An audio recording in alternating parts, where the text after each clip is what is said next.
and welcome to the Mega Hunt Final. I'm your host, Jay Party, head of our global developer community and longtime host of all things Roblox. And joining me today are some awesome and very special guests. None other than the wonderful esports commentator and legend, Mimi Wormkratz, and video star, me and you. Or as I know him, just NU. Thank you, Jay Party. I got lost and found my way here, but thanks for letting me stay. Yeah, we're happy you stumbled into the studio because you're going to make this awesome. Mimi, how you feeling today? I'm feeling great. I'm so excited to be here. We've gotten to see the contestants warming up and rehearsing for this one. And the stakes, I mean, they've just never been higher. $1 million on the line here, Jay Party. That's right. You heard it here. That's right. And I still can't believe that this is actually happening. Unreal. Well, it is happening, folks. And we'll be meeting our contestants shortly. But first, let's introduce some special friends that will be helping us today. I'm thrilled to introduce the Hunt Mega Final Correspondence team. Coming to you live, it's going to be Dagichi Gamer and one of creators of RB Battles, Sabrina Bright. Let's go to them and see what's happening. Hello, everybody. Hi, welcome. I don't know about you, Sabrina, but I am ready to go. Like really, I am ready to go. Like, if any of you want me to substitute for you, I will gladly step in for a chance to win $1 million. Same. Keep us posted if we need to step in, Jay Party. Otherwise, we'll be here following all the action. Thank you both for your generous offer, although today I think the contestants are ready to compete themselves.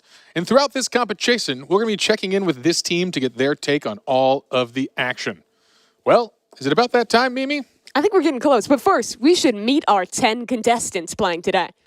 All right, let's see who they are. Coming up first in maroon, we have the Deaf Eagle. They've been playing Roblox for 12 years, specializing in obbies. And next up in red, we have Poke Dragon 100,000. Their forte is puzzles, thanks to their 10 years of experience. Our third contestant, hailing from New York City, is Shafe. He's been playing Roblox for 12 years with a focus on obbies and more recently on FPS games. Today, he'll be representing Orange. Coming up next, we've got Icicle. Sporting the yellow attire, he has been mastering puzzles on Roblox for 10 years. Looking good. And then we have Anonymous Lime in Lime Green, an expert in Sims with over 15 years under their belt. Following that, we have Roby 100. He's repping green today, and he's been on the platform for 13 years. Another expert in obbies. All right, coming up in light blue, we have Dud, a 13-year Roblox veteran, especially when it comes to the find thes. We have another obby expert here, Jay in blue, and has been playing for 9 years. Our ninth contestant is none other than Mad Max. Today he's rocking black, and he's yet another one of our experts in the obbies. And in gray, we have our final contestant, N Terrell. After 16 years of playing RPGs, they know how to win, but this is no ordinary competition.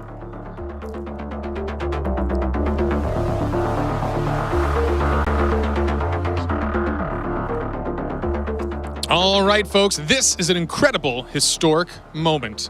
After millions and millions of players have fought it out, today we have our final 10 live in-house to compete for this prize. I cannot wait to get things started. But before we do, let's bring out a very special guest. That's right, the one and only David Builderman Bazooki. Welcome to the set. Come on down. Woo! Oh, and you brought something special. I brought something special. First, Jay Party, Mimi, and you. Thank you so much for hosting today. Okay, so we set out to build something really special for our community. The competition, the action has been intense. The hub has been played over 183 million times. And then today, 10 amazing finalists live with us right now.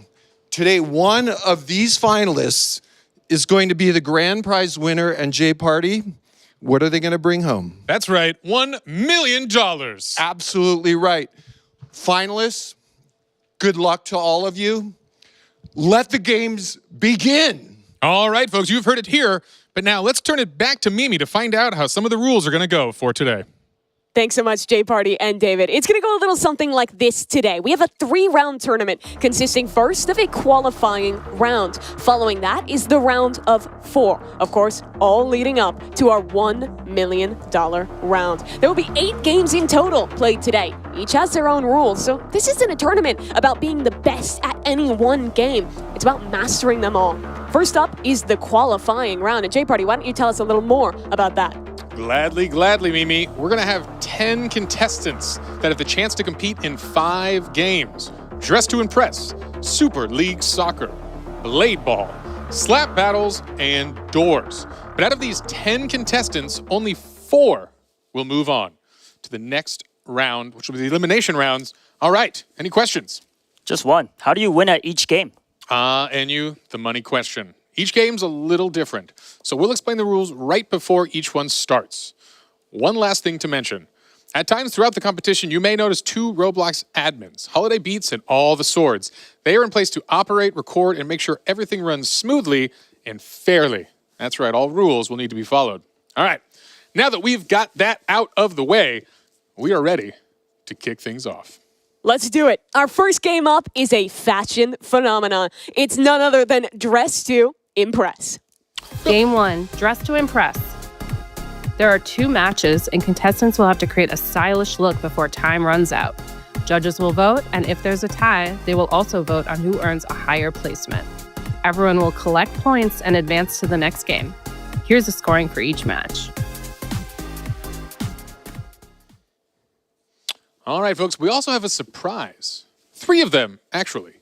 Joining us as guest judges for Dress to Impress are none other than Twitch streamer Joe Bartolozzi, VTuber and variety streamer Iron Mouse, as well as music and reaction variety streamer I'm Dante. Welcome to the show, our 3 guest judges.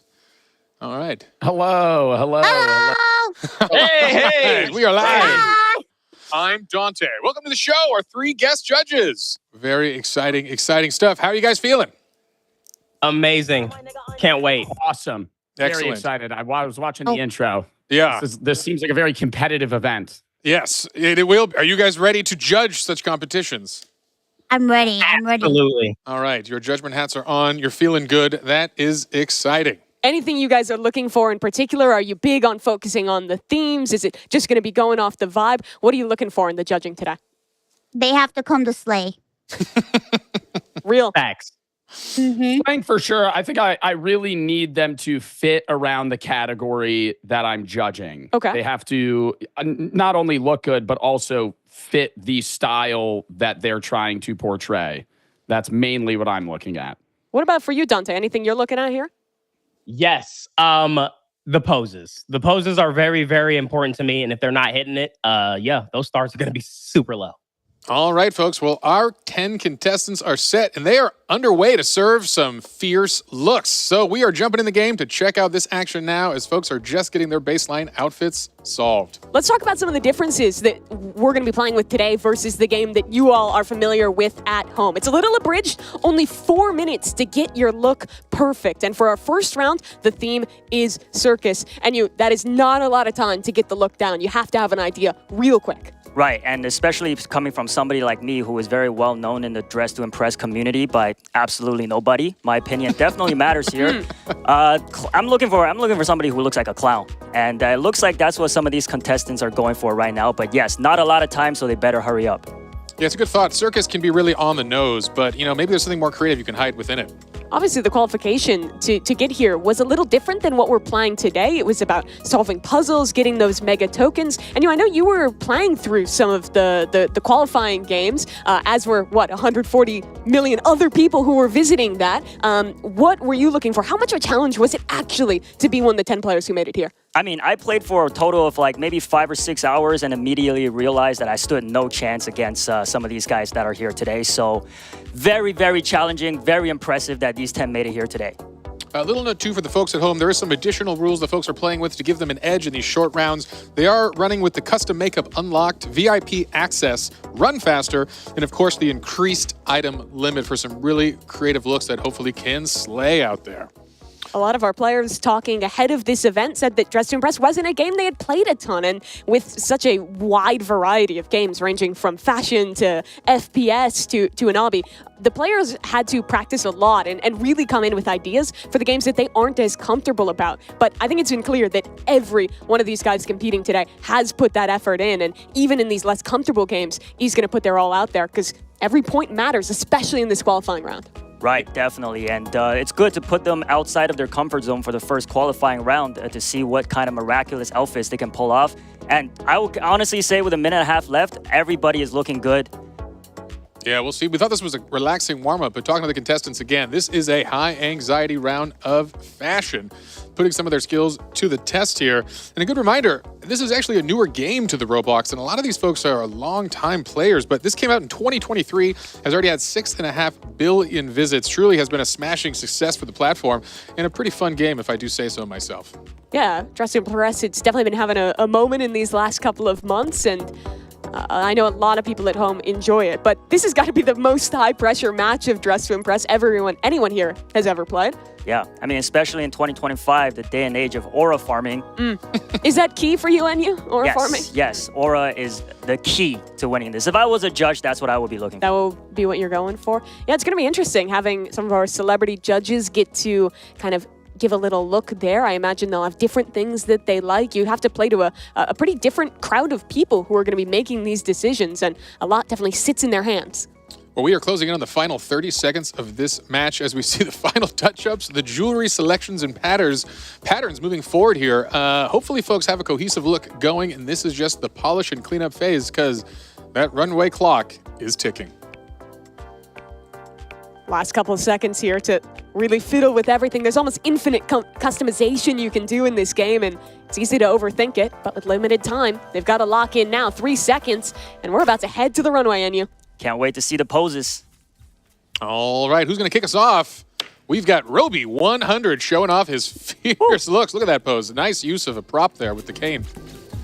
Yeah. Is that a cane they're holding, or is that a rose? I can't tell. That's a cane. Oh, you're right. It almost looks like one of the batons you'd be spinning. Definitely fits the vibe here. You see him clicking around some of the poses here. Obviously, those guest judges right now, they're watching all of these players go through, giving their scores. This is only the first round of 2 that we're going to be playing for Dress to Impress.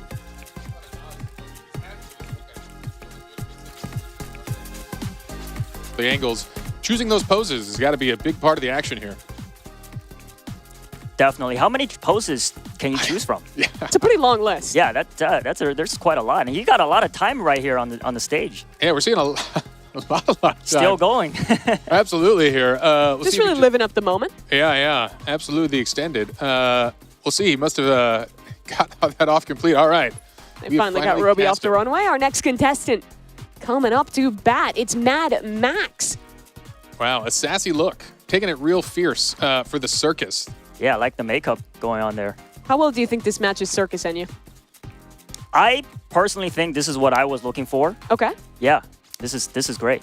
Yeah, it's an interesting prompt because you can really get very direct on the nose, but I think there's some subtlety that the fashion judges are going to look for. As we know, this is a different style than normal DTI, as we have extra fashionable judges judging these. And here is Anonymous Lime. Yeah, I like the microphone. Definitely looks like a performer up on that stage. Yeah, with the mask. What do you call those masks again? Masks is a good name. Yes, very good one.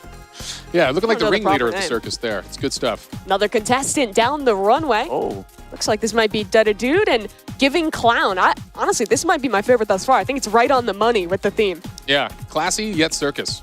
Have y'all noticed that red seems to be a very popular color with I feel like when you think circus, it's like red and white. At least for me, that's what pops in my head. Definitely. Red you and just blue, see maybe? the tent. Yeah. Maybe the blues. Yeah, the red and white color. How about here we go? Oh, only a touch of red here. A little more subtle. I like it. The cotton candy hair. Yes, that is a lovely addition. You're right. Catching very that. creative. And wings. I think Icicle is definitely standing out here amongst the crowd. Yeah. When we were watching them rehearse yesterday, I was super impressed with Icicle in this game. I thought he had super good fashion sense, so a really creative one there, and I think, honestly, standing out from the crowd of a lot of red and white, a lot of masks, might do him well in this one. And we are Shafe with kind of a riff on, looks like maybe a cheerleader type circus outfit here. Complete with the mask and all. With the pom-poms. With the pom-poms. Definitely ready to cheer on some competition today. And another red look. This is Jay, looking very similar to one we saw earlier with that cane. Absolutely. But a strong look. Real Queen of Hearts style here. Yeah, I think the hat really ties it together nicely. A lot Another of use layering that going cane on. there. Yeah. Kane. I assumed we'd see a lot of props in the circus one. Maybe not as much as I even thought. Remember, our contestants, they don't know the theme until we're actually going into things. So it's a lot about sight reading, figuring it out on the fly. And this one, another bit of a different approach. Yeah. The black and white kind of look. Almost looks kind of like a mime. I was feeling the mime. Yeah. Yeah, I like Yeah, that yeah. kind of mime style. Not like the main stage of the circus you think about, but still a fun aspect of it. And I think that's, again, a cool interpretation of the theme. Astute observation. Thank you, thank you, and you. All right, we are wrapping up things soon here. And Terrell coming out, one of our final contestants, if not the final here. Again, rocking the red dress. We're seeing that theme pretty strong as well. And Terrell, our player with the most years played in Roblox, the most experienced guy on the stage today. Dressed to impress one of the newer games, but still putting something good out there. Yeah, hopefully his 16 years pay off.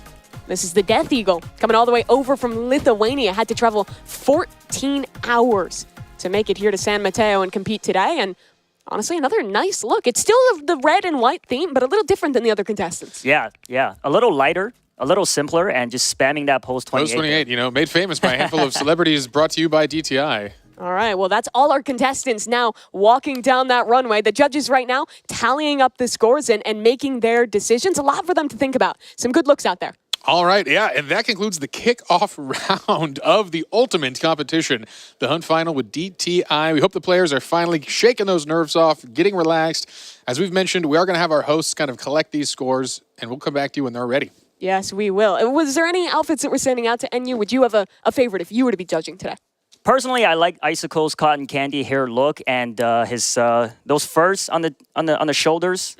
Yeah, that definitely stood out to me amongst all the red color choices, so that's my choice. Yeah, I'd have to agree, right? I think Icicles was the most unique out of all of these, but also there's a reason everyone went red and white. It's iconic for a reason. Yeah, it's going to be an interesting thing for the judges if they prefer that kind of iconic red-white, or people who kind of had a more creative interpretation of it. I think the mime was also a fun shout-out, as it really kind of instilled a thought in you as it went forward. This game is interesting because it is so different than every other competition or every game that we have as part of the competition today. Everything else is pretty much going to be last man standing, fighting, all sorts of different genres. But this one is very much about kind of like the artistic character, the vibe. It cashes into a very different skill set, which I think is going to be difficult for some of our competitors. Definitely. Creativity is huge in this, but also having the skill set to know where all of the outfits, accessories are located in the lobby. We'll save them a lot of time. You actually need quite a bit of game knowledge, right? Like even the way the different pieces of clothing layer, things like that, it takes a bit of effort. I wouldn't have pulled that off in such a short time for sure. Yeah, reminding us again, these are shortened rounds at 4 minutes, so you got to know the layouts, you got to know the plan, have a plan of action when you get in. And it already feels short when you're playing with 6 minutes. Like I was playing a fair bit of Dress to Impress to prep for this event, and I was stressed out with no money on the line and 6 minutes to get set. Yeah, very, very stressful. All right, well, we hope the stress is being relieved here as they're going to be warming up here for our next round. We are gathering folks in the lobby now, and we hope we're going to be breaking through soon with the next and final round of Dress to Impress. As a reminder for the folks at home, we're going to be playing 2 initial rounds here before we progress any of our users. So we've got more action coming. Yeah, let's take a little look here, though, because the judges, they've tallied up our first round, and Dud repping that light blue is taking things home here. Yeah, followed by Jay and Icicle. And again, all the points matter. Your spot is a big deal. You want to climb to that top as much as possible. So an interesting kickoff indeed.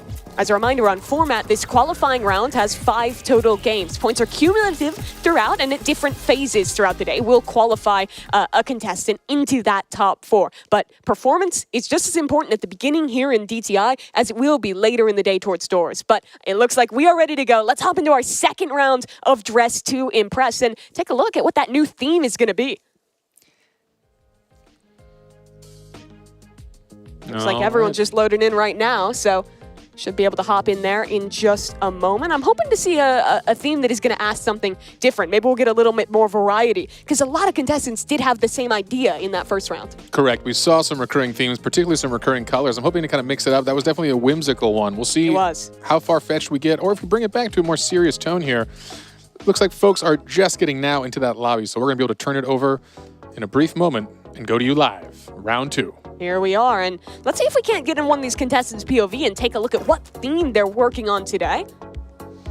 Yeah, it's interesting to see they're not all at the same booth. So contestants are spreading out here. I mean, again, your time is limited. What is your strategy for the two of you here? You think you're going wide dresses, specific on the makeup? This is an interesting start here from Jay. I think you can't get too bogged down in the details. You want to start like as macro as possible. Like when I was playing this game, I always thought like, what's like the piece that is making me think the theme immediately, and then kind of tie everything else in around that. Elf ears, definitely elf ears. Elf Pointy ears. elf ears and some wings. Yeah, the wings, the elf ears. I'd honestly be shocked if anyone doesn't go for those kind of looks. You know, that's the kind of thing, though. Can you create a look without wings that conveys fairy? Maybe that's going to be the winning combo just to stand out from the crowd. But for now, we are seeing a lot of fairy wings coming out. And it looks like blue is the recurring color here amongst the contestants. Yeah, here, ice, I think like light blue, white, those kind of colors. Seems like Mad Max getting the same idea here. And here we are, another little larger gown here from Anonymous Lime. I realize I don't know if I know my gown styles here, but I'd say that's a gown. that's a gown, right? Nice and flowy. I'm a gown expert. That's definitely a gown. As a gownologist yourself, and you? Yes. All right. I'm interested to see Icicle's take on this because he might be, he's always creative, thinking outside the box. He could be going with a different. Okay, oh, and yeah. I'm not gonna lie, he's slaying already with It's this. looking stuff. different. I like It's the looking idea different. of like the antlers there. Yeah. That's creative. Yeah, that is fun. Again, looking for those little subtle differences when you have something so direct as ice fairies as a theme here. Also, footnote, we see a lot of our contestants picking out very specific colors based on the hex code itself. And maybe not your typical approach, but these are some sharp players behind us. Incredible. How do they have that memorized? Is there a cheat sheet? No, I think they actually have internalized a lot of the hex code for the colors That is wild. throughout Roblox. I know before the event, you were tallying it up. There's a crazy amount of experience between the players. That's right. These are Roblox power users. I added up all of their hours of our 10 finalists here, and they have a combined over 76,000 in-game hours of Roblox time. So there are some experts here, and you're going to see that throughout the day, that these truly are masters of all trades. Only one member on that stage with less than 10 years of experience in Roblox. Really a testament to the skill, to the dedication that it takes to have made it all the way here to the final. The passion. The passion's definitely there. Yeah, 9 years ago, the noob, where they've come. Could they have ever imagined they'd be here competing for $1 million, dressing as ice fairies? Not what you expect. But again, looking good here. And we only have, what, a minute 20 left, less than that in this final round of DTI, where we will get some more scores going forward. As a reminder, again, there will be another game before progression, but a wonderful start. Yeah, I want to take a look at Roby 100. When we got the questionnaire from the players, he said not only does he love playing Roblox, but he loves trying to make his own games and get creative. It's kind of the beauty of Roblox, right? Being able to experience all of these different games while also having the opportunity to develop your own experiences as well. And I think you see some of that creativity coming out here. Yeah, you know, Roby, very fun one. Again, you mentioned he is a developer. He's been developing a long time, and he once created a game called The Easiest Game on Roblox, one of his hit games. And actually today he's competing in now the hardest game in Roblox. So a wonderful journey for Roby, coming all the way to the other side of the hardest competitions around. Yeah, I played Roby's easiest game on Roblox. Really? And I was not able to beat it. Is the game ironic? Is it I think I'm just terrible. All right, you've heard Maybe it a here. bit of column A, column B. Yeah. That's why we brought you on, and you for your expert skill set at being terrible at Roblox. It That's itself what is I'm a skill. known Yes. Just look from Mad Max here. Little different. Most people are going for like a really colorful blue look like we're seeing from Anon Lime. Yeah, I like these wings, though. Real alive. It adds a lot of flair. People are going for the more subtle fairy wings, but hey, just get out there with the real eagle, the eagle wings. I don't know if this is possible. Do they have fairy wands in the accessories? Because that could be a good touch. That's Well, a good... If We'll they don't find have out. them now, they're out of time Let's because find out. we're walking the runway. Here's Roby 100. Oh, yes. Our first look. I like the way he's kind of integrated that fur. It almost looks like a cloud to me. Yeah. It feels fashionable, and that's the thing. This isn't a costume contest. There is a fashion element here. How do you mix these kind of creative, broad themes with a fashion approach here? And it looked great, and we'll see if the judges like it. Coming up next, we've got Mad Max here. Oh, he found a lovely prop for this one. Oh, I like harp. the lute. Yeah. Or harp. Harp, lute, hey, Some kind of instrument. something. You got it. Strings that you flick and make lovely sounds. All right, getting those high heels, rocking that skirt. It's Nice a good crowd. look. More blue. We're seeing the blue. Yeah. Come through again here. Definitely going to be a motif for, I think, all our contestants here. Next one down the runway. This is Anonymous Lime. I think the most bold look we've seen. A very deep blue compared to a lot of people going for the more subtle looks. Yeah, I like it. This feels strong. It's making a statement. This is an ice fairy, maybe even queen of the fairies. We'll see. Annie, what do you think? Do you like those wings? I like or the you like hair. the It kind of traditional? reminds me of candy cane. Oh, yeah. Getting hungry now. Getting hungry already. Well, we've got a long show ahead, and you. Dude coming down as well. Another very bright, kind of neon blue look. I like these wings. A little different than some of the other ones we've seen. Yeah, he captured a strong blue, knowing it's a field awash with the color blue here. It's a strong one. And as a reminder, he is the winner of the first round, so it's important for him to really keep that lead here. He really secures a good spot going into the next games. Another similar look here. This one going for a bit of a lighter blue from Icicle. I like how cohesive it is. I think that the hair, the makeup, it all matches really nice. Yeah, he did a good job matching that color. And I think cohesion is important here. You really want to send a message. Whether the judges love it or not is up to be interpreted, but at least you send a strong, cohesive thought. There's a wand. There it is. Like a sparkler. I really like that. Full sparkle effects. Now we're talking. Shave. Shave here. Great choice. Finding the good items. Look at that. And mastering the pose. See a lot of starred poses here. He had a plan. He knew the good ones, and he marked them. And that's important. All right, a couple more contestants here to come down the runway. Who do we got left? Who's coming up? Looks like this is one of the looks we were talking about. Those antlers combined with the bow. Wow. This one looks super good. I like it. A little bit of a forest ice nymph here. Or ice fairy. Who are they? Fairies. Hair so high we can't even see the name. That's true. A good cover-up. Keep it mysterious. Definitely a nice look, though. Yeah. Let the judges be objective. Can they? Okay, already coming out fierce. Whoa. Oh, I like the idea on the mask there. Again, I think that the players who went for these slightly more unique spins are the ones that are going to stick out in the judges' memory. Yeah, what is on here? It's some sort of large arm. It looks like almost oven mitts here, but I'm assuming there's something more I think fashionable. That's the fur Oh, again. that is the fur. But That you is see our the very little bright boa. neon Those are color. definitely oven mitts. I was confused. What's happening here? I thought that might have been what's happening in fashion. Antarel, one of the few players to not go with any kind of ears or antlers, instead just these kind of cold weather earmuffs. Earmuffs, yeah. Yeah. Ice fairies, they got to be a little cold, right? Got to Fair keep play. warm. I like it. Again, trying to stand out. In a crowd of a crowded theme here, you want to be having that unique look. And this one is looking pretty nice. This is from the Death Eagle. Got I those love wings the ice flapping. cream. The Does ice he cream. have two wings layered on? I think that is a wing layering, and he's got a nice animation that kind of makes them flutter out. It's actually a yeah. great look, and I think the ice cream is a good touch here. Our first break from the blue color scheme. Yeah, it's kind of I like that. A little tongue-in-cheek, not taking himself too seriously in this mode at least. Yeah, I think you've got it. It's an intense day. Start out with a smile and a little bit of ice cream. A few of these players knew each other from the online Roblox community, maybe from even trying to qualify into this event. But for a lot of them, their first time meeting or first time playing in person was here at this event. But we've interacted with them, and it seems like a lot of them have gotten pretty comfortable with each other, have been having some fun. It's definitely high stakes, but still a cool opportunity to meet a bunch of different other experienced Roblox players from all around. Absolutely. It's been an incredible journey for them, I know, in their last 24 hours, all arriving from around the U.S. and around the world, actually. They've got to know each other pretty well here with some of the warm-up games, some of the practices, and it's wonderful to see that kind of camaraderie and teamwork from these folks. We know there's a lot on the line. Competing for $1 million is a lot of high stakes, but keeping that kind of general positive spirit and a good sense of camaraderie is important for the folks. Yeah, so we have our judges tallying up the points right now. And again, this is going to be combined scoring from both Dress to Impress and our second game, Super League Soccer, which is coming up after this. But I knew every one of these matters because it is cumulative. All of your points from this qualifying round count towards being one of only 4 players that is going to progress. Right, definitely. You cannot take the first round lightly because the scores, like Mimi said, are cumulative. So going into soccer, though, is going to be a much different skill set that they're going to be showing off. Some teamwork, as Jay Party suggested. They got some time to spend with each other. So it'd be nice to see their teamwork. All right. Scores are flowing in. As a reminder, in our first game, we saw Dude taking first place, followed by Jay and Icicle. We'll see if that holds again for this one, but I don't know. I'm expecting some upsets this time around. We'll see. A lot of those looks were similar. We saw the blues stand out, so we'll see what the judges think again. I know DTI is not the experts of a lot of these players, but hey, a win's a win, and you got to come to win. That's the thing that's brutal, right? It's like it's a category that you're having to sight read, figure out within 4 minutes, put a look together that's cohesive. But let's take a little peek at what our scores are. This is going to be the cumulative points from both rounds now, and it looks like our player coming out in front is the Death Eagle. A middling placement in the first round, but a strong 30 points in the second puts him out in the lead early on. A great showing for the Lithuanian.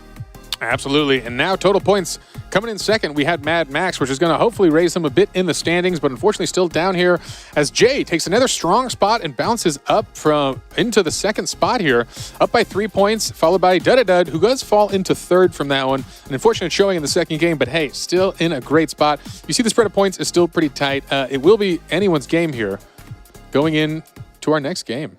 Here's some of the players. That is the Death Eagle there already out in first, feeling good in the first round, although it is not over yet. Because guess what?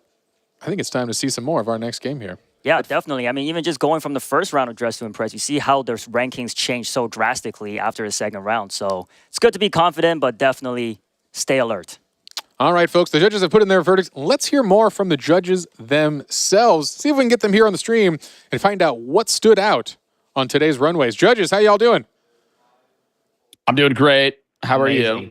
Oh, yeah, it's fantastic. I mean, we are just getting underway here. All right, we saw some styles, hopefully some of them even fierce. Love to hear from y'all. What stood out on today's runway? What did you love seeing? Maybe we'll start with Joe here. We'll work our way down the judges. Okay. For the second round, I loved the person that won for the Ice Fairy round. I think it was all very well put together. The accessories were great. The ice cream was great. Obviously, Ice Cream, Ice Fairy matched perfectly. I was really looking at themes. I took poses into account, not as much as Dante obviously talked about doing, but I don't know. I was surprised at how good some of these outfits were. Yeah, here we go again, seeing the recap of the Ice Fairies round for all of our contestants here. Some of those exciting outfits, as you mentioned. I think the one you're talking about might have been the last one here to come up. That was our winner. Yeah, that was the Death Eagle with that double wing, the ice cream look. Iron Mouse, I wanted to ask you as well. When we were talking the other day, you were saying you were going to put a lot of emphasis on how well the players were fitting into the themes. How well do you think they did overall? Did they impress you in how on brand they were with these? I have to say, I think the second round was much better than the first. I feel like they struggled a little bit in the first round, but I think the first round was kind of like a warm-up. So the second round was amazing, and I was very impressed with all the different looks. They looked so good. All right, Dante, how about you? How you feeling today? What impressed you? What stood out? What stood out to me was some people were going too blue. It wasn't giving ice. It wasn't giving cold. It was giving mermaid. Yeah, mermaid, more Water, ocean-like. mermaid. Mm-hmm. Yeah, docked off some stars for that. But the white, the snow, the crowns, the antlers. Yeah. Antlers were good. Giving very much. Giving very much Ice Princess. We love that too. All right, folks, we're going to move on to our next segment as the players are antsy and getting ready to jump into Super League Soccer. But a huge thank you to all of the judges. That was a lot of fun. Joe, Iron Mouse, and Dante, thank you again for joining us as guest judges on The Hunt Mega Final. Loved your outfits, by the way. Yeah, y'all looking like you slay yourself. Fresh. So, Super good, fresh. Good stuff, good stuff. All right, coming out of that first game, what do you think so far, Mimi? I was honestly impressed. I think the players did super well at ETI, but we've got something more coming up. Super League Soccer, it's a team game. It's going to be super different than what we saw in Dress to Impress. All right, folks, the players are ready. And while the Death Eagle may be on top for now, it is still anyone's competition. Let's check out the rules for Super League Soccer. Game 2, Super League Soccer. There are 3 matches total, and contestants will play 5 versus 5 in randomized teams. The team with the most goals wins the match. The contestant with the highest cumulative score will advance to the round of 4. Here's the scoring for each match.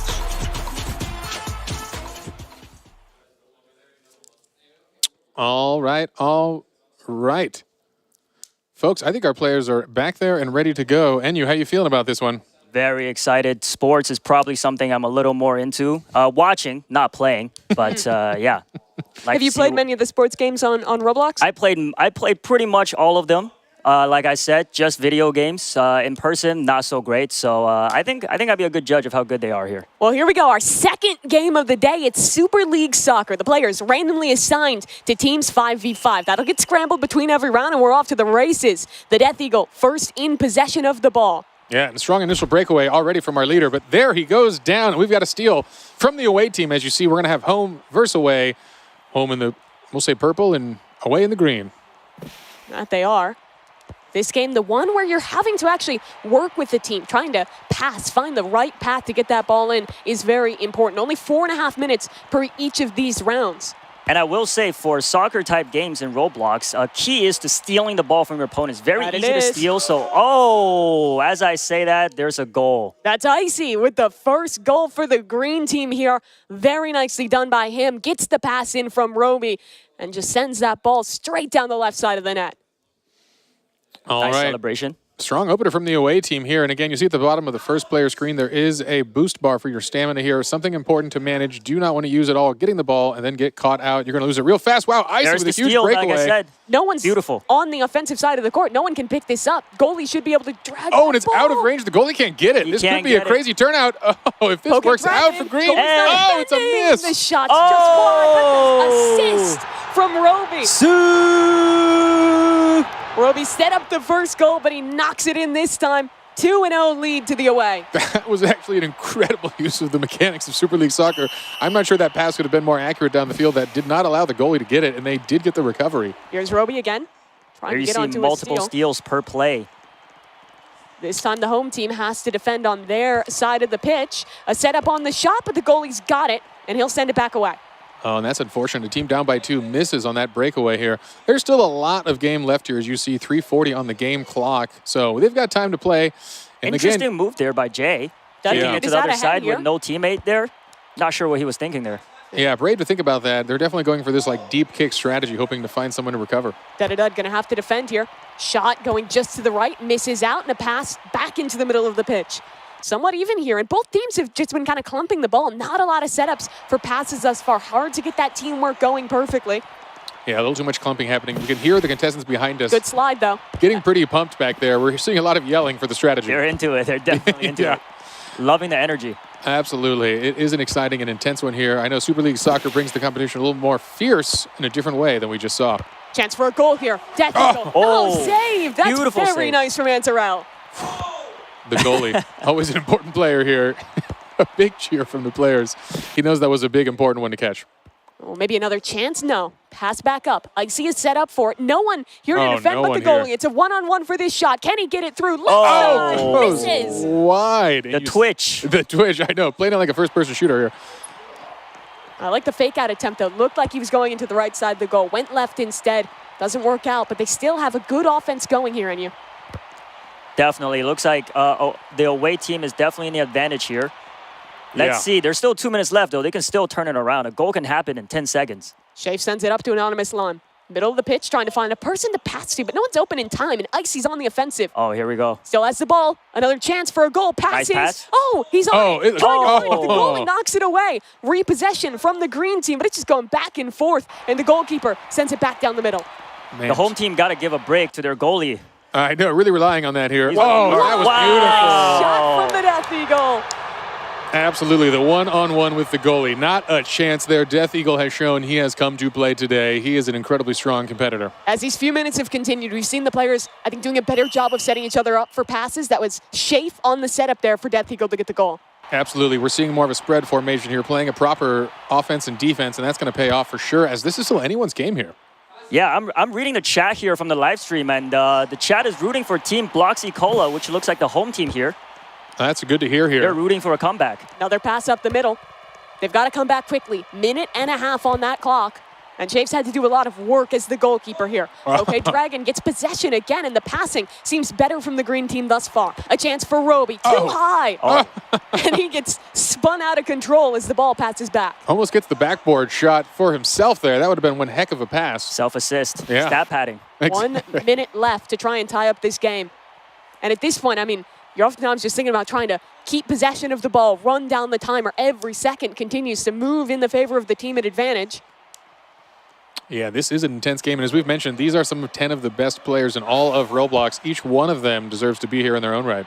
But for these players, this is another game where a lot of them said they weren't experienced. They had to learn it for this match. Another chance at a goal, but the keeper's got it. Shafe doing so well to defend, but he just needs some offense. Just a little overshot. And that is important to note here. We're warming up with some of their least This experienced could be the games tie. here. This could be the tie. Oh, and the steal over the Okay. shoulder. Oh, they got it back. No, he gets it back. That's just in the nick of time. It's He's tied. tied this game up. Oh, man. This is intense. 30 seconds on the clock. This becomes anyone's game now. Oh, gosh. That Eagle is hyped. I like that. That was. We'll see if we Like see the the energy. tiebreaker out of this one. 30 seconds is enough still to score. That's the question. Roby and Jay in a competition for the ball. Roby takes it back, trying to make his way up the court. A pass out wide, a shot, an opportunity for Dada to end the game, and it's saved yet again from Shafe. Excellence from the goalkeeper. Oh, man, intensity is high behind us for the players. They are aware of what's at stake here. This is a lot of points for the Wide winning open team. lane. Oh, and it never... Duddy-dud, what a steal from him. 4 seconds till we tick into overtime. Oh, boy. And the time is up. Oh, no, so I believe we're not playing the rules today. We'll not be having overtime. You're There right, it is just going to be a tie here. Tie scoring, which means equal points for both teams. Great Uh-oh. comeback by Bloxy Cola. Yeah, All seeing right. some of the reactions from all the players here. Yeah, we are, throughout we that are. round. All right, I think we have seen the conclusion of our first soccer game. As far as I understand, unless the voice in my head tells me something different, I believe we saw a tie, but no, we're seeing a kickoff here. We'll have to You hear see how here. passionate the players are. Everyone is getting active in this one. Yeah, I'm not sure if the folks at home can hear what is this tiebreaker extra. We'll see if they're playing the extra innings. Oh, and these are free kicks here. Still 3 kicks left for each team. Yeah. All right. Oh, we are doing the free kick rule here. All right. That was a change from what I understood here. So as we see in the left there already, looks like the home team is up by 1 goal here, but more goals to go during the free kicks. Let's see if we can take a look at Roby. His chance, left Oh! side, nice goal. That was clean. That was Great clean. fake. And guess what? We're back to a tie here. Yes, we are. 2 shots left for each of these teams. Lime, his opportunity. Antarella on the defense. Oh, Wow. Misses. it's it. Just over the shoulder. And on Lime, retakes the lead for his squad. Another chance here. Dud-a-dud. Left side. Blocks Wow. up the They keeper. are Save. just trading No. goals. And no one is missing today. 5-4 for the home team. Last chance for away here. Saved, though. That's very good from Antarella. So here we go.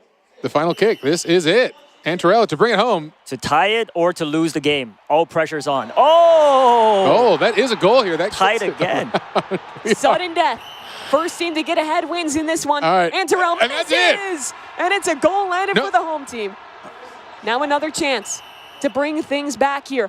Icy, the game in his hands. Oh! Save. Shafe again. Wow. They were down the whole match. Oh, Thanks my- to an excellent goal keep, they bring things back and take the first round of Super League Soccer. What a sick way to kick off this game. That was, and we saw a lot of modes. It was a fast and furious game. We saw the overtime and then extended overtime as the skills of these folks truly is unmatched here. But we do have a win for the home team, which is huge. Starting behind in an 0-2 in the first minute of that game, they pull it out in the extended overtime free kicks. So that was exciting. I think it's time to check out these scores and see where we stand after that match. Death Eagle looking good on the winning team after being our winningest player from DTI as well. Yeah, it's true. And we see Jay as well on that team. So this is a strong start for the folks who are already in the lead here, winning that match 1. As reminding the folks at home, though, we are going to mix it up. These are fully randomized teams for 3 sets of soccer. Although at this point, I think everyone's pretty excited to play as they do seem equally skilled in this competition. Honestly, that was a lot closer than I expected. Yeah. It's clear that I think compared to when they gave us the info that, hey, like most of us haven't played SLS, they put in some work to go into it. And even throughout the game, really, I think built into it. Yeah, very impressive teamwork, some amazing passes, some on-point shots. And like you said, Mimi, it really looked like it was over in the first couple of minutes for the away team, but the home team pulled off the unthinkable. You guys got Good for any them. MVPs from that first round?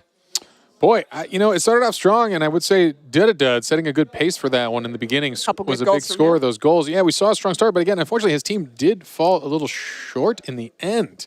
But really a good player. Again, Death Eagle showing again that he truly is a strong competitor in this game, and I think we're going to see him excel in a broad array of games today. He has a very serious track record of being one of the best. So we'll see if he can keep that up today. Nerves is a big part of today. Absolutely, absolutely. I do think these early games are a good way to just get comfortable on the stage, feel things out, especially a team game like this. It's a little easier to just be a part of the group, feel a little bit more together than the competitors than just every single win being about making a step up ahead of them. Definitely, yeah. It definitely takes a lot of pressure off you. You know, you're not just out there on your own. And just to go back on my favorite player for the game, I think was Please. Shafe at the goal. Yeah, I have to Really agree. made some clutch saves. I mean, his team has a lot of him. He had to protect that goal Yeah. so many times in the first 2 minutes, and Yeah. then he's one of the guys that hit the penalty kick at the end, too, to bring things home. Yeah, you know, we talk a lot about the mental game in these competitions. It's a long day with a lot of competition. You got to not let yourself get down. I know there's a handful of folks back there who are going to be feeling the burn of a loss here and not as high of a fashion score as they'd like, but it's never over. Again, qualifying from some of the other games, it just doesn't matter. Put it behind you. You got to keep the attitude. Momentum can't destroy you. You got to let yourself turn it around here. So, you know, fantastic start from the folks here. I look forward to a day of good games ahead of us. And I do as well. It seems like the players are just about to get into our second game, just picking their teams. Reminder, things are getting scrambled up a little bit. We'll have different players on the home and away. So an opportunity for any of these players to put another 20 points on their board, as it looks like the players just hopping into the lobby now. We get underway for our second round of Super League Soccer. And in the center field, Duddy Dud and Roby, the ones to kick this off. After that first game, I'm really excited now. Yeah, we'll see who can shine here. Again, and if they can keep their form strong here. Again, we're seeing a lot of deep passes, but a hard cluster of all the players. Really want to keep that spread. All right, here we go. Our first breakaway. Do they have the stamina to go across the board here? The home team could come into a strong initial lead. Flicks too wide to the left, and Duddy misses that shot out to Icy. A tough one there. Yeah, and that's not going to stick there. Icy playing goalie this round, switching it up from offense in the last one. He's going to be the anchor man to stop those points from being scored. You get that slide tackle every 3 seconds. Got to be precise at when you're trying to steal the ball. Poke, a chance for him against Lots of Icy stamina. again. Full Right breakaway. side, it's too high. Ooh. Oh, he nearly had another chance as well. Taken by the goalie, out of the Icy. way. Great work. Good work by the goalie. You got to catch that. You got to get them, charge them down, get the ball. If they're within the goal zone here, you have the power. Make sure to capitalize on that and ensure you don't let them get again. But wow, the home team unrelenting on offense here. I don't think away teams even had a shot on goal yet, while the home team has had full control the entire time. Cross. Yeah, good spin there, using those abilities wisely. Nearly there. Icy saves it at the last second. Gosh, Icy is just the ice wall here, not letting anything get in. Another pass in. They just keep going. Poke, third chance of the game. This one sticks. I mean, that is unrelenting here. Good work from Poke Dragon. I mean, they're going to have to step it up here. You can't rely on Icy this hard to just stop every shot here.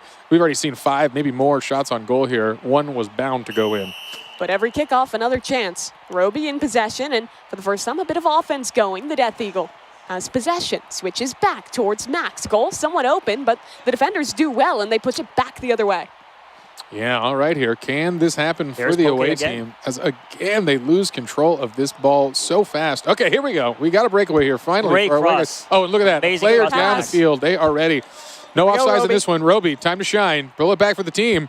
Nice yes, fake. And look at that cross up. That is what you want to do. You want to bait one direction for the goalie, make them use the dive, and then switch real hard, real fast back to this side of the goal. I saw somebody on chat earlier asking Roby to lock in, and it looks like he read the chat and sure did. Yeah, Roby is, again, a master gamer and a developer on his own. He knows every element of the Roblox world, creation as well as playing. Wonderful stuff. Roby, one of those players who said he had never played SLS before qualifying to this event.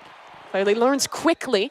You got to in this competition. Roby again in possession. Chance for back-to-back goals from this man. Can he make it happen? Defenders on him. A pass back wide towards mid, but possession changes over to Lime. Steal again. Roby might have it back here. Death Eagle, no, stolen. They keep getting so close, but the defenders doing well here from home. Yeah, Poke Dragon doing a good job here, actually shining in this game too here, coming to play for the home team. Wow, that goal! Wow. Through 4 or 5 defenders, the Death Eagle threads the needle. The one European at this event. You know, you'd think maybe a bit more of an expert on soccer. No, he's that's his favorite team. Said a Lithuanian basketball team. Still showing up in soccer regardless. Yeah, good to see some life out of the away team here, who now pulls ahead 2-1, which just shows you it's not about the shots on goal, it's about shooting accurately here. Okay, got a little fancy. Here we go again, Roby. Oh man, Roby showing he came to play in soccer. Oh, gets the short dive from the goalie. That's brutal. He dove just past the ball. Nearly made that save. Bit of a heartbreaker for Shafe. That's his second goal. Can he get a hat trick this game? Yeah. That would be impressive. I know, their team now up 3-1, just like that. What was looking as a rough scenario for the away team to start this is suddenly on fire. Home team's got to channel up what they were doing at the start of this and see if they can get that offense flowing. Oh, gosh, and a missed pass. Is this another opportunity? No. Goalkeeper's just going to take it and push it back down the middle of the pitch. All right, we'll see here. Things get a little quieter here as the teams kind of cluster. Can they get the breakaway? Here's another opportunity for the Death Eagle. Good spin, Shot good spin. left. Wow. It's Oh, not and he's there. Nice save. Shafe, he's so impressive on the goalkeeper. Yes, yeah. Great job keeping my goal coming from the first game. Yeah, that last second save here. Again, you don't want to be staring down the Death Eagle with this soccer ball. He comes fast and furious. Man, Shafe is on point today. That's another save. Yeah, the goalies are doing a good job in this game. Offense is pretty unrelenting in Super League soccer. So you got to be on it. Here we go. Icy, this is your chance. And unfortunately, Duddy Dub just better in that position. A great bait out from him. And that should tie this game back up. Yeah, you know, it's hard. You can't blame the goalie in that situation. When you've got a one-on-one with that much time, it should be the offense's ball here. You need a defensive player to be there with you. And that's the issue. We've seen a lot of these teams clumping heavy for the offense, and that can work well. But sometimes you take risks with that. You have no defenders, and your goalie gets kind of left out to dry. Yeah. All right, closing into a minute left here. The score is 2-3, and again, anyone's game. I'm shocked. No blowouts happening here in soccer. We are seeing fierce competition. And can the away team pull it back? No, they lose it. Oh, they have it back, though. Line has a returned good pass. Goes a little wide to Duddy Dud. Off this left side, it's a tough angle to get a shot through, and the pass is not in time. Beautiful. You need that from your defenders there. A strong offense. Force the pass. Force them into the corner. Oh, Roby, a shot maybe here. Can he get dove on in time? Oh, nice pass to himself. Oh. You see that attempt of the self-assist backboard into a sliding kick? He almost had that pulled off. Very smart move. Yeah. Jay just missed that slide. Duddy Dub might go for his second goal in a row. Here's his 1v1 against the Tying goalie. it Left up. side. Hey, he ties it. Duddy Dud lands it again. He's on fire this game. Yeah, quick, short shot. The goalie wasn't ready for it. Overshot the dive and could not get the defense. And we are closing in to a potential tie on another 30 seconds remaining in this round. I mean, you can see the two forwards on the team, each with 2 goals. A great choice in their position. All right. What are you focusing now? You think you want to play defensive or go all out here in the last 30 seconds knowing you've got a tie game? You got to go on the offense. Yeah. Duddy Dud knows it. These are the best players in the world. Yeah, it's true. Go for that win. Don't risk it in the free shots. You don't want to have free kicks. Lime wants his chance here. Poke Dragon keeping possession for home. Is there anyone to receive that? Up front, Duddy Dud. The striker. Could he close it out? The striker back to for back, the goal. Bloxy-Cola. Oh, narrowly misses out. And with only a few seconds left, it goes back down the middle of the pitch. Yeah, that was a hard, low probability goal there, but the ball's moving down. And it's overtime. And it's over. Again, another tie into the free kicks. Let's see what we got here. Poke Dragon baiting Oh, out. that was Great a movement, strong Pokey. bait. Pulls the goalie completely out with a whiffed dive and gets an easy tap in. Death Eagle here. Let's see if he can continue his streak. And boom, that is that patented crossover from the Death Eagle. He has got a good look here. Really baits goalies well. He makes it look easy. Good Yeah, on he these does. goals. Chafe, the goalkeeper, hero of the first match. He's good again. 2 goals in a row for home. Yeah, you can see they've really developed a better strategy here, going again in overtime. They've all had some practice. Man, Oh, they definitely learned from game 1. No one is missing. Ooh, and That's Icicle safe, though. misses one there. That's a Yeah. little rough. The goalie finally coming out here, not as warmed up as the rest of the players. oh, he had a chance for redemption, but Duddy Dud sneaks it by. 3 goals landed in a row. Yeah, this could be time for them to really shut this down. If this goalie pulls off this defense. Oh, and he does. This is now a dangerous Shame. scenario. Do or die. Shea Farnaway looking like the strongest goalie today. All Definitely. right, if he puts this in, it's game over. Icy, tough position, can't save it. Wow. 4 Just goals like landed, that. and that's And it is game. over. Home team. All right, so we got on this team, Antarel, Death Eagle. I don't know if I saw the names here, but we're going to see it shortly after the judges tally up some scores. We will go back to the board and show you guys where the standings are. But here are our players here. Fantastic performance from everyone. Some spirits higher than others. Shafe only got 16 points in DTI, but thus far, he's won both matches here in Super League Soccer. And Yeah. he's starting to compete with some of those top players now. Goes to show there's always time to come back here. Yeah, and again, you're never out here. Again, we've got many games on our way on what is a crazy Roblox octathlon today. But let's see those scores from Octathlon. match 2. All right, so a couple players undefeated here. Lime, Shafe as well as Poke Dragon are all looking good there. But Lime and Shafe, the 2 members to win both matches back-to-back in Super League Soccer. You know, when the folks needed that, I'm seeing a lot of the current leaders on the loss for that round. So that means the points are swinging back to the folks who need it most. An impressive display here on round 2. Yeah, those All guys right. trying to go 3-0 into this 3rd round if they even can end up on the same team. Again, it's randomized every time of how these teams lay out. So we'll wait for the players to shuffle back in and have one last round here in Super League Soccer. I'm liking the development we're seeing throughout. I think they did a much better job this time of setting up for some of those passes, especially the home team. Absolutely, yeah, the whole team. I mean, Dudda leading as striker, scored 3 goals that game, along with Shafe's amazing saves. Definitely deserved that win. Yeah, you're going to be happy to have either of those guys on your team going into the last round. Still some players who have yet to take home a game here in Super League Soccer. Icy, Poke Dragon, those guys definitely have the pressure on them as we head into this final round. Yeah, they'll need it because they had such a strong showing in that first round here. To fall in Super League Soccer is a little rough. But hey, it's a whole day of competition ahead and not the last chance here. Well, folks, this was an exciting one. Super League Soccer has been a wonderful game here. Some fun facts about Super League Soccer. Please. It is one of the top sports games on Roblox. And actually, the governing body of soccer for North America, Central America, and the Caribbean actually released a mascot through Super League Soccer specifically. That was their major announcement. So it's exciting to see these actually large governing bodies using Super League Soccer as a way to talk to their fans and do some major releases. So it is a legitimate and recognized game in the world of soccer. And up there with some of the iconic Roblox games we're playing today, the super classic ones like the way we're ending, of course, with Tower of Hell. This is a relatively new game, but it's definitely taken off very quickly. Similar vibe to Dress to Impress. Correct. Let's take a look back and see some of the highlights from that second game. It was a very exciting one here, Enyu. Yeah, taking a look here. I can't tell whose costume that is, but there's That's Roby. Roby. Yeah, Roby coming in strong at the beginning with 2 goals, right? So unfortunately, he has not won a game. Yeah, that is painful to see. Such strong individual play here, but could not actually eke out the win. Look at another breakthrough, and that goal was beautiful. That was beautiful. I love that one. Yeah. You got to feel bad for Shafe there. He dove just past the ball. Almost had that one. To get past Shafe, I mean, it's not an easy task, so Roby's 2 goals are very impressive. Yeah, Duddy Dud as well. I mean, I feel like we can't say enough good things about him in this one. He's looked so good on that offense. Yeah, definitely needs to continue playing the striker for the next game. Yeah, we've got some good stuff here. Maybe we can learn a little bit more about our players here. We're please. taking a brief pause here to get our next game ready. I know they've come from a lot of different places all over the world, or some from around the world, some from Canada, and a handful of them all from here in America. Yeah, I believe we have a Canadian, and then we have one guy, the Death Eagle, coming from Lithuania. Everyone else here is living in America. We have a Korean American as well, born in South Korea. So a pretty diverse group of guys here from different places around the world and around the country to come out and compete today. Yeah, we had some fun stuff. The Death Eagle on camera right there, you know, a really impressive player. Not only did he come all the way from Lithuania, he actually turned 18 on the plane ride over 2 days ago, which is required for this competition. So we were excited to see that. That was fate. What did you do on your 18th birthday? You mean yesterday? Yeah, yesterday. Yeah, that's right. I don't remember. Yeah, no one does, but I bet you didn't compete for $1 million. So that is an exciting twist on an 18th birthday that a lot of us don't get a chance to do. No, I'm very jealous. I'm very jealous of these guys.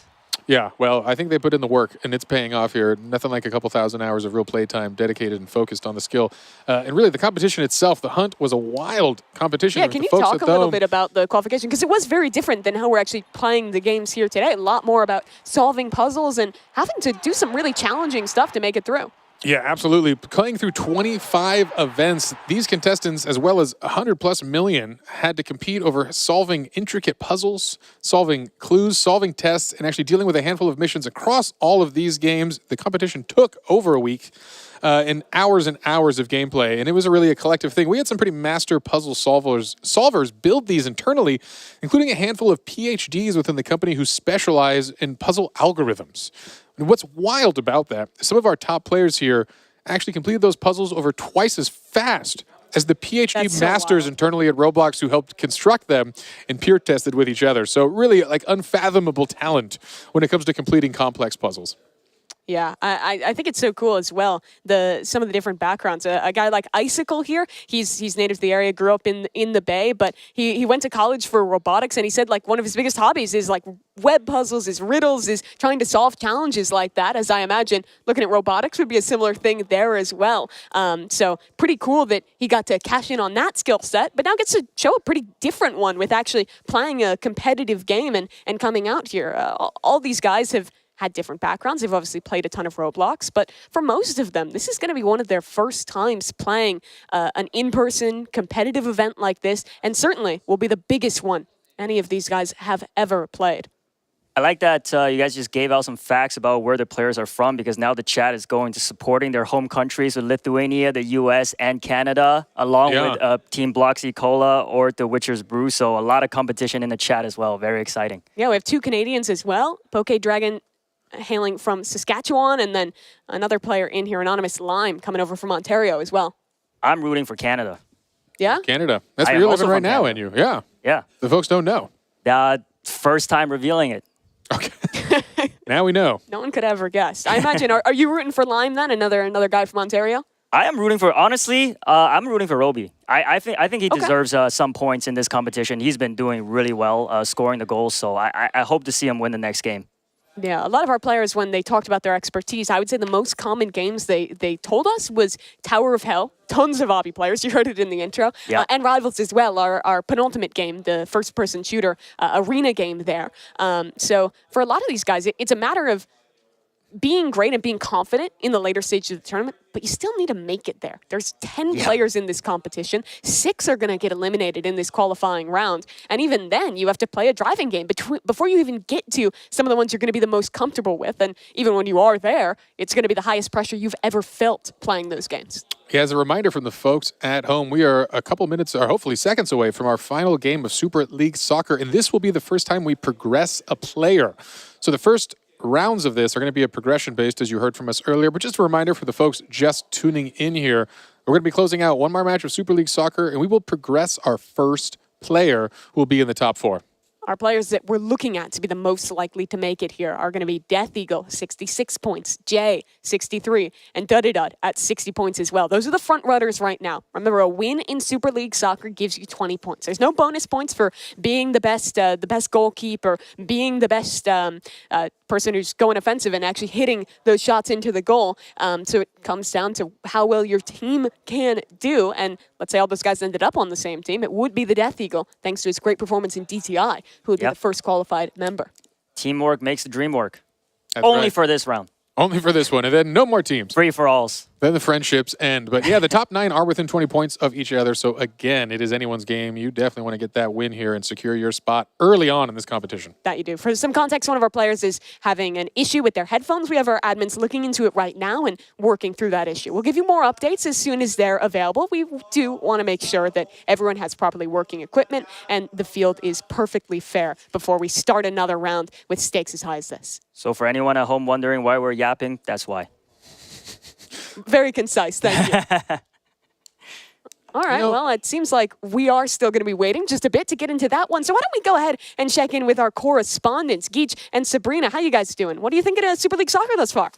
Oh my gosh, we screamed whenever Roby hit the ball right over Shafe. We were actually back here screaming. That was really intense. That match was amazing. I actually haven't watched a gameplay of Super League Soccer, so I thought that was really entertaining. Yeah, and I'm not a big sports girly myself, but that move, my heart is still pounding from some of these moments. I've been in here taking notes, it's that real.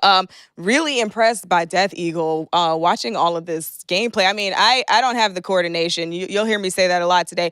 I don't have the coordination for something like that, but I feel like I've been literally watching the World Cup or something just on the screen via Roblox. It's so cool. It's amazing. It's been so fun to watch back here. I know everybody. I have a fun fact for you. Oh, yeah? About the World Cup, by the way. Super League Soccer hosted an in-game integration with FIFA for the launch of the Club World Cup trophy, which is taking place in America this summer. Rightfully so, because look, I mean, you would think that I was out here in South America screaming from the streets the way I've been hollering back here. I'm surprised. She's not kidding. I'm just Yeah, I hope I don't scare you. No, please, you didn't. Bring me back. It's been very entertaining. Yeah, I've been having a lot of fun. Who do you think so far? Who have you been impressed by so far the most? I am rooting for Roby, Death Eagle. I really liked Jay in Dress to Impress. Jay has some good looks in Dress to Impress. And Death Eagles, obviously, the last one was the really good. The ice princess fairy. The two-wing thing was very impressive. That was a good technique. It's always good in Dress to Impress to try and see how you can layer your stuff to make it look more, exciting and more fancy, more cutesy, more demure. I'm not good at that at all. That's not my thing. I'm not a fashion girly, as you can see. Shall we take a look at what the chat is saying? Yeah, let's see. What's the chat saying today? All right, chat. Who do you think is going to win this next match? Let's see what they all say. When we came in, I saw a lot of people rooting for Death Eagle, which I can understand why after seeing I've been seeing a that lot of gameplay Shafe as well. Yeah, a lot of fans of Shafe, Death Eagle. Chicken Jockey, what does that mean? I have no idea. Blocks Fruits. Yes, Blocks Fruits is a great game. Blocks fruits. Okay. Lithuania. We've got some Lithuania. Okay. It looks like the chat is enjoying this, though. Go ahead and hit the like if you are watching. All right, so Sabrina, if your avatar in Roblox had a soccer celebration, what's that gonna look like? Oh my gosh. It's probably gonna be sort of like a big galaxy explosion. I can understand. All right, so we're gonna go ahead and kick it back over to our casters so we can get this last match started for Super League Soccer. All right, folks, we are back here. We've got hopefully we are closing in on the opening of this last match here, but a couple more seconds for you to enjoy the soothing sounds of our voices with our faces. It's a wonderful thing. We just stare at Jay Party's beautiful face. Yeah, that's a real stall content. For some context, viewers at home, they're still sorting out some of these tech issues, making sure the monitors and the headsets for one of our contestants is working perfectly. I pulled up some trivia for you guys. You guys are Roblox experts, right? Would you consider yourself such? Yeah, absolutely. A historian. Would you consider him an expert? Yeah, and you is, regardless of his opinion on it, he is a master of all things Don't knowledge. put me on the spot. All right, I'm going to ask some questions. Just slap the desk to buzz in. This one should be easy. What year was Roblox officially released to the public? Here you go. I'm going to say 2006. Ding, ding, ding. Good job, NU. That's the first point to you. Another year question. What year did Roblox introduce the ability to create and sell game passes? Okay, I know this one. It's Go about the ahead. birth of the expansion of our developer program. I believe it's 2012. You're correct. Another one. This one about number of players. In chat, you guys should play along too. Write in chat who you think this is. See how well you know Roblox. Which game on the Roblox platform holds the record for the most visits as of 2024? It's probably the wrong answer, but I'm going to say Blocks Fruits. Incorrect. That is incorrect. I'm curious. I'm going to give the folks on the chat a couple seconds to respond here. I think they know this one, and it is a surprising favorite amongst the roleplay community, if I know correctly, as I do love numbers, and that is How are they doing, NU? Brookhaven. That chat? Yeah, what they get? They get it right. The answer, I believe, is Brookhaven. The chat is still rooting for the players. RP. Well, We're still rooting honestly, for players. Good for them. Yeah, That's what they absolutely. should be doing. I love to see that passion coming out. All right, another historic question. What was the original name of Roblox before it was officially launched? Oh, this is a fun one, dude. The folks, this is a good one for chat. I wonder if they do know this one. Yeah. I might even be wearing those socks. Oh, no, wait, I'm not. We didn't. It's different ones. I believe it was called Dynablocks. You're correct. Dynablocks was the original, and it was a physics simulator at the very start here. It was a pretty impressive little creation here to kind of demonstrate science and physics to kids and everyone around the world to kind of learn. And it turns out if you allow logic into a block, you can pretty much make any game the world has seen. Yes. And that's kind of the origin, I think, of all video games. And we saw it here in Roblox kind of evolving over the years from the old world of Dynablocks into the Roblox we have today. Full-fledged game engine. So, for the folks at home, we're waiting. Go ahead, open studio, start publishing your own experiences and find out what it means to create and build some of the coolest things around in the world. What experience do you guys have with actually building games? Have you spent any time in the creation studio and tried that out much? Yes, actually, I have. I went through a tutorial with some of the developers here at Roblox. They went through a simple one for me, but they threw out some terms that were very complicated. I did not retain any of that information. So whoever can make games in Roblox are very smart. It's so impressive what people actually put together and how much work it takes. I know you get to work with the devs on a day-to-day basis. Must be special to see what creative things people put together in this Roblox game. I do, and it is fascinating to know our developers from around the world. They are incredible folks who do awesome and wonderful things, but they're also good people. I think that's such a fun part of Roblox. A lot of our creators are building things they want to play, they want to create. It's both a hobby and a profession for them, so we see incredible stuff. Yeah, and for this tournament as well, we had to ask a lot of developers to change things up about their games and make modifications for this tournament, and it seems like everyone was pretty willing to do that as well. All right, folks, so here's the deal. We are trying to ensure this is a fair competition as much as possible, and I believe we're ready to get back in it. But to solve some of this out, we're going to be removing the headsets for this next round of Super League Soccer here to ensure it is an even playing field for all 10 of our players. And guess what? I think they're on the pitch. It's going to be new teams, a new look, and a last chance to make it. Two players competing for that top spot, Duddy Dud and Death Eagle. One of them will be able to be the first making it through. That or 3J, who's going to be on the same team here. Mad Max in possession, sends it up. Good pass, but a little too wide. No one super well in position to receive. Another pass going back. Chance for a goal, and it's not in. Shafe again on the defense, Shafe once again. Yeah, almost bobbles the ball from the goalie there. Thankfully, he recovers that, and it is out of there. Another chance for another play. I'm looking for Roby. Yeah. Which team is he on? A crowd favorite, again, without a win under his belt and maybe the most goals on the field. Hopefully, Rovi gets his big break soon. He's going to be back on the green team there, joined by Duddy Dud. Jay as well, rocking with the home team.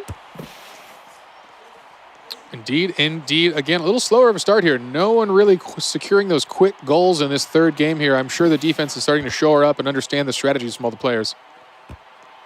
Good defense from Lime. A new person stepping into the goalkeeper position.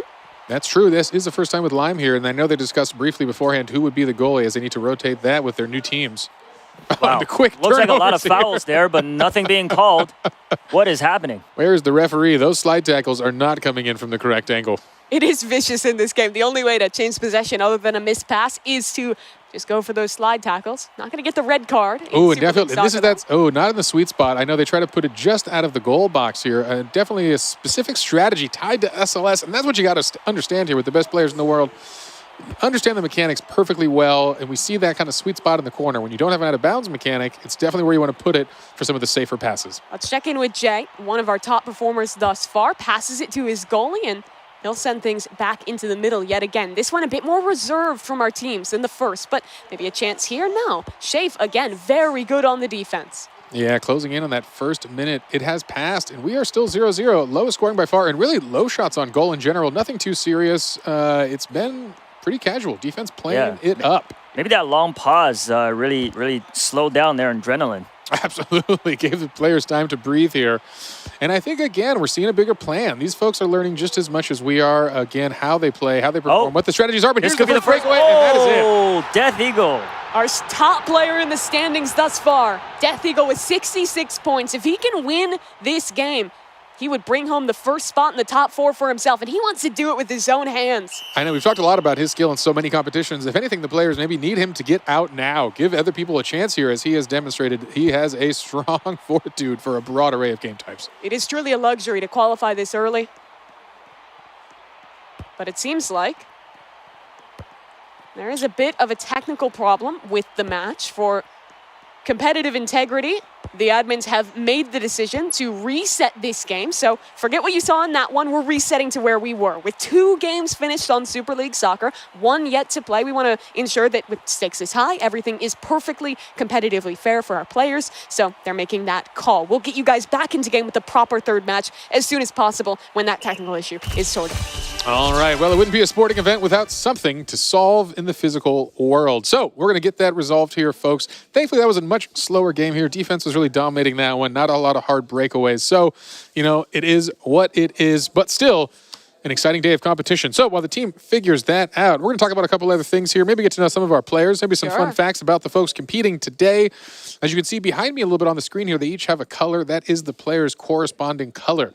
So as we go about the day, their outfits will be marked with that so you can understand who they are. And it matches the monitor back there, so you can kind of reference the face to the player as well of who the real person is repping that Roblox avatar. And they've got their outfits to match here, a very stylish way to identify folks and keep it cohesive. So very cool stuff. Indeed it is. It looks like they also have pretty jackets as well with their names that are matching up for this event in you. Yeah, can I get one of those after this is done?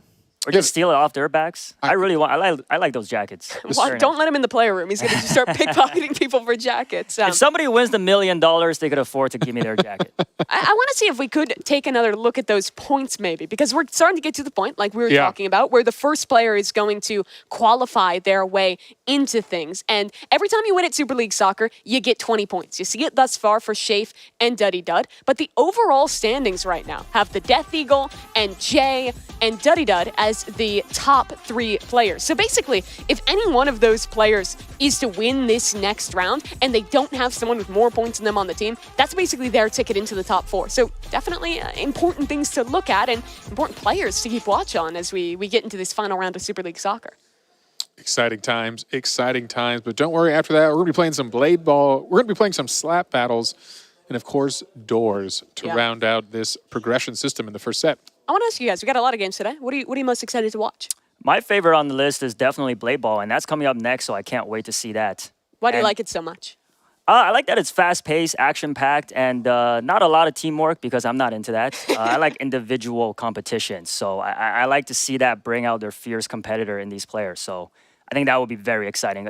a lot more shouting in the back, probably.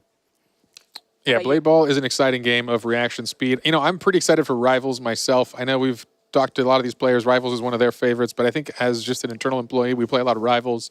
It's actually how promotions are decided within Roblox. Fun fact here, so always ensure you're on a team where you're better than your boss at Rivals. How do I apply? I know. That sounds like a great job. You'd love it. So that's going to be a real exciting thing to hear. I think I have to agree on Rivals. When I was prepping for this event, I played all the games, and I gave myself like a good few hours to practice them all, and I think I spent half the time just playing Rivals. Because I got a win streak going, and I was like, I can't stop now. It's really addictive. I love how the movement has so much skill expression in it. You can really go back and forth with the slides. You can out-movement your opponent in a lot of ways. And with that main AR only having 20 bullets, precision, movement, it's all super important. So a super fulfilling game to play, and one that even for players that hadn't played it before, I think a lot of them had the same feeling we did, that it was one of those games that just gets you hooked once you start playing. Yeah, high adrenaline, high-paced play, and a fun competitive mode to boot. It's really got the perfect recipe. Looks like it's 2-1, Rivals versus Blade Ball. I want to see what the chat says. Let us know what your favorite games are on here today.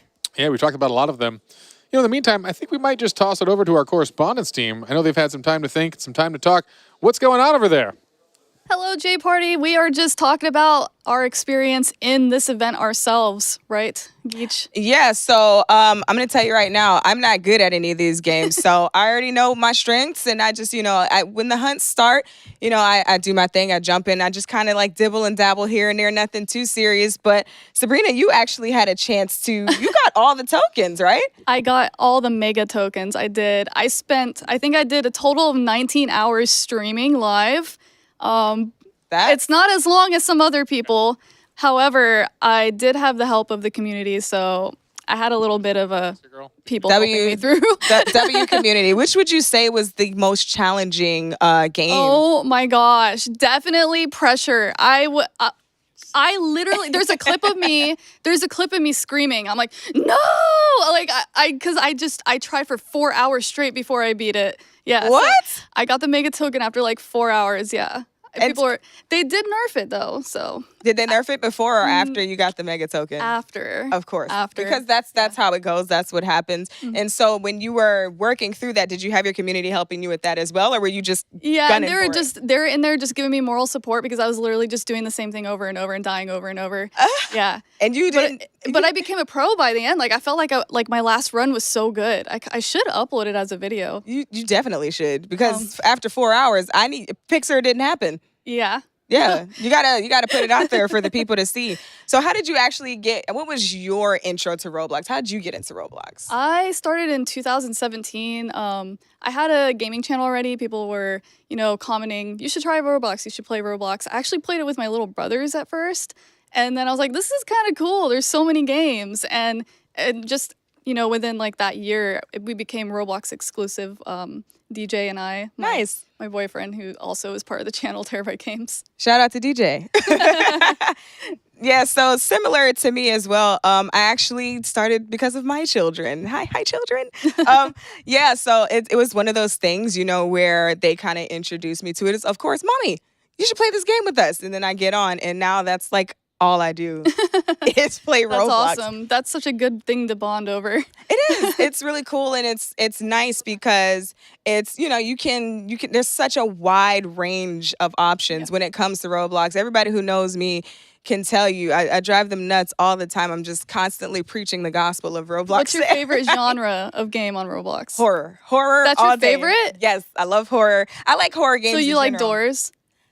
So about that. Oh, okay. I guess we'll talk more about that later. We'll get to that later. But yeah, while we wait to get into that, we're gonna go ahead and get back to our caster so we can watch this last match of Super League Soccer. Thanks, guys. All right. We are back again, folks, and hopefully we are getting through things here. We are just checking out what's going on in-game and hopefully testing the replacement equipment to ensure the playing field remains even. Yeah, so it's going to be our third round of Super League Soccer. Reminder of the stakes, our first player that qualifies to the top 4 double elimination rounds will be decided here. The player with the highest points at the end of our our final round of Super League Soccer will be that player making it through. So exciting stuff here. Yeah. Let's talk about some of those guys who are going to be the focus here as well. And actually, we're ready to go. Let's get into the game. Enough yapping from us. Let's start this last match of Super League Soccer. It looks like the players just getting their ready checks right now and getting set on the teams. I can't wait on you. Yeah, and just to go back, a couple minutes ago, I asked the chats what their favorite game is, and it looks like the most popular answer is Doors. So all three of us are wrong. Doors is fun, though. Yeah, Doors is great. So stay tuned, everybody. Doors is coming up really soon. Yeah, Doors will be the deciding match in this one. But for now, the deciding match of this first session is underway, as guess what? They're on the pitch. The players are ready. Let's get this kickoff here. Again, the final round of Super League Soccer. The first winner will be chosen here. And boy, you get a long break if you win this first cluster. And our two strikers, the two center fielders, Dud. And of course, on the other side, the Death Eagle. Death Eagle. Trying to compete to make it into that top 4. Yeah, Dud showing he's not a dud in this game at all here. Doing a great job. I believe scoring our inaugural goal of the entire set here. See if he can do it again in this game. Can I just make a prediction here? We got Dud. Oh! I mean, he's not going to let you talk, and you Dud another goal. He started us strong here, and he wants to qualify. Hey, my answer has not changed. Definitely the away. They got Dud and Roby on the same team. Two amazing strikers. I feel like they can pull this off. Yeah, this is his chance. The Roby comeback here, he deserves it. He's been doing such a great job here. And look at this. The team gets the breakaway again. Can the away team do it? Jay and the Death Eagle are two top players thus far on the same team here. Yeah, we'll see. Oh, nearly another goal there. That would have tied the game, but not today. Death Eagle has it back in possession and will pass to his teammate off the side. Oof. That pass was a little dangerous. That was a dangerous. The old crossover on your own goal there. Set up for another one, though. Pass back to Death Eagle. Oh, he can't get it. Goes a little bit wide. No. He got it. Time. Here's his shot. His chance. Death Eagle. Oh, it looked there, like it went in, but it didn't. It was very close. An attempt there, a little short. Not the Death Eagle's usual style of a cross goal. He kind of kept that one a little too short and easy, and they're able to recover it. Wow, great teamwork there by the away team. A lot of amazing passes. That's a scary spot. When you see the cluster just gathering on the net, it's hard to tell what's really going to happen there, and it's a good chance for the offense to get a score. Looking at this match, on your home team, you have the Death Eagle with 66 points. On the other side, Dud has 60 points on the away team. If home or away wins, their respective top scoring player will be the first one qualifying. So especially for those two, this is where their performance counts. Everyone must be really hungry for this win. Yeah, we're hearing a lot of commotion from the players in the back. Passions are high here. Oh, slip and fall results in a quick goal there.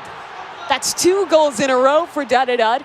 The world's greatest striker. The away team showing they came to play in this round here. Dud gets the 2 goals for his team so far. Off to a really strong start, but again, with 3 minutes remaining, we've seen major comebacks. Dud is truly doing this for himself. Trying to get himself in. Yeah, again, his own breakaway. We'll see if we see that backboard shot. No, I like it. Baits in the defender a bit, but it's not enough. Jay gets the steal, and it's out. Here's a chance at offense. This game has been all about our top scorers, but maybe a new member stepping up. Antarell needs to score some more points in this group stage, and with the help of Icy, here's his chance. Open goal. It's in. No, it is not, but the chaos continues here. A dangerous spot, and they're going to get it out. And I think that's the right move here. Just get some time to breathe. Death Eagle is a one-man army here on offense. Antarell again takes possession. Passes to Icy. That duo back at it again. Can they land it? No. Lime. Good on the defense. Yeah, absolutely. That's an important goal to save there. You really want to keep your hopes alive here. 2 goals is nothing to catch up to. That 3rd goal gets a little dangerous. We proved it in our first game. It was an 0-2 comeback to make it to overtime there. Yeah. Great save by Anonymous Lime. Yeah, you're not going to get the charge down on the goalie there, hopefully.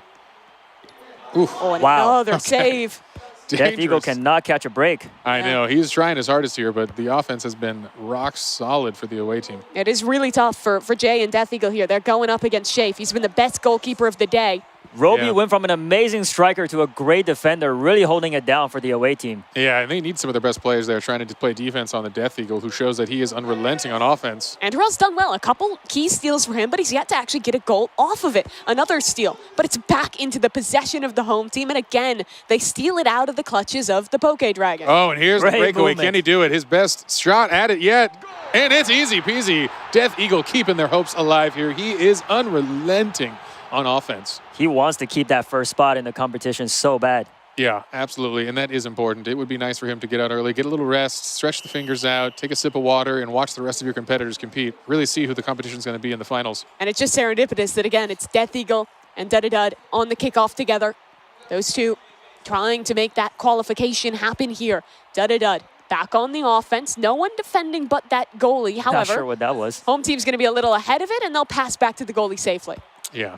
Easy exit, end that play. Oh, no, the goalie gets a missed kick. Wow. Oh, no. Bit of a fumble there. Lime had his chance, tried to send it back up the middle, but a great position played in from Icy. That was an actual mistake there from the goalie. Played it too short, and on a missed pass, it just comes right back to his team. Same two players up at the kickoff. Yeah. And Okay, again, Dragon this still time. down by 2 with a minute remaining. This is not over yet here. They're going to need to step up that offense as we see the Death Eagle again trying to get in position. Oh, but Dud plays it well. Slight delay allows him to break away with the ball. Dud is still on the offense, even though they're up by 2. Oh, no, looks like he's killing time. Yeah, He's he doing is well definitely. at it. Down to 40 seconds. Tried to pass it out, but stolen by 3J at the last second. They need goals, and they need them quickly. 40 seconds to try and lock this up. But Antonell again, they're just amazing killing defense. time. Yeah. Lockdown defense by the away team. Yeah, that was a big steal here. Very important stuff here.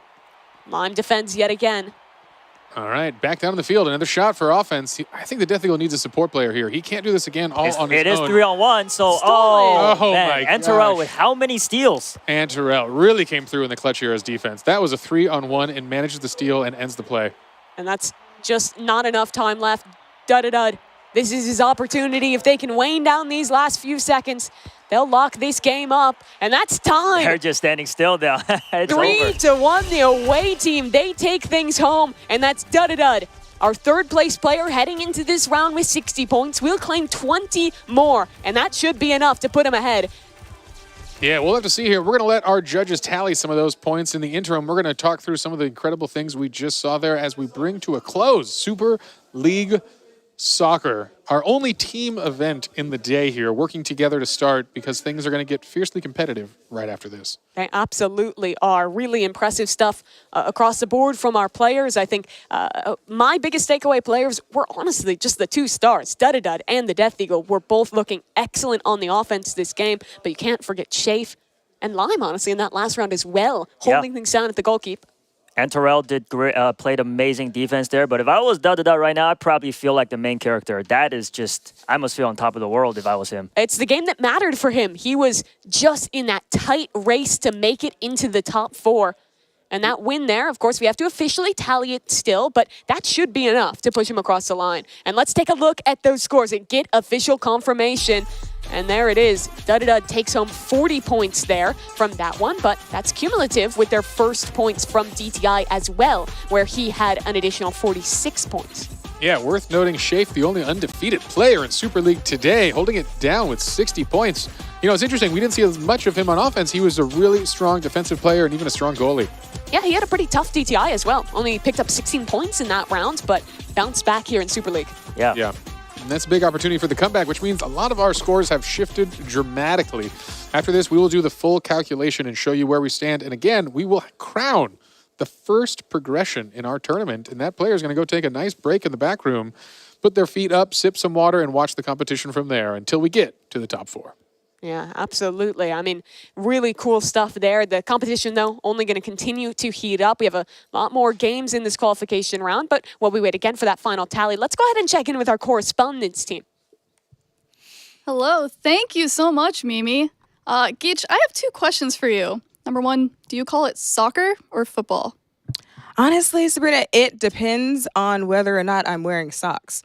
You see, if I have socks on my feet, I'm going to call it soccer because that just makes sense. But, you know, if I'm barefoot, you know, it's got to be football. It just makes sense. I mean, why I'm playing the game with no shoes on, you know, we're not going to get into that. Maybe it was a wild night. We're not going to tell her. We're not going to tell her. No. Okay, I have another question. Number 2, who do you think was the MVP today?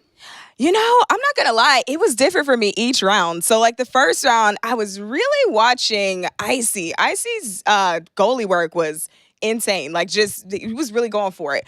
Second round. First round, it was Death Eagle. just straight out of the gate, just the juking and just ripping the ball and taking the shots. Like, I was really impressed by Death Eagle all the way through. And then at the end, though, Daddy Dead came through and really just showed, I'm not here to play with y'all. This is a game, but I'm not playing with y'all today. I'm coming to win this $1 million.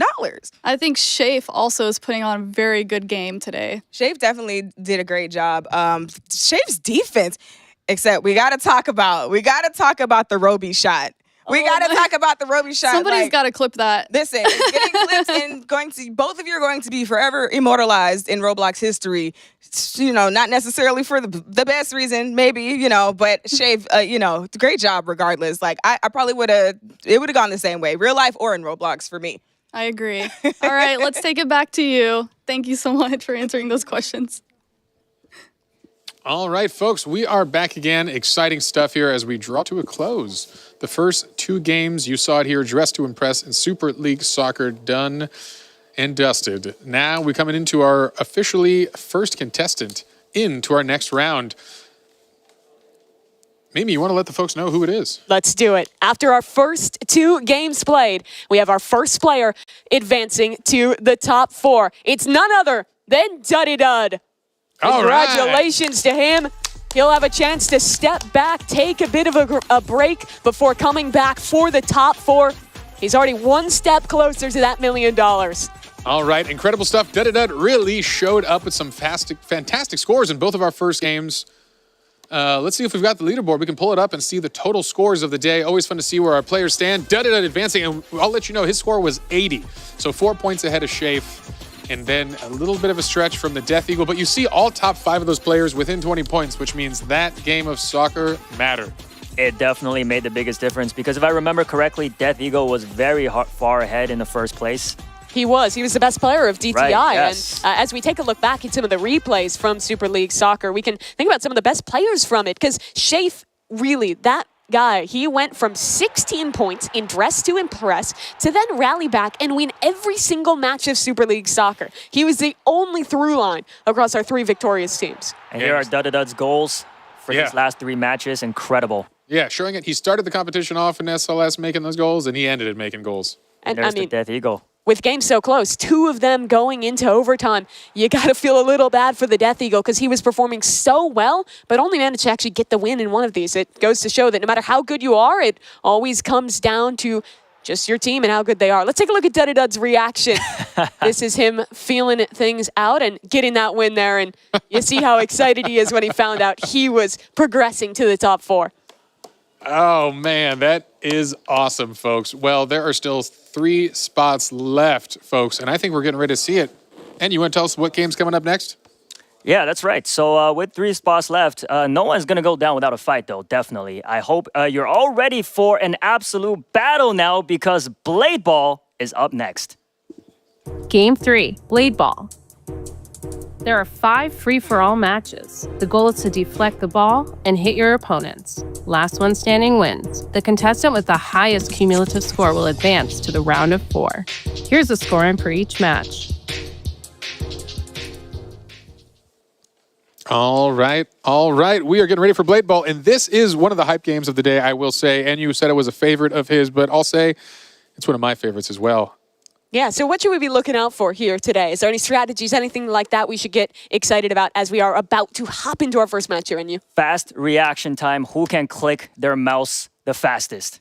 That's all it comes down to. And who can click it at the right time? Because you misclick there, you mess up, you don't have the block. Yeah, I'm not very good at that part. Yeah, and here we are. We're into our first match of Blade Ball. With Duddy Dud gone, it is just going to be 9 contestants competing for 3 spots. And you see how quick this gets going. A real back and forth rally here. And there we go. Wow. You see how tough it is to react. Yeah, the first player falls. And again, it's a quick game here. Slow to start with. Every hit speeds that ball up a little bit and a little bit more until we have the showdown at the end here. By the way, guys, there are only 4 abilities unlocked in the Blade Ball match here. Tell me about them. So there is going to be Freeze, which freezes the ball until parried or until 5 seconds. There's Blink, which allows the user to teleport up to 3 times before the cooldown. Rapture, which unleash a ferocious upward slash. And of course, Pull, which pulls the ball towards you. Not sure if anybody wants to use that, but that could be an interesting strategy. Yeah, you see there a couple players with One of those abilities you were talking about. Largely, you're just going to be spamming that left click and making sure you're blocking, making sure you get the timing down right. It is going so quickly. Our players clearly adept with the reaction time. Freeze in play. Ball will come back going pretty quick onto Icy, and you see how fast it is out of that freeze. Oh, misses it. Jumps and jukes himself there, throwing off his timing. Yeah, that's all it takes is a second, and that's why some of these abilities matter so much. Freeze, you'd think slowing the ball down matters, but you throw off the defensive timing, waste your block too early, and guess what? You're a sitting duck.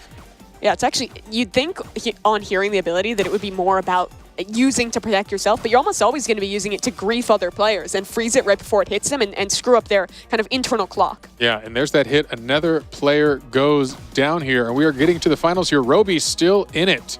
Exciting stuff here. We'll see if he can come back in this one. Sure. And there's the rundown. We see it there, an elimination. A final approach, so strong of a strategy. That was one of those strats you were talking about. We see it here again. The reaction time's impeccable. Death Eagle. Great from him, and it's a 1v1 against Antarel. This ball is only going to speed up. They run each other down. Oh, Antarel pulls it off. Oh, there's one more left, though. Oh, Roby avoided being seen. And now he has this 1v1. He's been sneaky. That he has. I did not see him all match. Roby, they run each other down. Oh, the rupture. Very nice from Antarel. Great usage of all of those abilities there, and taking home our first of 5 rounds here in Blade Ball. Yeah, you know, it's hard to see from the folks at home when you see that slight arc change, but it really comes down to a millisecond timing here. Anything matters to throw off your opponent, and it came down to that, and a quick mistake from Roby gets him second place with that one.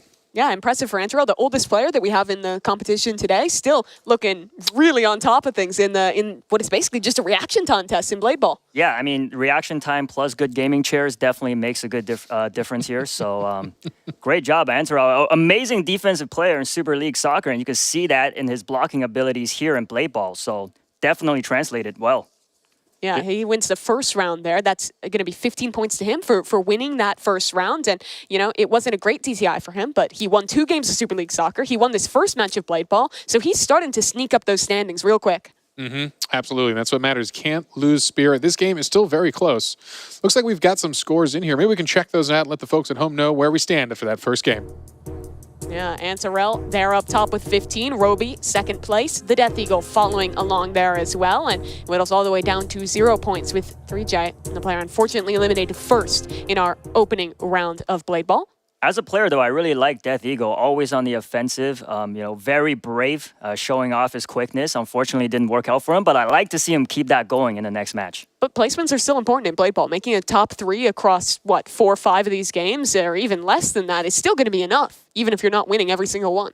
Yeah, we are seeing that as well. It is tight race amongst the top. So anything matters, every win. Can't let yourself get down. Momentum, be darned, come back and win it. And we're in here. Here we go. Match 2 of Blade Ball. I'm looking at 3J here. I want a redemption run for him. He went out first in that opening round. Here's his chance to do a little bit better here. And thus far, he's mainly eluded the ball. Nice defense from him. And he's going to get into a bit of a rally early on.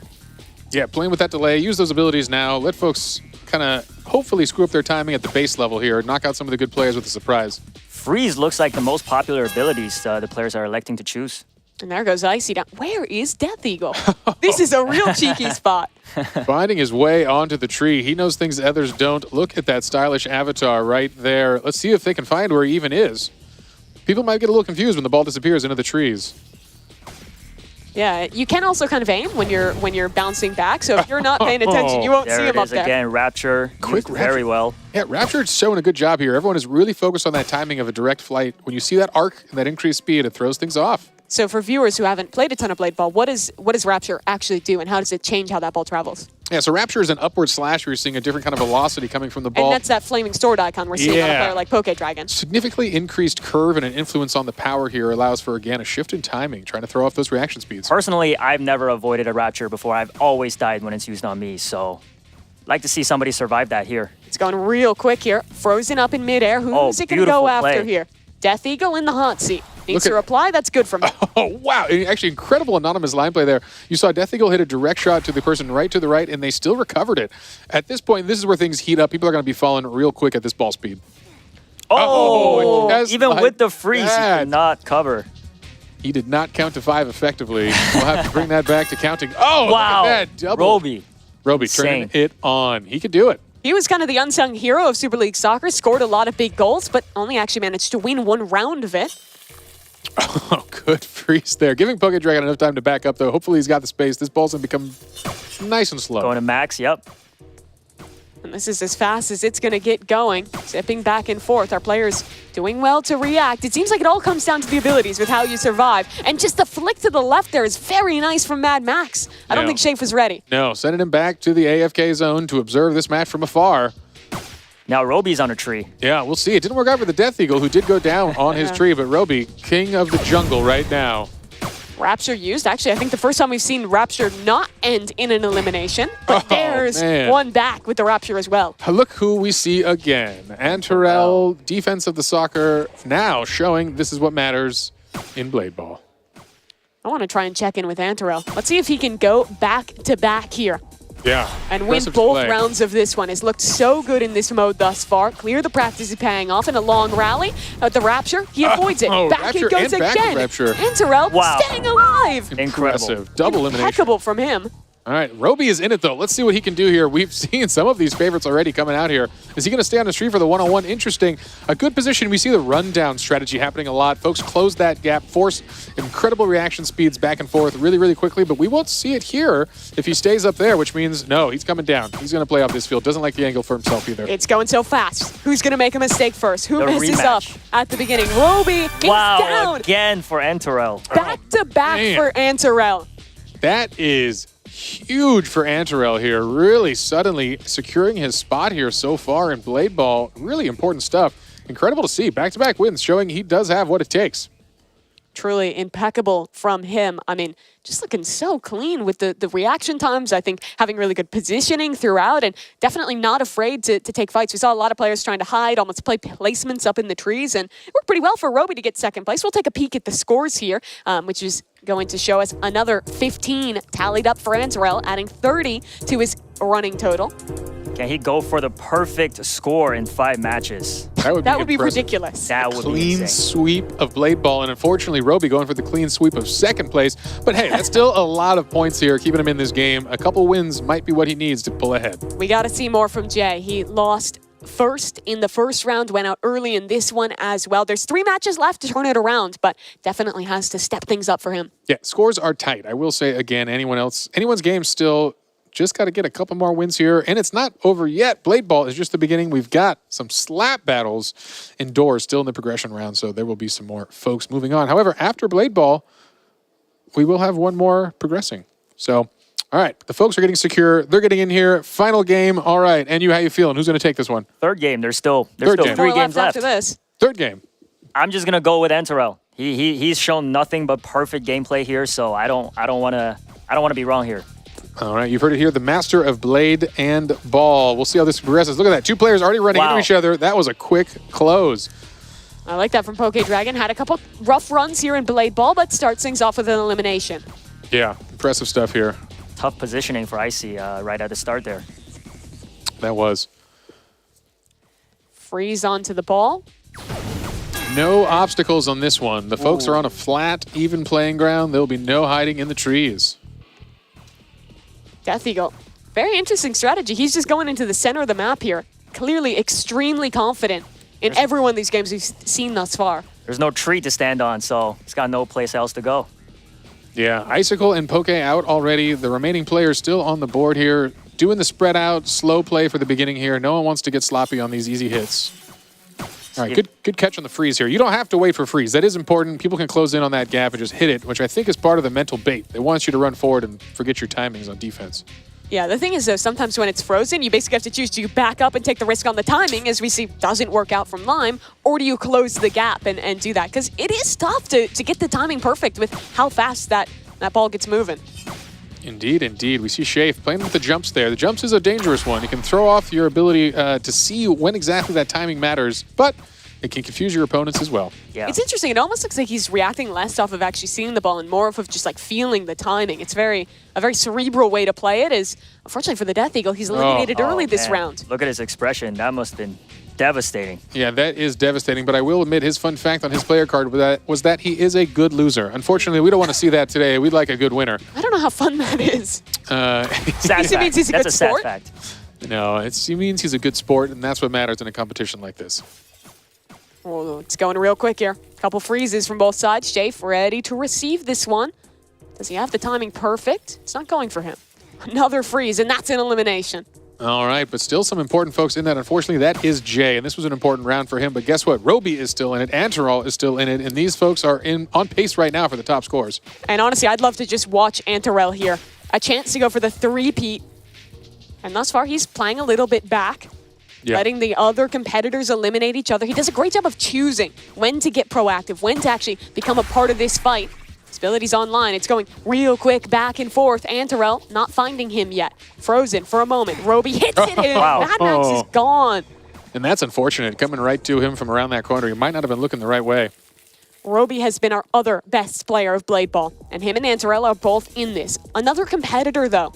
Someone who was good in the last round. Shafe here as well with his chance to dethrone Antaral in this mode.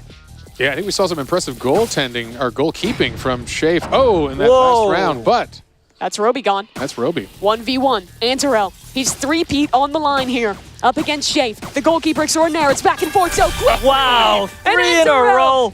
That's insane. In a row. Look at that fire emoji on top of his head. That must feel real good. That is an important win from Antaral, who takes 3 top spots in 3 rounds here. Boy, he must be feeling good. You've got a little room to breathe here, a little bit of a buffer. Yeah, that is the face of the champion of the Blade. Yeah, I'll tell you what, if he gets a little bit better, he might just be able to match up against me. Yeah, we're going to see that. Yeah. I feel like he might crush you, no offense. He looks kind of undefeated right now. After this competition, I challenge Antaral to a 1v1 in Blade Ball. Let's see it. Yeah, you know, we did have one of our teammates warming up with these folks earlier as a 10th sub-in 10th player who we consider a very good player, and he was destroyed by every one of these guys, so they are good. All right, folks, looks like the scores are in. Let's check it out and see where we stand. No surprise there, Antaral sweeping Blade Ball with 3 victories and 45 points on the board. Antaral had 66 points coming into this one from 2 wins in SLS and a solid performance in DTI. This should now put him out in front of the lead. If he can maintain this through the rest of the rounds of Blade Ball, he is setting himself up for a bit of a break to not have to play through doors, to get to skip out on slap battles as well, and put himself in a great position to win $1 million. And we'll see if he can, though. But again, our top players are still within 20 points of each other, which means a single bad round of Blade Ball could put you down on the scoreboard pretty quickly. That it could. I mean, it's a lot of the times comes down to which way that ball is going. You can get caught off guard. One slight mistake, one slight slip up, and you lose a lot of points on you. We're into our 4th round, the penultimate playthrough here of Blade Ball. Yeah, sometimes I notice when playing Blade Ball, you get caught up into other people's battles and you don't notice that the ball is coming to you next. So you got to be always alert. You got to watch the cross. We see in the movement, they mostly want to keep space with the players next to them, no surprises. But that cross-up is a dangerous time for both players. Try to avoid, I think, in general. Again, Antaral playing it safe, and this has worked for him in this initial round. Carve out your own corner and just play it easy. Let the fools charge in. We've seen 3 rounds thus far. I want to ask you guys, how are we feeling about the ability choice of our players? I think we've seen some value from the freeze, from a couple different ones. What would you be choosing if you were competing? Well, I think Rapture's really shown its shines here. Just being able to change that arc and mix things up has been awesome. A little harder to notice the magnet that pulls people in with the pull, but that is an important one because when you sneak up on someone a bit there, use the pull and get a quick return, and that's what's going to throw folks off. My go-to ability is the Infinity, which unfortunately is not in this game. But, yeah, this was hand-chosen by the developers to ensure we had the most competitive mode here, and these were the 4 they deemed fair, balanced, and a wonderful sport to watch. That's one of the things that is so cool about this tournament, the involvement of the developers. I know talking to them, you were saying a lot of the devs of these games were so excited to see them played here at the Hunt Final. Yeah, we appreciate all the work the devs did, adding some custom tweaks to some of their modes, and we know even some brand new modes, as we'll get to a little later in this competition. Yes, we will. And that's one of the special kind of magical fun things about Roblox is working with our developers so hand in hand to make awesome competitions and awesome tournament games that can stand the test of time. Well, our 3-peat winner here in Blade Ball is alive yet again. About half the contestants are gone, and another, that's Death Eagle, falling yet again here. Oh, and that's rough. Unfortunately for Death Eagle, that was a real important game for win. He's still high in the standings, but needed a good first place here to really secure a top spot. The players that are closest to Antaral in score are going to be Roby, who's doing pretty well for himself. Shafe up just a few points behind. Those are the guys you're looking at here. It's Jay taken out of this round, and we've whittled things down to a final 4. Again, Roby, Antaral, those are the guys to watch in this final. Yeah, an important one. I'm not sure they're paying attention to these scores as much as we are back there as the competition's fierce, but if I was Antoel, I'd be going for some of the folks who I know could compete with my top spot, and that's Roby, who's still in this game. But anonymous line, a third contender trying to step up. He's closing the gap. Antorel somehow always avoiding getting involved in these early fights. Yeah, they really should be teaming up on him. Yeah, that's right. They're kind of playing a little passive here, just splitting the board across this triangle. It's just going back and forth around the triangle. Lime hits it in. Who slips up first? Who makes a mistake? Roby, abilities being used. It's going so quick, but every one of them up to the task. Still staying in it, and finally. Amazing freeze. I mean, this is going to be hard to recover. Let's see if Antorel. And he can't do it. Oh, I thought it went to Antorel. No, that was he's anonymous still in Lime. it. A 1v1 between two of our top performers. Antorel, Roby, And this is the rundown. back and forth. Oh my goodness. They go. It's fireworks. Down, and Roby Roby gets the win. Clutches up. uncrowns the king. And is the first player besides Antorel to take home a round here in Blade Bowl. Well, that was an incredible run down Incredible. there. An important win for Roby. That is a key moment for him to capture those points and put himself up there where he So needs stoic. So stoic and so stoic. relaxed. to be. Yeah, that's his Zero vibe. pressure. Yeah, he knows it, man. Just keep it cool, keep it chill. Look at hey, him. $1 million what? Doesn't matter to me. Yeah, seems like he's been there many times before. You got to be stoic when you're doing it. Our scores are ready to go. The umpires have tallied things up, and still it's Antorel leading out, but Roby is close behind. The issue is, if it keeps going down to those two, another 3 points is not going to be enough for Roby to overtake there. No, we're going to need some tactical plays here because, again, they can win, but they need to knock Antorel out early. I'd be hunting, I'd be looking, and try to use those abilities fast and get him out of this competition. 58 points across DTI and SLS for Roby and 66 for Antorel. So not only would Roby have to do better than Antorel in this round, but significantly so to be able to pull ahead there. So he basically has to win and get Antorel out early if he wants to overtake here. And another name that's not mentioned enough here is actually a chat favorite, which is Death Eagle. Everybody wants to see him come back, and let's see if he could pull off a win in the final game here. Yeah, I think we've seen a couple emotional reactions from him losing out in some of these early rounds, and he's definitely going to have to step up here, only taking home 22 points across the first 4 rounds. We want to see some more from him in this final one. But a reminder, it's never over for all of our players. We need to keep on fighting because this is a progression system with points that count across each game. So you do need to try your hardest in each and every round here. It is important to secure as high of a spot as possible in each round. But here we are, the final round of Blade Ball. And here we go, Anonymous Can't believe Lime. it's almost over. I know. I'm having a great time. I could watch Blade Ball, I think, all day. It is a beautiful game of art. It is really fun to watch. The pace at which it plays, it's kind of unlike anything else that we're going to be playing in the tournament today. Absolutely. And a nice, quiet, distraction-free map here to just show this is a game of skill. As, again, there's a boom, and I believe a first player goes down here. Exciting stuff, but Shafe will not be remaining in this round of the competition. Yeah, the brand new classic V2, I believe, the map, a fan favorite here. That's really tough for Shafe. He was one of those players just on the edge, cumulatively 101 points for Shafe. He could have, if Antorel and Roby had been eliminated early, maybe looked to overtake, but unfortunately today's not his day, at least in this one game. There's still more for him to play, but that opportunity to qualify straight to the top 4, not really looking too possible. All right, Death Eagle takes down Icicle quickly there with a click and a sweep, and that is down for the count. That play just before that, too, with Jay freezing that Rapture was amazing. Yeah, it's one of the best direct counters, I think, when we're talking about the abilities in this game. Absolutely. Great reaction time there. All right, well, Antorel's still in it, and that is the player to be watching in this round. If they can take him out early, there is a chance here. It is an important moment for him. We'll see where this freeze is going. I'm not sure they saw the trajectory. Mad Max? Oh, going Another with the good counter freeze. Absolutely. Oh, and that is Antorel Antorel out. Wait, this is a chance now for Huge Roby play. to The come king back has here. fallen. It's true. Now, suddenly, this is a moment of truth here. Roby can claw this back. That was an early knockout. It's really going to come down to how the points roll out. Did Antorel go out early enough? Can Roby actually win this? It'll be neck and neck between the two of those, but to have its absolute best chance at the points working in his favor, Roby wants to win this round. Yeah, Chad is still talking about Death Eagle. They can't stop talking about him. He's very neither popular. can we. Neither can we, and he's going to shine still. I have a lot of faith in our remaining matches here. But for this one, this is a moment for Roby. If he can place top 2, I believe, he might have the points to move on. We'll find out. We'll have to see the umpires tally it, but all he's thinking right now is that a win would be so important, and that's Death Eagle, the fan favorite, going down.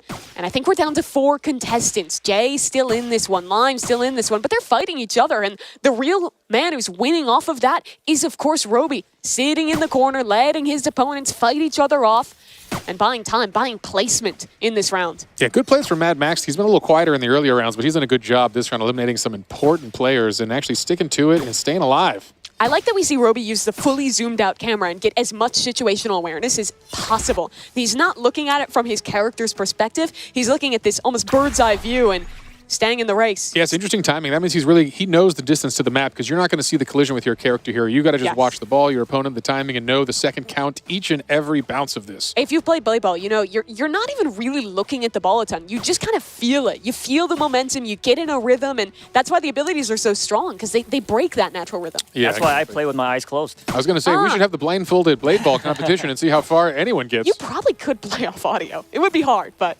Also, shout out to Jay. He's sort of been moving his way up the ladder in each and every match. Yeah, and doing a great job here. Yeah. All right, Roby, we've got a top 3. Anonymous Lime also doing great today with Roby. And who was that? I think that was Roby that just went down. Roby is out of the round. Wow. Roby. I'm not sure if that score is going to be enough. I don't think so. Antarell is going to have to be really kind of getting a sigh of relief out of there, knowing that he's getting a pretty comparable number of points here. With the win. Wow. Final win of that one. He needed that one. Was sitting at 77 points going into this round, adding 15 more to the total from the win. We're going to have to tally everything up, of course, but I think that's likely to be a position that Antarell is feeling good about. He took 3 out of 5, got a runner-up position in the 4th, and got about a middling placement in that final round. Yeah, it is cumulative, so as you get the scoring, even if you don't clear this one hurdle, it is important going on to the final. But again, wonderful stuff. We'll find out from the judges. And that's why we're talking about, our top performer being the one who gets that insta qualification, but there's still the other players who have to go and now play slap battles after this and then doors after that. Getting into 2nd, 3rd place and being competitive in that way means that you're in a way better position once that top number is taken off the board to sneak in and qualify in that next round. Right. And I feel like in a way, slap battles coming up next is very similar to Blade Ball, fast-paced individual competition. And here are the scores, so let's take a look.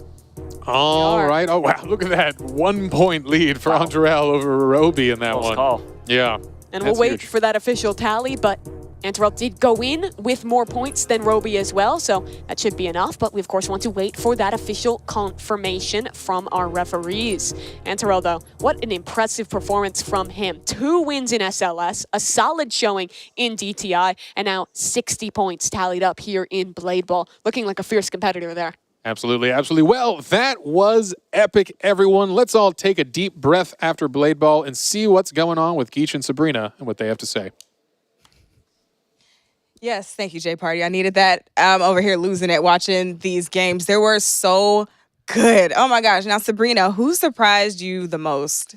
Well, Antarell, because I did not expect those skills, and then they started going after Antarell. So that was a good strategy on their part. Of course, because you've got to get out the guy who's getting everybody else out. 3 wins in a row. That's scary. Yeah, especially with the intensity that I really enjoyed watching Antarell and Roby go at it because I just knew that Roby was, I don't know, Roby had the strats. It's just like, he just couldn't quite pull the reflexes. It out. Yeah. And then just the back and forth so fast, man. But, Jay pulling it out the last round. Yeah, that was unexpected. I didn't expect it. Mm-hmm. So it could be anyone's game at this point. I don't know. We have no idea what's going to be happening in the next few games. Yeah, I definitely didn't expect Antarell to get knocked out in that last round, especially the way that he played the first 4 rounds, and then for Mad Max to come and just take him out. I think I had to double take when that happened because I couldn't believe that Antarell got eliminated. I was like, wait a minute, did I say Antarell got eliminated?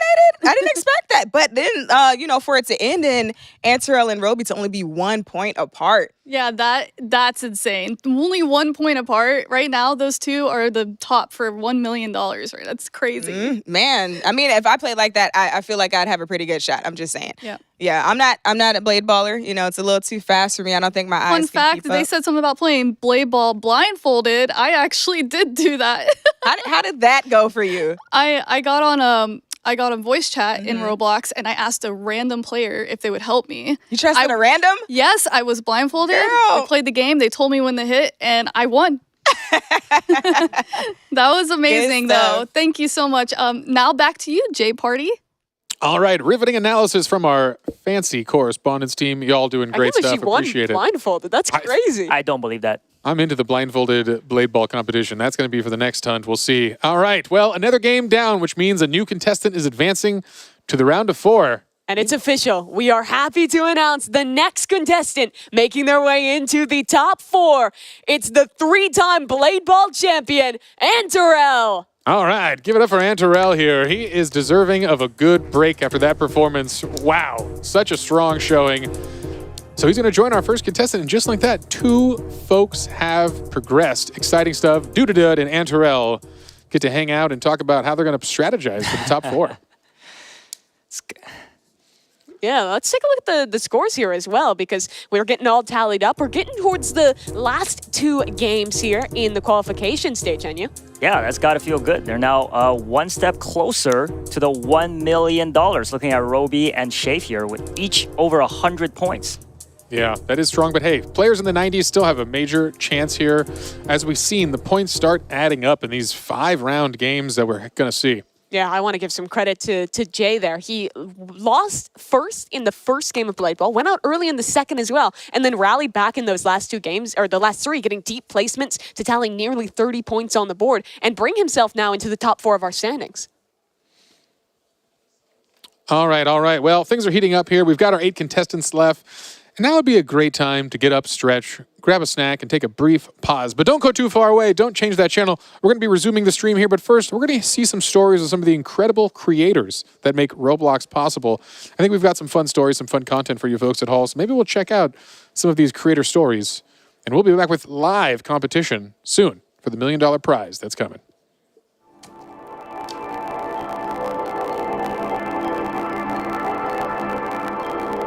It was funny being the art director on a high-end fashion game. And I wear Crocs on the daily. The difference between this and all of our other projects is there's very little... The color pass is actually just kept blank. Okay. I'm an art director for Sawhorse Productions. Sawhorse makes interactive brand experiences on Roblox.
And welcome back, everybody. Thank you for your patience because the wait is finally over. The even more chaotic slap battles is about to begin.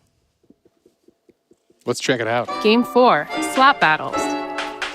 There are 5 free-for-all matches. Contestants must knock everyone else off the platform. Last one standing wins. The contestant with the highest cumulative score will advance to the round of 4. Here's the scoring for each match. All right, folks. Don't let that charming music deter you. This is a serious competition, and it's really important for our players as there is a pretty close amongst our top here, and it's still anyone's game because in 5 rounds of slap battles, if you go out first, you ain't getting any points. And if you make it to the top, you're getting a lot. So, again, the competition is in it. We've got some exciting stories from our players, and I think they're doing good stuff here. Mimi, what are you thinking? I'm thinking that this is going to be exciting. I think we're going to start to really shake out who our true top players are because it's down to the wire and we're into our first round of slap battles. There's going to be 5 total and this one is a little bit fun, a little bit chaotic. Normally this is a game with a ton of different gloves, but in this version, we're only playing with one to keep the competition fair. Yes, the basic white glove, and of course, the fart ability is the only one that is in the game, and as you guys can hear, it's already being used. Absolutely, you're going to hear that flowing here. As this game's going to have a little bit of a slower pace start, the players are going to kind of jockey for position in the middle here with this basic glove. It doesn't have a massive knockback, which is kind of an important part of this, as the terrain will start to burn down around them and force them onto a smaller and smaller island. I gotta say, everybody must be trying their best, fighting for life to win, because losing in slap battles must be the most disrespectful way to go out. I will not take that. Yeah, you hear a fart sound effect and you fall off the map. Yeah.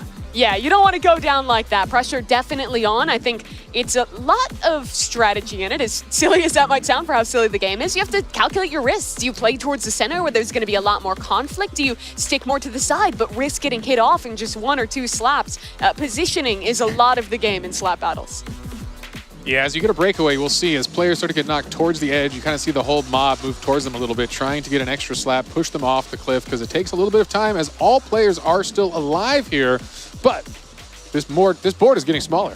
You are incentivized to, not take too many risks because you're not getting points for eliminating other players. You're getting points for surviving and being the last man standing on that island as it slowly whittles away. Still, our competitors all up, but players starting to get a little closer to that edge. Yeah, we see with this next drop on the layer on fire now, when that falls, we're going to see people dropping real quick here as we might be a single slap away from the center, and that's where the action really heats up. This is getting intense. All right, yeah, still 8 players alive, actually, which is a high score. I'm surprised as we saw folks falling a little quicker here. Oh, no, Death Eagle, the fan favorite. Tough for him. He had a couple slower finishes in Blade battles. Still, one of our top half contenders points-wise, and another one falls down. Shafe, making a lot of noise on the way down. Wow, and we are going to be making it to, it looks like, our final small pedestal here with a lot of players still in this. Yeah, 6 up on a very small island. Who's going to be the first to slip? Another goes down. Second player falling as well. It's down to a final 4. Who can stay up? Who can hold on? Mad Max in the center. It looks like a 1v1 against Lime. Max falls, and that should be Lime taking the first round. All right. Wow. Congratulations. That got a wee bit chaotic here as all 8 players made it to a really small form of the island here. But Anonymous Lime taking our kickoff match of slap battles and a whole new array of top players coming out in this next game. And that's instantly going to shoot Lime way up the standings here. The pack was super tight in the middle of the group, and getting those full points for the victory is big for Anonymous Lime. Yeah, it seems like his name's just popping out of nowhere now. Didn't really see him much in play ball there. And me personally, I played a lot of slap battle, and I have some overpowered gloves.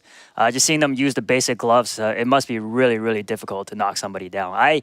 This is the game that induces the most rage out of me. So really, it's nice to see the players are still keeping their cool. Yeah, I mean, we already saw some emotions starting to come out in our last match of Blade Battle, and I imagine it'll only get more intense as the games get closer and players realize that chance to make $1 million is slipping away. But our scores are set to go, so let's take a peek how we're doing. No surprises, Anonymous Lime up top, earning 16 points from his win. Yeah, Mad Max coming in second with 13, and Jay needing those 10 points. And it's good to see some folks popping up. Icicle had a rough round in Blade Ball, but takes 4th here. We'll see if that's enough to keep his hopes alive.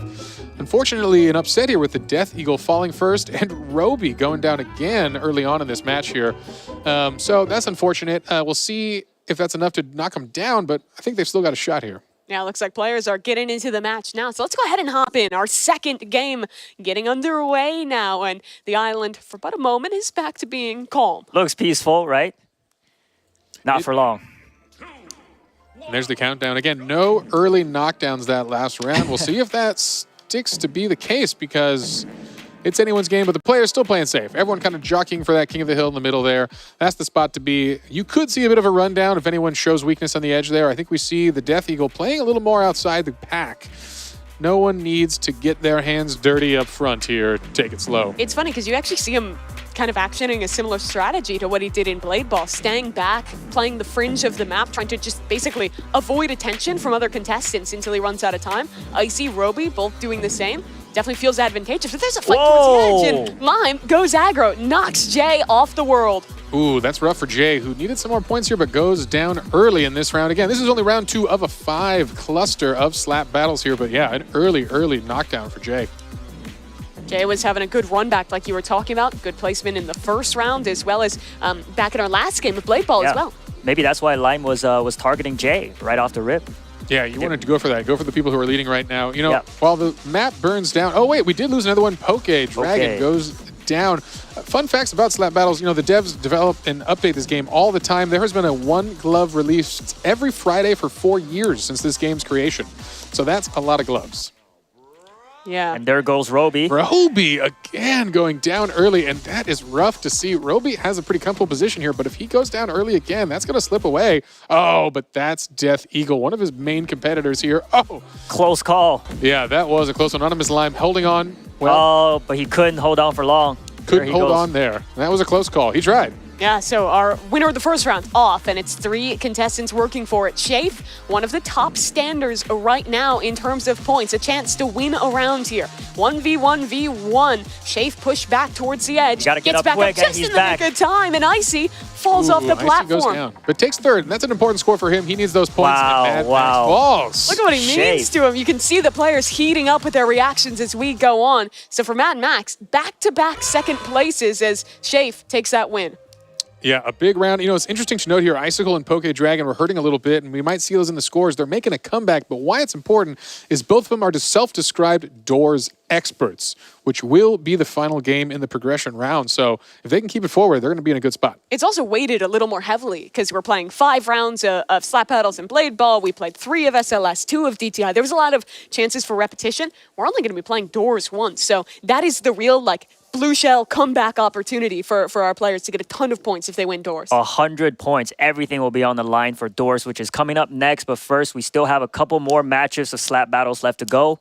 Let's see if any player can pull ahead here. Yeah, I'm kind of looking at the Death Eagle here. He's, like we've talked about, one of the fan favorites. He's the player who had to travel the longest to make it here. And with a really strong early start in DTI, he's struggled a little bit in these more recent games. We've seen some reactions, getting a little, energetic when he was losing these, a little disappointed to be falling off. So you're looking at him to come back here as we see our scores. Mad Max, the back-to-back second places, pushes him above Anonymous Lime. Yeah, consistency is key as demonstrated by their 26 points. Our leader so far, but right behind him, Anonymous Lime, 24, 18 for Shafe. And again, the rest of our players down the line. Unfortunately, Death Eagle in last place right now with slap battles.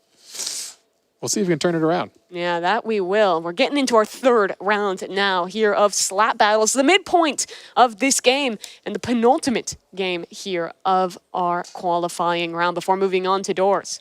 Makes me wonder how Enterel would have done in slap battles. Doesn't look like the skills are translating directly from Blade Ball to this. Yeah, we've seen a whole different set of folks come out on top here. And the initial high fives are happening. I like to pretend they're all just shaking hands at the start here. Doing very important business deals as they slowly fall off the world. Those slap sounds bring back some nightmares for me. Is this how you do the Roblox business deals when you're off talking to developers around the world? Just slap. That is true. More fun facts about Roblox. After you compete in Rivals for your promotion, you will compete in slap battles to have the best ceiling of the contract. So it is a wonderful world to live in, the whimsical life of a Roblox employee. What's up for IRL slap battles after this? We'll see. Do we get to choose our own glove? We'll leave that one to you. Still, all 8 of our contestants are standing in this third round. We're watching the Death Eagle, the guy we've talked a lot about today. Yeah, it's an important run for him. He needs to place in the top 3 here to keep his spot alive in this competition. It's unfortunately a lot of pressure for slap battles, a game of whimsical fun. but serious money on the line here. And we'll see Roby again, also someone in an interesting spot. Oh, but Poke goes down. We missed his fall there, but he is out. And all right, that gives a lot of our players still a chance here to get that score. I know Roby's going to be looking for it. The second round now where Poke Dragon has gone down pretty early. I believe he was the first eliminated the last round too, and that's Jay falling. Yeah, a bit of a gang up on Jay. Gets down in the corner. Yeah, he's been eliminated pretty early in the last 2 rounds. Yeah, it's an unfortunate spin for him here. And I'm surprised that first round we saw a long, drawn-out fight, but in this one, folks are dropping. With Poke and Jay out, only 6 remain. All right, platforms are applauding. Okay, Roby getting hit, but staying in it. Now we see back to that King of the Hill, jockeying for position, staying in the middle. Oh, that was a far knockback there. Yeah, a lot of these platforms starting to drop. Yeah, that power is a quick boost. Very important to kind of recover your position or sneak up and get that push slap and get them over the edge as folks show signs of weakness. Ooh, the platform's burn in a weird way this time. It's going to leave a funny shape at the end here. And we're going to see a lot of folks dropping real fast make here. it back. Oh, good use of the blast there to boost his way back in. But oh, an icicle shape, anonymous line. They all fall one by one. And it's Roby and the Death Eagle. Oh, this is an important one here. Oh, Death Eagle, can he make it back onto the platform? Just in time. The slap connects. Roby stuck on the platform. They're both falling. Ooh. Who makes it down first? Good Roby competing. Oh, who wins it? Roby's just above. Death Eagle steals it away at the end. The most intense round we've had as slap battles thus far, and you see the elation on his face, disappointment in the first 2 rounds, and now feeling good off that win. Oh, the fans must be real happy after this one. They've given him a nickname. They're calling him the Deagle in chat. The Deagle. Oh, that is a good nickname. Wow. All right. Well, a win that he needs, that is for sure. However, the person he didn't need to get second was Roby.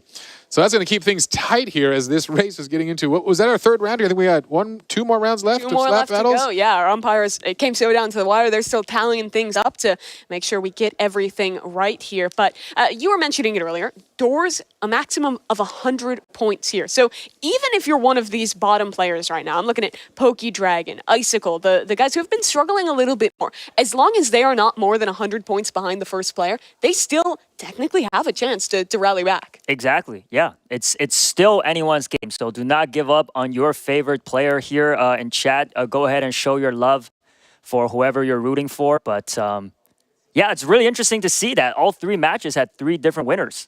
Yeah, a little more competitive than the domination we saw from Antarel in the last game there with Blade Ball. Right, yeah. Good stuff. Good stuff. You heard it here. Important for our folks. There is still points on the line in the 2 remaining matches. Hopefully Poke Dragon and Icicle can step it up.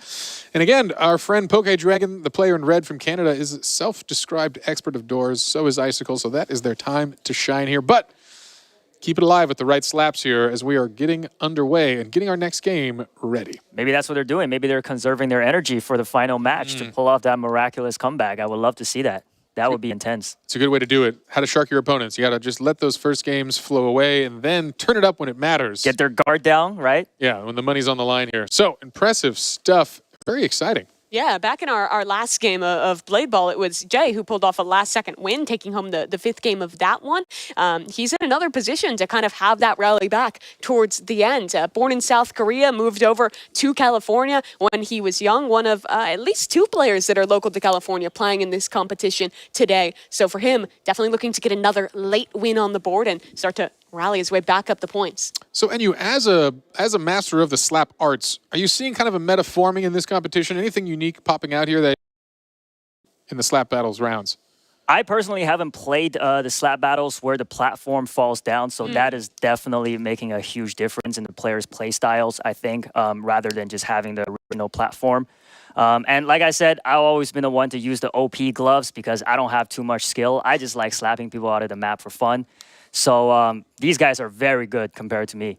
We do have such a mix of the games that I think very naturally fit into like a serious esport. You think something like Rivals, it's an arena FPS. It's like a ton of other arena FPSs that have been popular esports before. But Slap Battles is one that is so unique that it's funny to kind of have the tonal dissonance of this incredibly silly game with these super high stakes and seeing the emotion come off the sleeves of our players while duking it out. Right, and that's kind of the fun here, as I've nicknamed our Roblox Octathlon, a series of skills you would not expect to see in the gaming world here. Again, starting with fashion all the way to shooters and platformers. And today, we're in the reaction speed games with Blade Ball and Slap Battles here. And it's a broad array of skills, which again, these players, again, with the millions and millions who competed in the hunt initially, was a game of puzzles and skills and ingenuity and working together to solve really complex kind of mental challenges. Now you're tested on all these other elements of gaming. So these folks truly are masters of so many ways to engage in a digital world here. It's quite impressive. We talked about it a little bit earlier in the show, but I want to go back because, Enyu, I know you played some of the qualifying rounds to make it in. Can you speak to the challenge that it is? Because 183 people visited that main page for the hunt. Only these 10 made it. It was truly a difficult run to qualify here. Yeah, definitely. I think it really goes to show what their perseverance, as we mentioned earlier, over 70,000 hours combined from these players. Right. The amount of, and it's not just about the skill. You could be very good at the game, but if you don't have the dedication and perseverance to put the time in to the actual event, then you wouldn't have made it here either. So it's very impressive all around. All right, scores are in. Let's see what we're up to from this match. And ooh, it's getting tight at the top here. Anonymous Lime now tied with Mad Max for first place with 32 points each, and Shafe at 28. All right, big comeback from the Death Eagle, who goes from the bottom of the board to fourth place here. Very good from him. Lime, Mad Max, not just tied in the points for this game, they're both sitting at 123 across our cumulative score here. They're pretty close to Roby and Shafe, our top two. Is it the same person? Could be. Just move back and forth really quickly. You'd never know. They might be. It's Anonymous Lime. We don't know who he is. He could be the Mad Max we've been missing. All right, folks. It's underway. The folks are getting ready to go here. I think we're just getting them in position, and another island battle will be heating up. Scores are tight. We just saw there. I think it's still anyone's game, as we mentioned. I'm excited. Let's see what happens. Here we go. Focusing on one of our front runners here, Roby. He had a really good showing in Blade Battles, taking home 59 points there. He only has 21 to his name thus far here in Slap Battles, but still leading in overall points. We'll need to step things up, though, if he wants to keep that position and be the third player in the top four. Yeah, we're underway.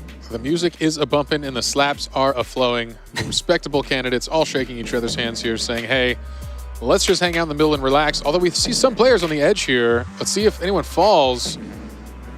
No, Shafe looks like he's going to be sick. No! Oh. Anonymous Lime. Big knockout for the team. He has been leading so much here.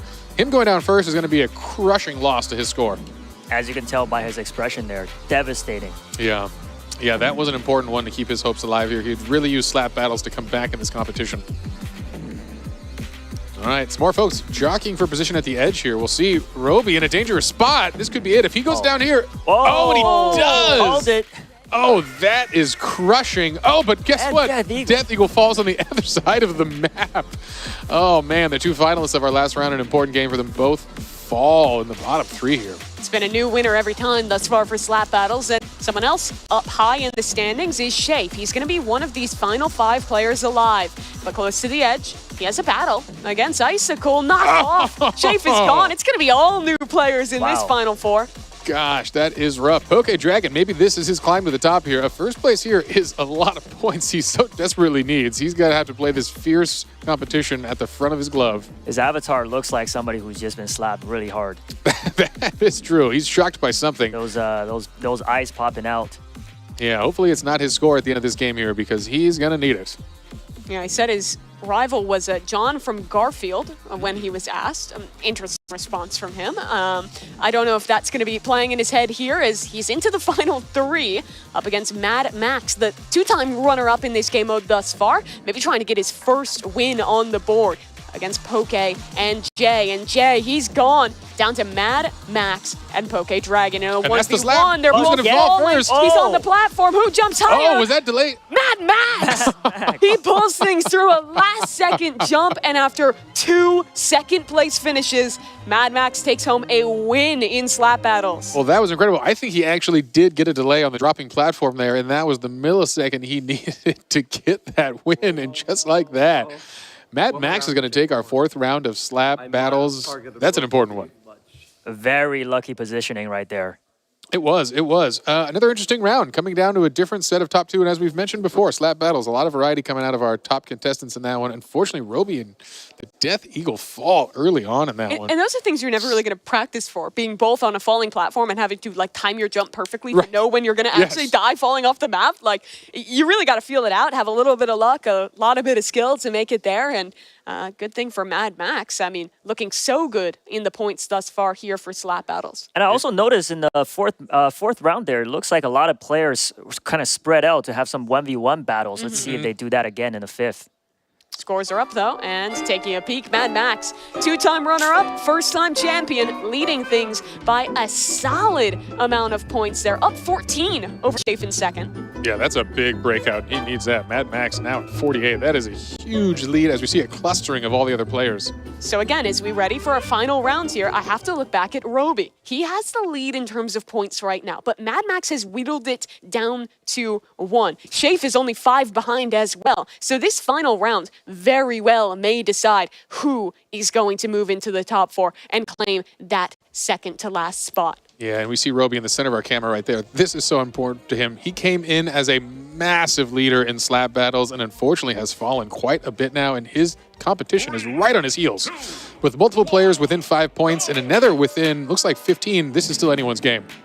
Roby wants to win this one, not leave it down to the math, get a clean lead out ahead of his opposition. That's his goal in this final round. You'll see if the players recognize it. There is some chance here for kind of some teaming up on folks as we get a push to the edge here. Who's involved in this? Is that Jay and Roby here? They don't want to go down early. Managed to escape that. Yeah. At the same time, though, the players, they don't see the points that we do. They're definitely going to be locked in on the game at hand and just trying to win in every single one of these games. Yeah, and that's all that matters. Again, these collective points. All right. No one falling early on this one yet. They're all taking it pretty seriously, playing it safe. This is our final round of slap battles. No, as I say it, what happened? We missed it off camera. Roby goes down. Oh, no. And that's a last place elimination. That opens the field wide open. So the player down in 4th place, Anonymous Slime, was trailing by 17 points, maybe just out of reach for him. But Shafe, Mad Max, those are the players we're looking at here to be able to do it. That is crushing for Roby. Mad Max must be real excited right now. This is his time to shine. If he can stay on this platform for just a little longer, he might be in the spot to move on, which is kind of a sneak attack here. We didn't see him on the leaderboard at the top coming in slap battles, but showed consistency is key.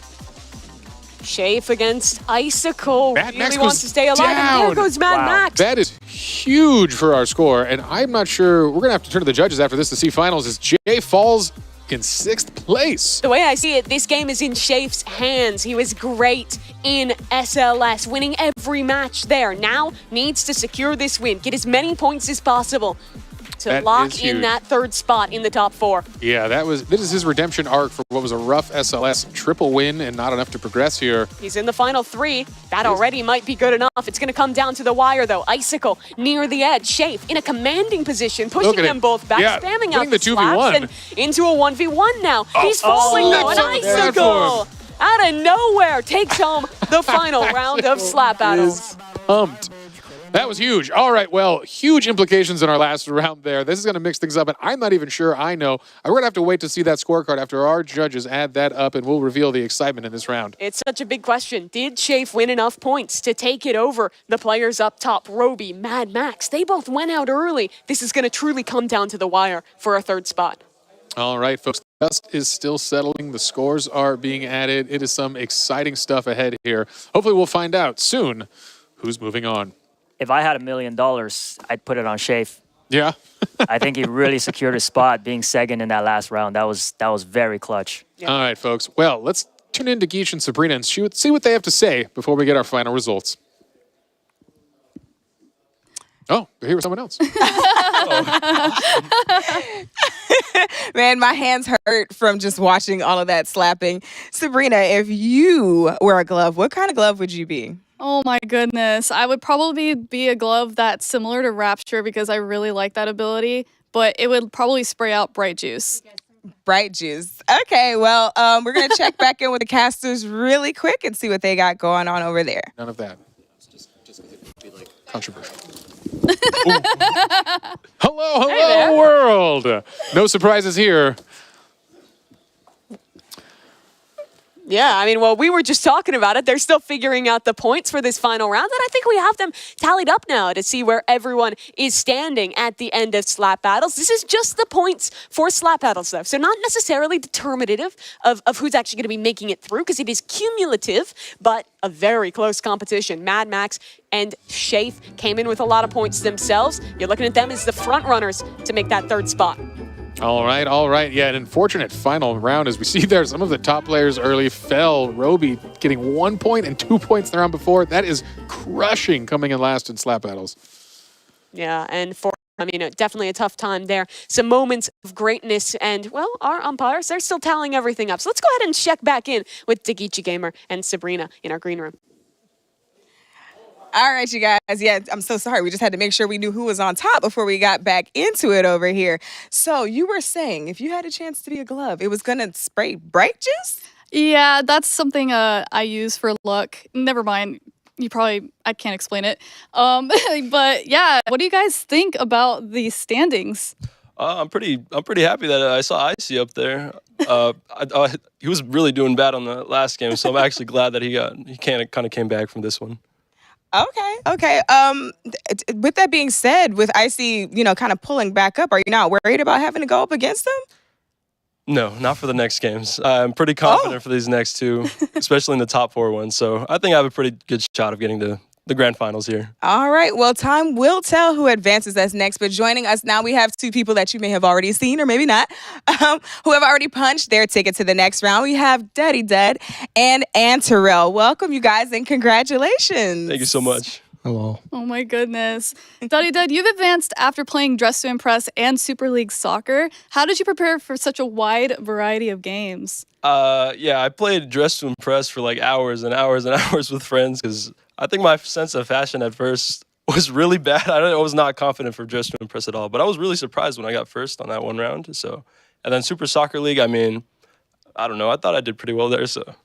Oh, yeah. Just a little bit of practice on that one. You definitely went crazy on the Your third round. That was my favorite on Dress to Impress. Thank you so much. I like the first one was really good. My second one was pretty bad, I think, but that's okay. You thought it was bad? I thought it was bad because I saw everyone else is doing the ice fairy way better than mine, and my colors didn't match, I think, so I thought it was bad. Okay. Well, okay. We are definitely our own harshest critics, for sure. Yeah, I beat myself a little bit because I thought I could get first, like, way better there, but it's okay. It's okay.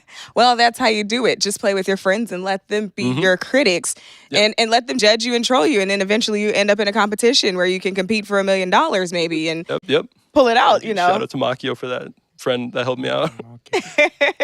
And so, Terrell, what was your strategy? How did you approach Blade Ball? Like, what was your strategy for that? Just survive. Right. Oh my goodness. Well, clearly it worked. All right, so we're going to take it back to Jay Party. Thanks, guys, for kicking it with us, and we look forward to seeing you in the next couple of rounds. Thank you so much. All right. Good job. Yeah, thanks so much, guys. It's good to hear from some of our contestants that have already made it in. But we have another player joining them, and I'm happy to announce our umpires have tallied the score. And the third finalist making it through after the conclusion of slap battles. It's Shafe. All right, Shafe, congratulations. You've made it through. You get a slightly shorter break, but a break nonetheless. Rocking the orange outfit, it is Shafe. There he comes, the Slap King. Really came back. I think he deserved it. After a really, really impressive Super League Soccer wins across the board, swept it. He needed a big comeback. And this was his redemption round. All right, let's check out the leaderboard and see where everyone stands coming out of that competition. All right. And again, a tie now. Roby and Mad Max. But right on their heels is Anonymous Lime. And, of course, the Death Eagle going into a massive scoring game here. Hey, we know by this math, this is a huge point score. So guess what? Anyone could still make it, although Poke Dragon, the man from up north, has a lot of work ahead of him. That he absolutely does. Roby, though, got to be feeling a little bit rough after placing last in slap battles. Had just a couple points more, and he would have been making it into that top 3. But he has another chance indoors and is still our leading contestant heading into that next game with a lot of really points on the line here, Jay Party. All right, good stuff. Note to myself, don't try to shake Shafe's hand after this. He might just slap me. But that's not important because right now we're going to hear the rules of our next game. It is the final round of the progression system, and it is an exciting one. If you weren't already on the edge of your seats, you will be, because coming up next, it's Doors. Game 5, Doors. There is just one free-for-all match. The goal is to avoid attacks and survive.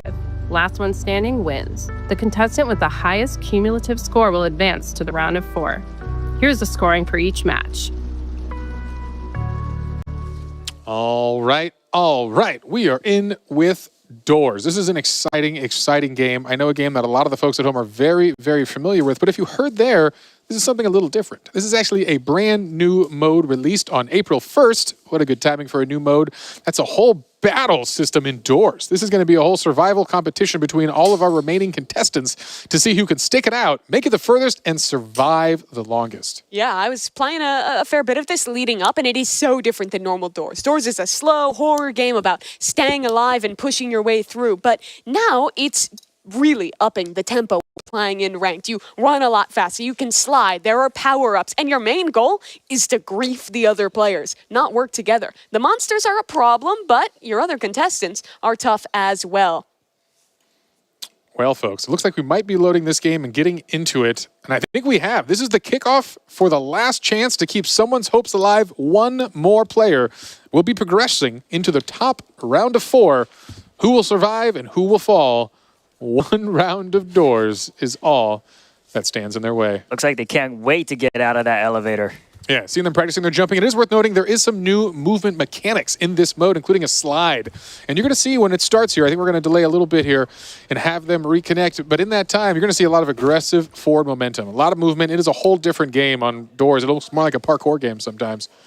Yeah, I mean, having reached door 100 many times, being carried by my teammates, I am definitely an expert in doors as well. But you can see these guys will probably make it past door 50 within less than 5 minutes because of how fast-paced this game mode is. It's going to be intense. It goes quick, and it also ends a little early. I don't remember exactly what door, but once they get to the end, you get into like this basically sudden death mode where any damage you get from a monster, another player, anything like that will knock you out. And I imagine with how good our contestants are, you were mentioning, a few of them have even said that this is one of their specialties. We should be expecting them to go deep here indoors. Yeah, going to be exciting competition. And maybe we can give a little more background indoors. This mode also has an array of new items that have been added. So while you might be familiar with the monsters, there's a whole new array of objects, different bombs to throw, knock down players, slow them down, do some damage to their health bars, and of course heal that back up, as well as some fun, unique items hopefully we'll discover throughout the match. Some fun surprises. Yeah, there's a couple different weapons you can use to basically PvP with the other competitors. There are props, things like chairs, plants, random stuff like that you can throw at them as well to deal damage and put them into a stun state. There's also still limited places to hide, so you can grief other players, steal a closet from them when Rush is coming through and knock them out of the game. Yeah, absolutely. And I think one other important thing is all the players, they're very fast at playing the game, and all of them cluster together. It might block your vision with some entities coming your way. You might not even be able to see them with people blocking your vision. So that's going to be a key thing to look out for as well. Could be some unlucky players in this. Yeah, there absolutely could. And remember, it's only one round of Doors. This is a longer one, so we're only playing once. But that means pressure is on for players like Pokedragon, like Icicle, who are sitting lower in the overall standings right now. This is their last chance to compete for that $1 million and make it to the top 4. All right, folks, you've heard about Doors, but let's talk a little about the creators behind Doors. Doors is made by Lightning Splash, a really awesome and wonderful dev I've had the pleasure of working with and hosting in one of our last award shows. He helped me actually announce some of those prizes. But not only does he make this game, he also produced the entire soundtrack and makes and the music's good. The music, right. And that is such an absolutely important, critical part of the horror game world is that sound, that complete immersion you get from wearing your headphones. And so really an incredible work here. It is truly an atmospheric experience for sure. Another one of those games that I think has really taken Roblox by storm. But here we go. It looks like the players are all loaded up in the elevator, and we're ready to get things going here. This is Doors competitive. One round and a last chance to make it to the top 4 and have your shot at $1 million. All right, the first door is open, and we are underway here. Gosh, is anyone breaking out in the lead early? Well, I'll tell you, it won't matter. This is a lot of game flow, and that's what you're seeing right there. This is a parkour-like experience. Speed boosts. Incredibly fast. You're seeing players slide past each other constantly, and while you're playing for speed like it is a race, again, you got to survive to the end.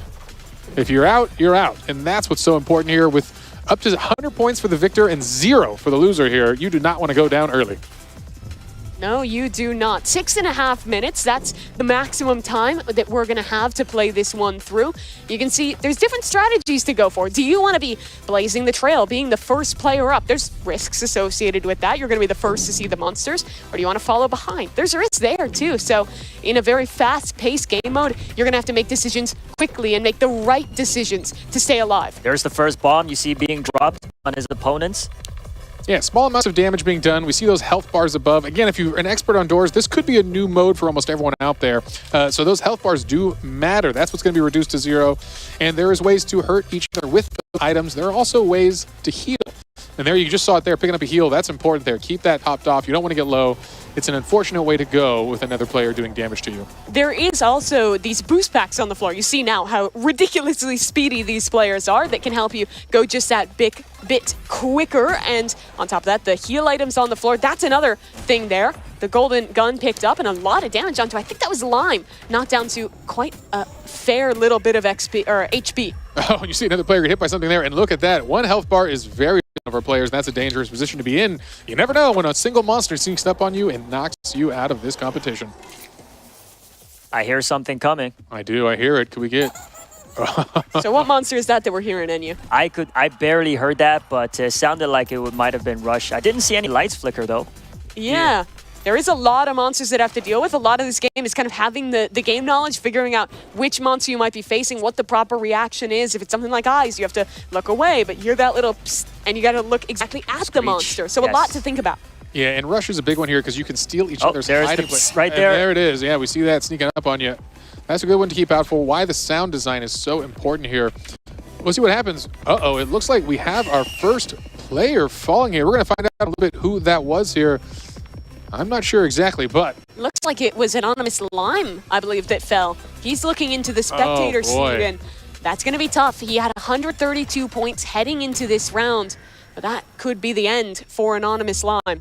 Yeah, the first to drop is getting 0, so it's a crushing blow, as you could be in first place and still drop to last just from this competition if you don't place high enough. Fortunate for Lime there, but the rest of the players still made it just in time. Wow. And that was Rush that we're seeing, right? Yes. So what's the deal? How do you avoid that monster? You must hide in the closet, or if I noticed one player had a hiding box, might have used that to avoid death. That's an important one. Allows you to keep your place in the lead if you bring the box with you. But again, health dropping low here. Looks like Poke Dragon is running real low on health. He's going to need a health pickup, or he's in a rough spot where another player could knock you out. Remember, coming into this Roby 100, Mad Max, they were tied 141 points apiece. So yeah, just one place difference for the two of those will make or break your chance at $1 million. Yeah, but it also means all of our top 4 players, including the Death Eagle, are within 20 points of each other. Meaning, you take that first place spot, you can knock all of the other competition out of here and secure the last spot. When you look at someone like Icicle, like Poke Dragon as well, towards the lower part of our standings, they're preying on the downfall. Not only do they have to win, but they have to prey on the downfall of our top players. So for them, Anonymous Lime losing out this early actually gives them a greater chance as we go deeper into doors. Yeah, it's huge. It knocks the tournament wide open here and allows some of these players to have a real shot at getting the last spot in the top 4. You have a lot more agency than in the other game modes of how to take other people down. So if I was someone like Poke Dragon, like Icicle, I would be trying my hardest to grief Roby, grief Mad Max, try and get them out, because those are your biggest threats right now. Don't get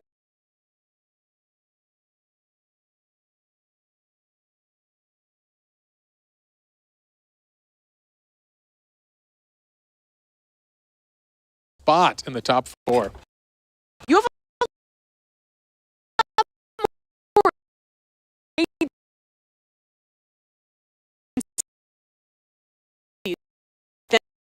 and in the other game modes of how to take other people down. So if Mad Max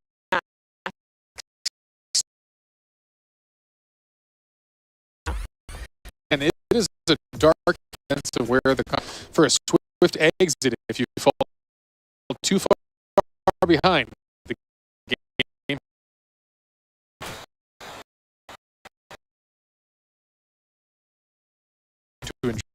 You talked about together is of health. Yeah, his dreams for that low of health. falls. Who did we just lose? That was Icicle. That's only receiving 10 as well. This is huge. From the Death Eagle are still very much so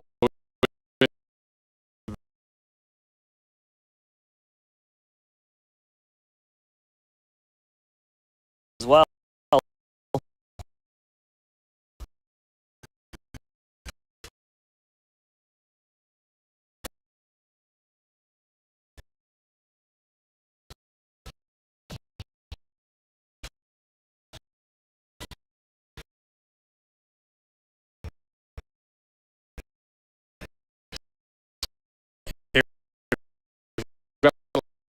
a lot of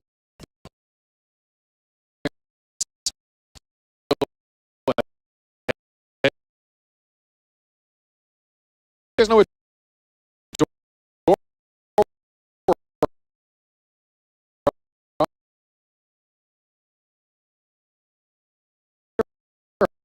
one which someone has an offensive item.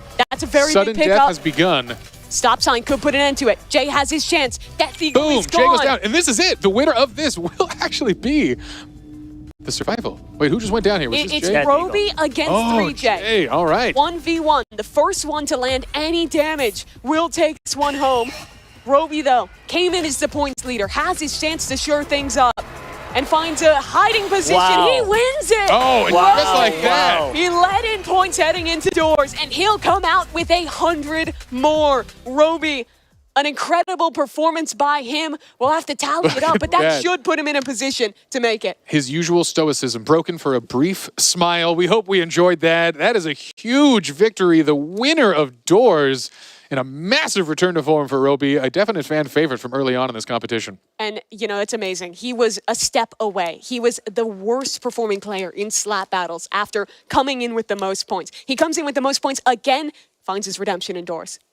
Didn't have to call him out like that, but yes, congratulations to him. And also, amazing commentary on you guys' end there, because I was just trying to keep up the whole time, and I could not. It is I an had no idea overwhelming what was game. going on.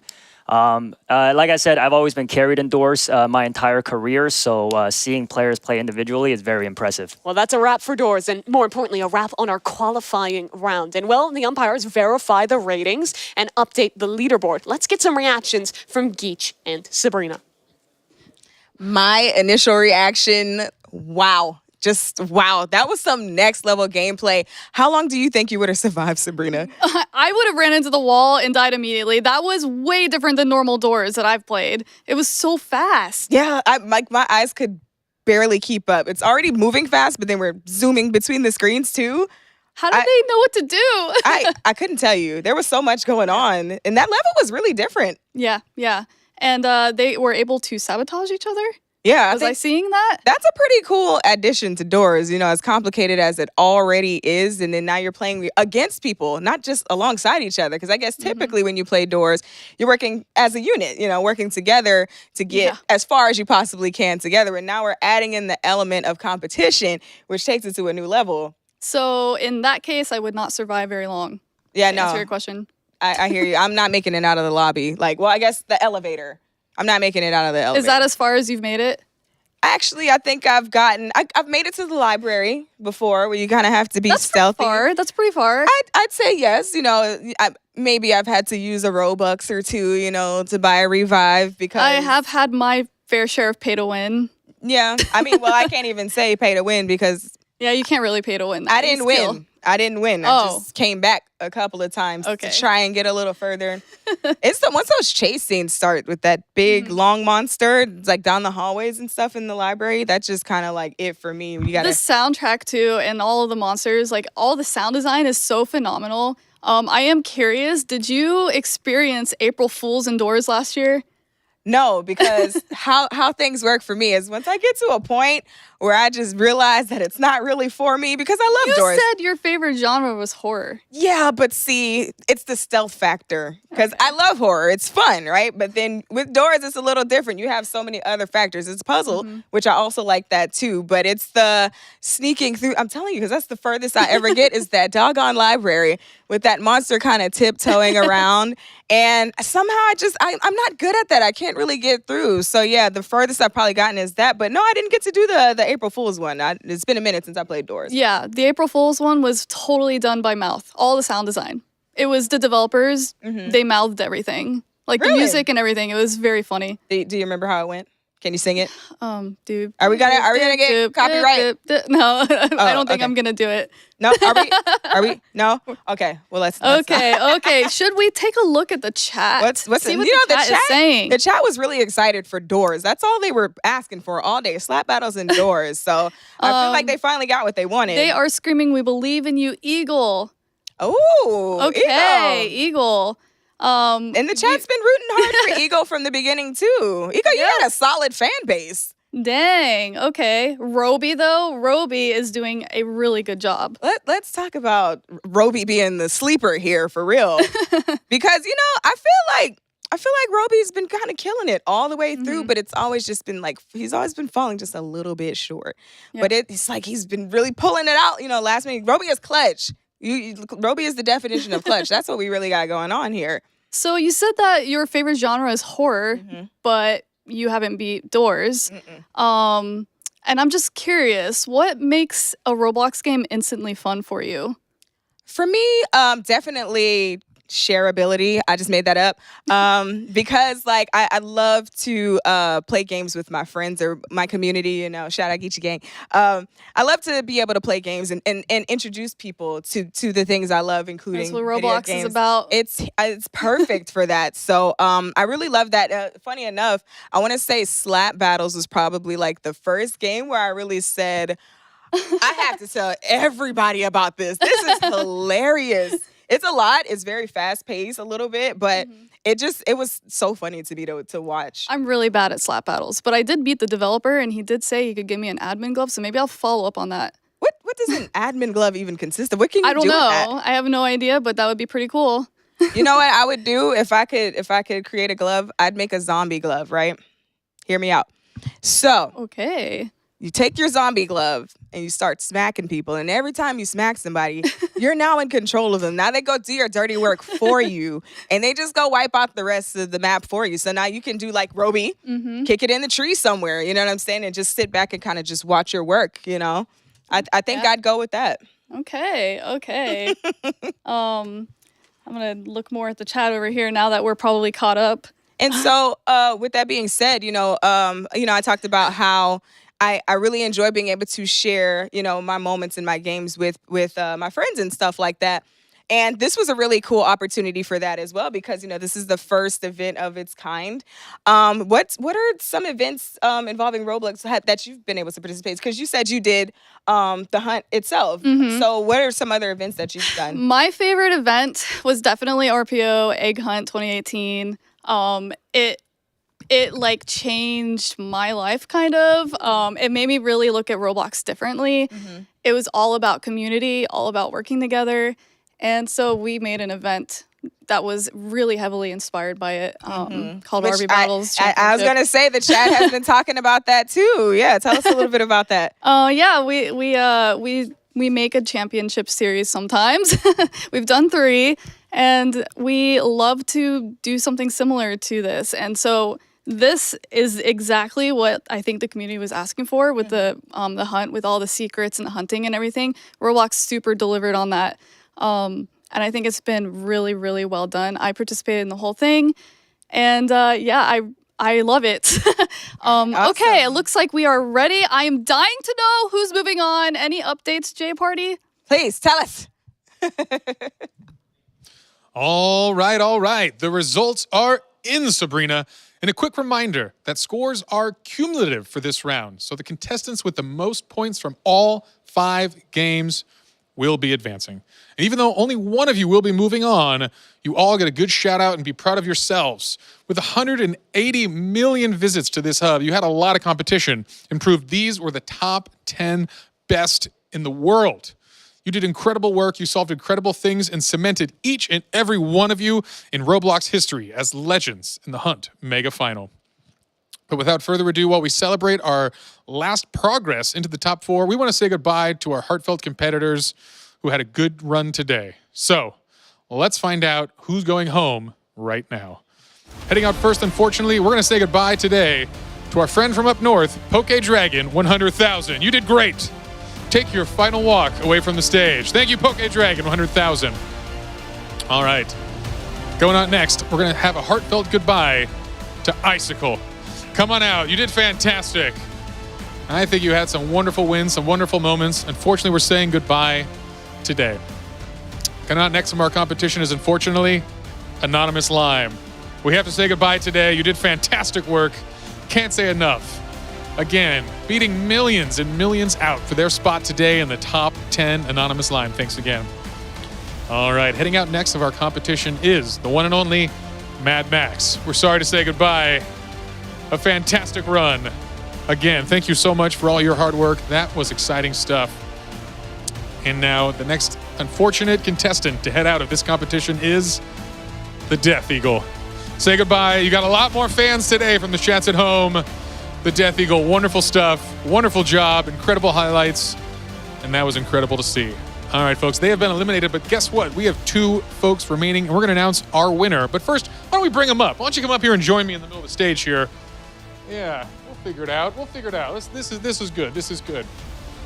All right. All right, folks, come on down. Let's put one of you. Yeah, we'll have you here, over here. Excellent. All right. How we feeling? Time to relax? Still amped? Bro, so many emotions coming from my head right now. It's crazy. All right, folks. Well, this was a wild journey. And after 5 games, you 2 hold the highest scores, which means one of you will be moving on into the next round, and the other is unfortunately going home for now. All right. Without further ado, the contestant with the highest score today is Roby 100. You are moving on. Thank you, sir. A big round of applause. A handshake today. Really appreciate it, 3J. Hey, you did great stuff. Get in here, whatever we need. Wonderful work, my friend. We'll see you soon. All right. Again, 3J, thanks for all your hard work. This has been an incredible journey, incredible performance. But today, Roby, you just entered your top 4. Are you ready? You're going to be in it. I'm excited. I'm so excited. I mean, like that last round, like it all came down to that final game. Like, so everyone was so close. Like, I was like, bro, that was the most stressful game of doors I've ever played in my entire life. Like, bro, I was shaking the whole time. I was just so locked in. That was the only thoughts going through my mind were doors, hide here, hide here. Oh, there's a thing coming. Hide in here. I was like, bro, it's actually. But yeah, it was. I'm really excited. I'm really excited for the final. Well, that was incredible. You were to hear the most stressful game, the most stressful mode, and the most stressful performance. But guess what? You made it. Take a deep breath. You've got a whole new world of competition ahead of you, and 3 other challengers await you in the back. But for now, incredible stuff. You showed amazing perseverance today. And again, that's a big time. How'd you prepare for today? I played a lot of games. I honestly, I practiced doors the most, so that really came in clutch there at the end. I was like, after the mode came out, April 1st, I just played it for hours until I had to leave to California, and that worked out in the end, so I'm glad I did that. Do you typically win when you play online with all the other folks, just in the general Roblox population? I hold my place. I do fairly well. Yeah, I was really close to edging out those few other rounds, and then right at the end, yeah. But. All right, incredible stuff, Roby 100. Thanks you again. You're going to join your fellow competitors in the top 4, and we'll let you go and do that because we're going to get ready for the next round. It is exciting. It is a competition that is just heating up. But wait a minute, I just got word that we've got a surprise guest. I think they're going to share their thoughts. Maybe we can jump over to our correspondence team and see who we've just got. Thanks, Jay Party. Joining us to give his analysis is content creator doors expert Creekcraft. Hello. Hi. Hi. How are you doing? I'm great. How are you guys? Awesome. We are excellent. We are on the edge of our seats through this competition. I know this has been like so crazy to watch, just like back and forth. Like I'm sweating over here, and I'm not even playing. Me too. That was so suspenseful. But Creek, how are you feeling about what just happened? I don't think I've ever seen a game of doors played like that. Like, it was so fast.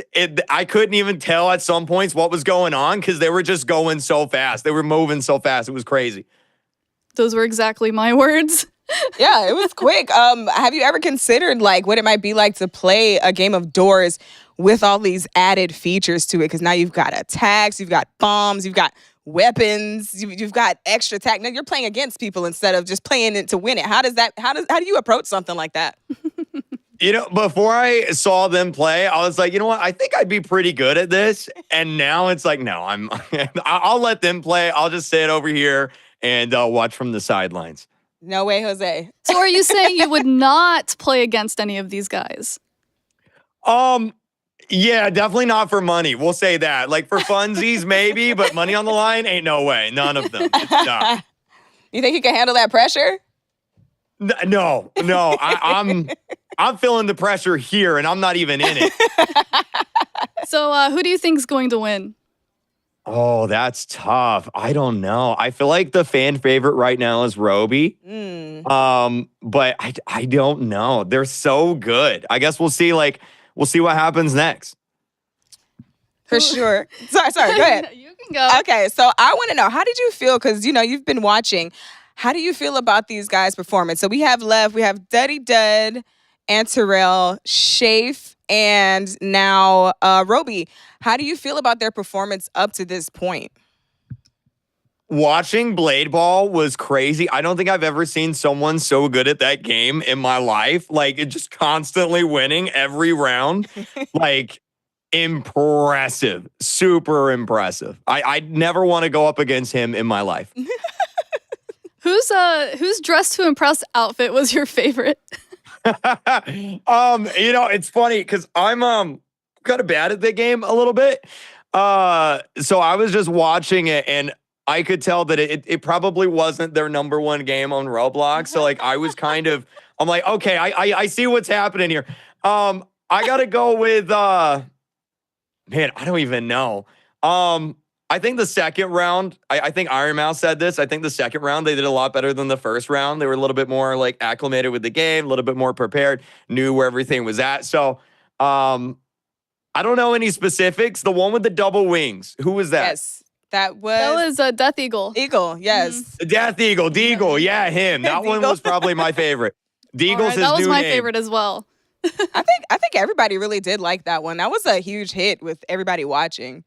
Who do you think would do better in a racing game?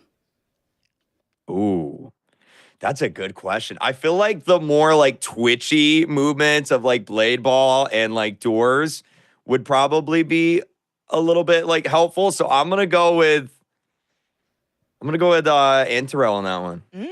Interesting. Yeah, I would say Anterel or Roby myself. I was going to say the exact same thing because the way that Anterel's reflexes worked for Blade Ball really worked in his favor, but then the maneuvering that Roby, applied to get through Doors, even when it seemed like, we didn't know how that was going to go, that's definitely going to work in their favor for the racing one.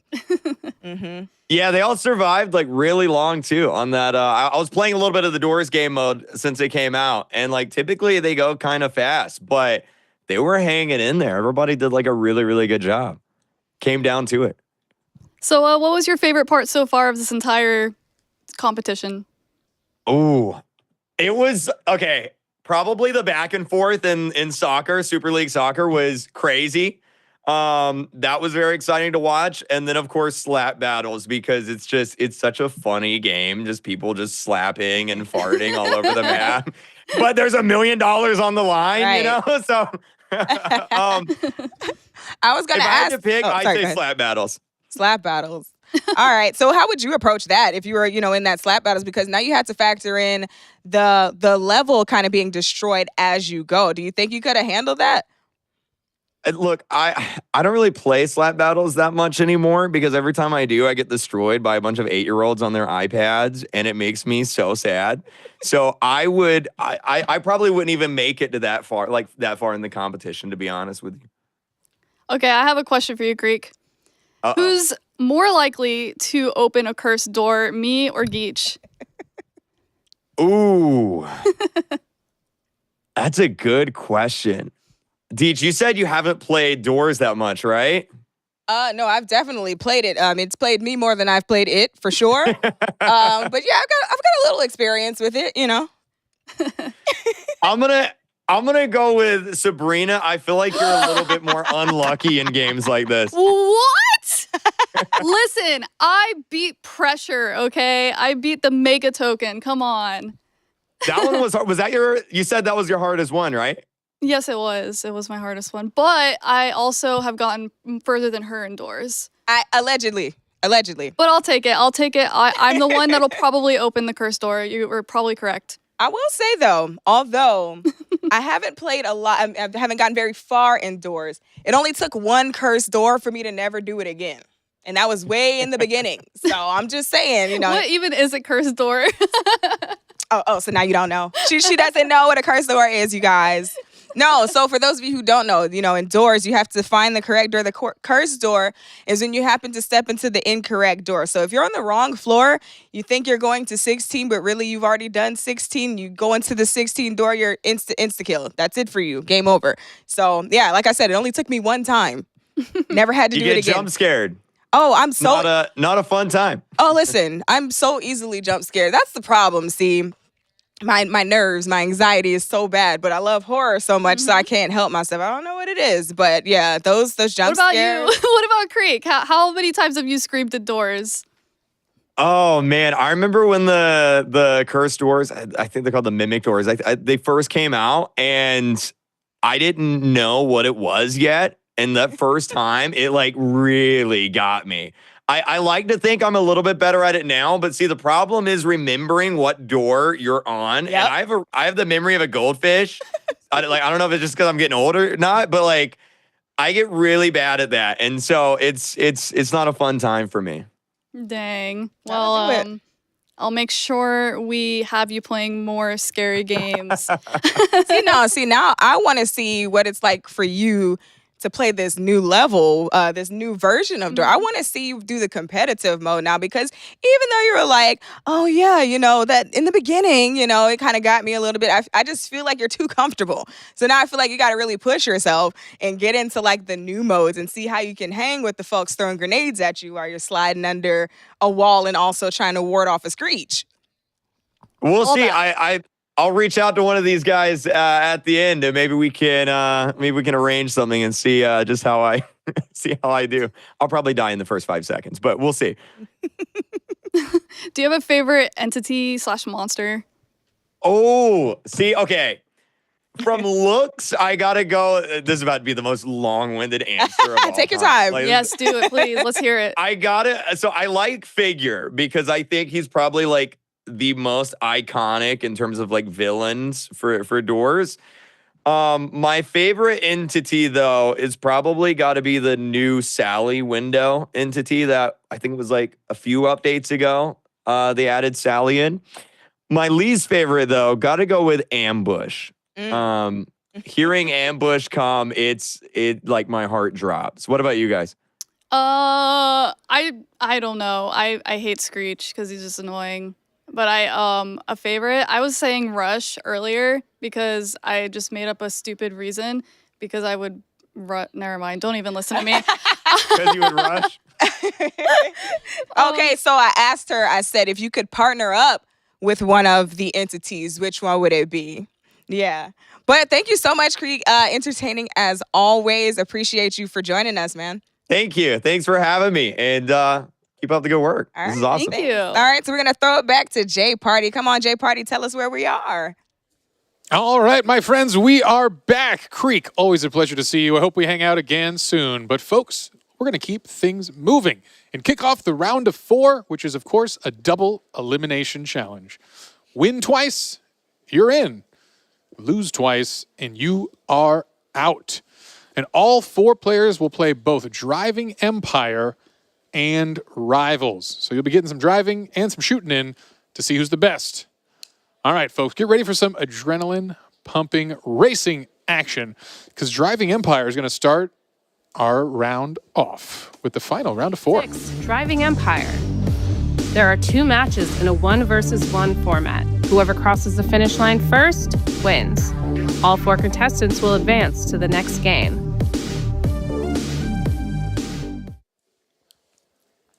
All right. We're in for Driving Empire. Folks, how familiar are you with Driving Empire? Or maybe driving in general?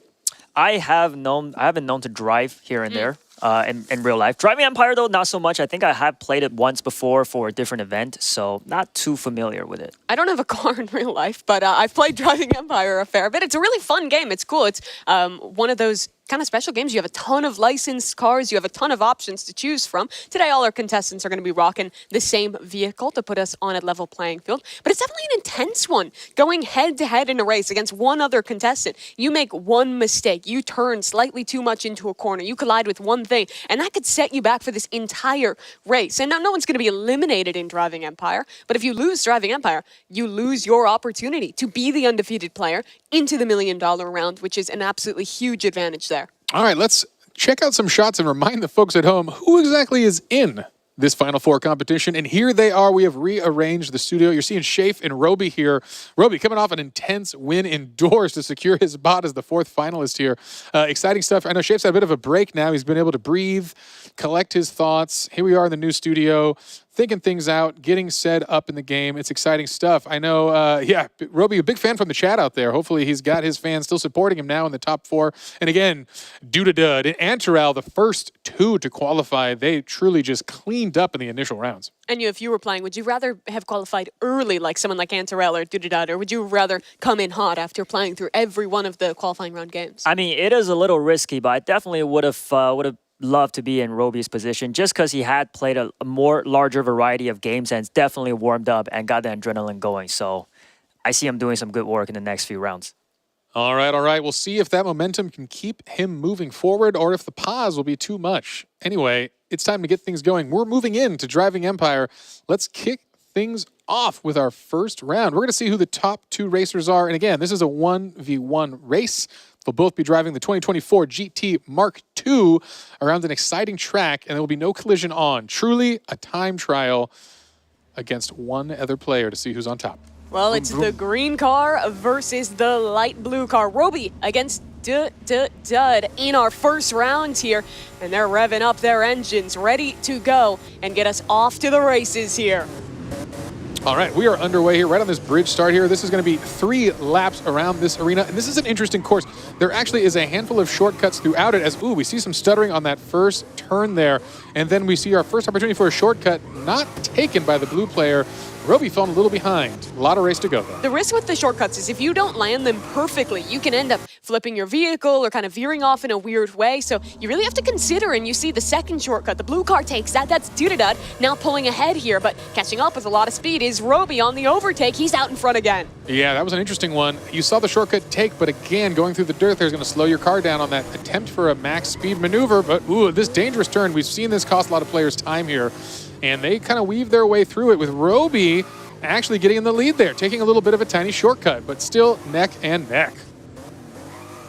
Very close competition. It's 3 laps around the course. We're about halfway through our second. Shortcut taken for Dudadud, and that's going to get him back into the lead here. But just around the corner, they're very close. I think right on each other's tails here. How important you think map knowledge is compared to actual cornering skills and speed? Yeah, I think the map knowledge is incredibly important because that's where you got to apply your skills. And again, with the high speed shift, if you look at those mile-per-hour drops, it's huge. People are dropping almost 0 on some of these incredibly tight turns, and it's an important part of it. Well, just around the corner from each other, Roby is trailing. He won that last round, the final player to qualify to this top 4, and he's falling behind in this race. Dudadud, he takes the corner here. How close is that green car? Does he have a chance to catch up? Because Dudadud is doing this one perfectly through the finish line. He'll take this home in first place as Roby rounds through in the second place of this round. And for Dudadud, an opportunity now to head into Rivals as a victor in the first round, maintain his second life, and for Roby, it's going to be last chances here when he heads to Rivals. You know, true Roby style, he's got to keep it entertaining, taking a quick loss here in his first elimination. He's still in it. We want you to know that clearly, but he's only got one more chance to stay alive because, again, he keeps the drama flowing. But an exciting win.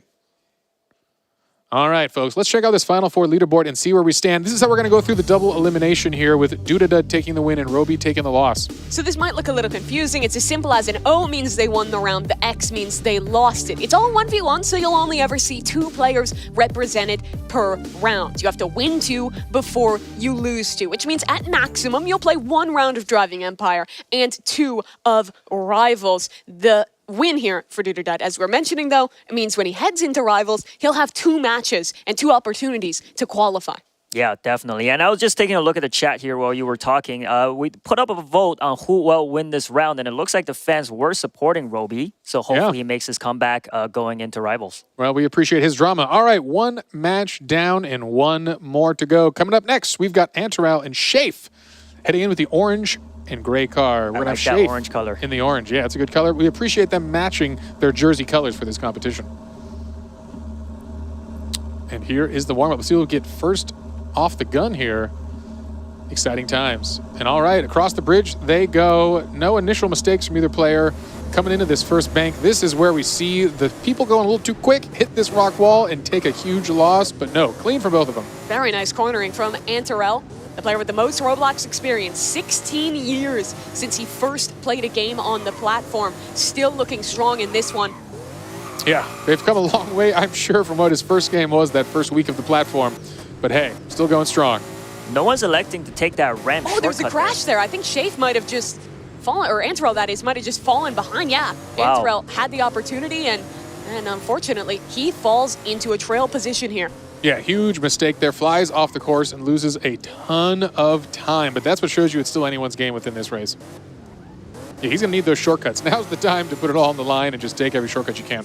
Shafe, he had a job opportunity in New York City. He put off his orientation for that job to take the risk, come here, compete for $1 million, truly putting important things in his life on hold to put it all out there for us, and at least thus far getting rewarded. We're heading towards the final lap, and it's still a good lead for Shafe, but one mistake and Antarel will be right on him. That was a great backstory. That almost had me in tears.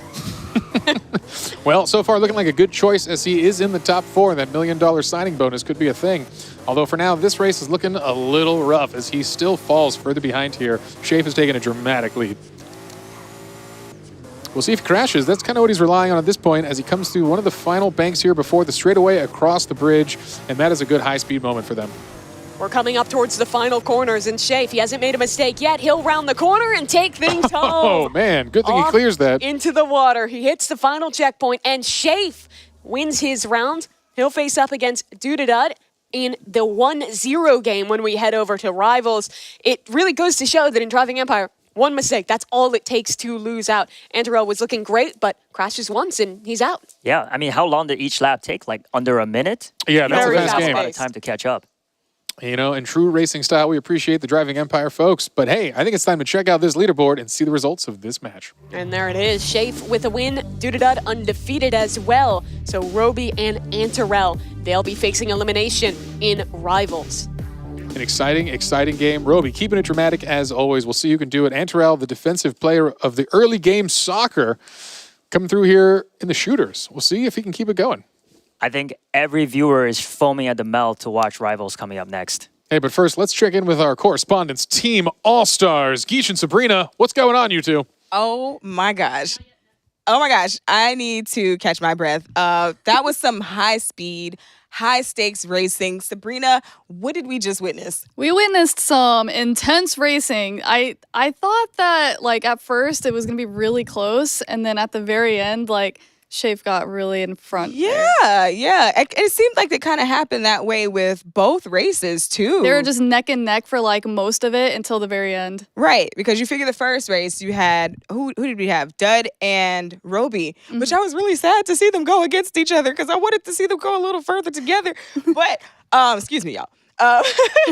You know, I kind of been watching both of them, and you know they've both exhibited such high skill level as it's come to all of these games. And we even talked about with Creek, you know, who did we think would have more of the advantage when it came to the racing game? And then we had, you know, Roby with the maneuvering, and then we had Antarel, off the edge, like going off the edge and like doing the really quick turnaround. Right, that was like pretty. It looks like they practiced that map a lot. Right, and then also Antarel with Blade Ball, you know, being so quick on the draw and, you know, just that same, you know, level of maneuvering. And both of them got beat. Yep. I didn't see that coming. I mean, shout out to you guys. You did it. You know, you did the thing. But, you know. Some of them still have chances, so. Yeah, for sure. Yeah. I think it's going to be pretty fun to see how this goes moving into Rivals now because, you know, you still, with that at this point, you got to have like actual skill. You have to have, game IQ. You've got to have the quick reflexes. You've got to have, the movement, you got to be quick, So I'm not good at that. I'm not either. That's why I'm not in the top 10. Me too. Yeah, me too. I got a question for you though. So they've done some interesting brand collabs in this game. Which one are you most impressed with? McLaren, Porsche, or NASCAR? Ooh, honestly, I'm impressed. I'm super impressed that anybody could get McLaren on board. You know what I'm saying? That's really dope. So yeah, I think that's I'd have to say that one. Okay. Well, we're gonna give it right back to J Party and look at the score. All right. Thank you, and welcome back to our competition here. Things are just heating up, and we're going to get this next round underway, folks.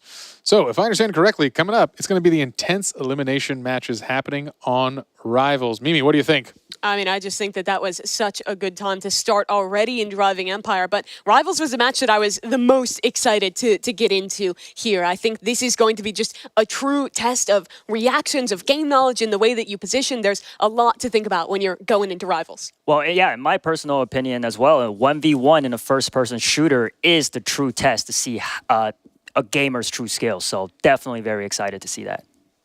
Great, folks. Well, Doodadud and Shafe are one win away from advancing.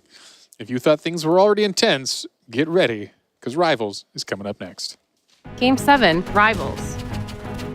There are 3 matches in a 1-versus-1 format. Contestants must choose their weapon, then kill their opponent to win. 2 contestants will advance to the final $1 million round. Here we go, our first match of Rivals, where we will find out our first contestant making it to the $1 million round. It's Doodadud and Shafe taking stage. Let's hop into our first match here. When we're talking about Rivals, guys, there's really a lot to think about. I think first and foremost, as the players are working through it now, is the item bans. You can choose what map you're going to, what weapons you're taking away, and try and strategize early on. Right, yeah. I mean, not just aiming and reaction time, but gun selection is very key in the 1v1s.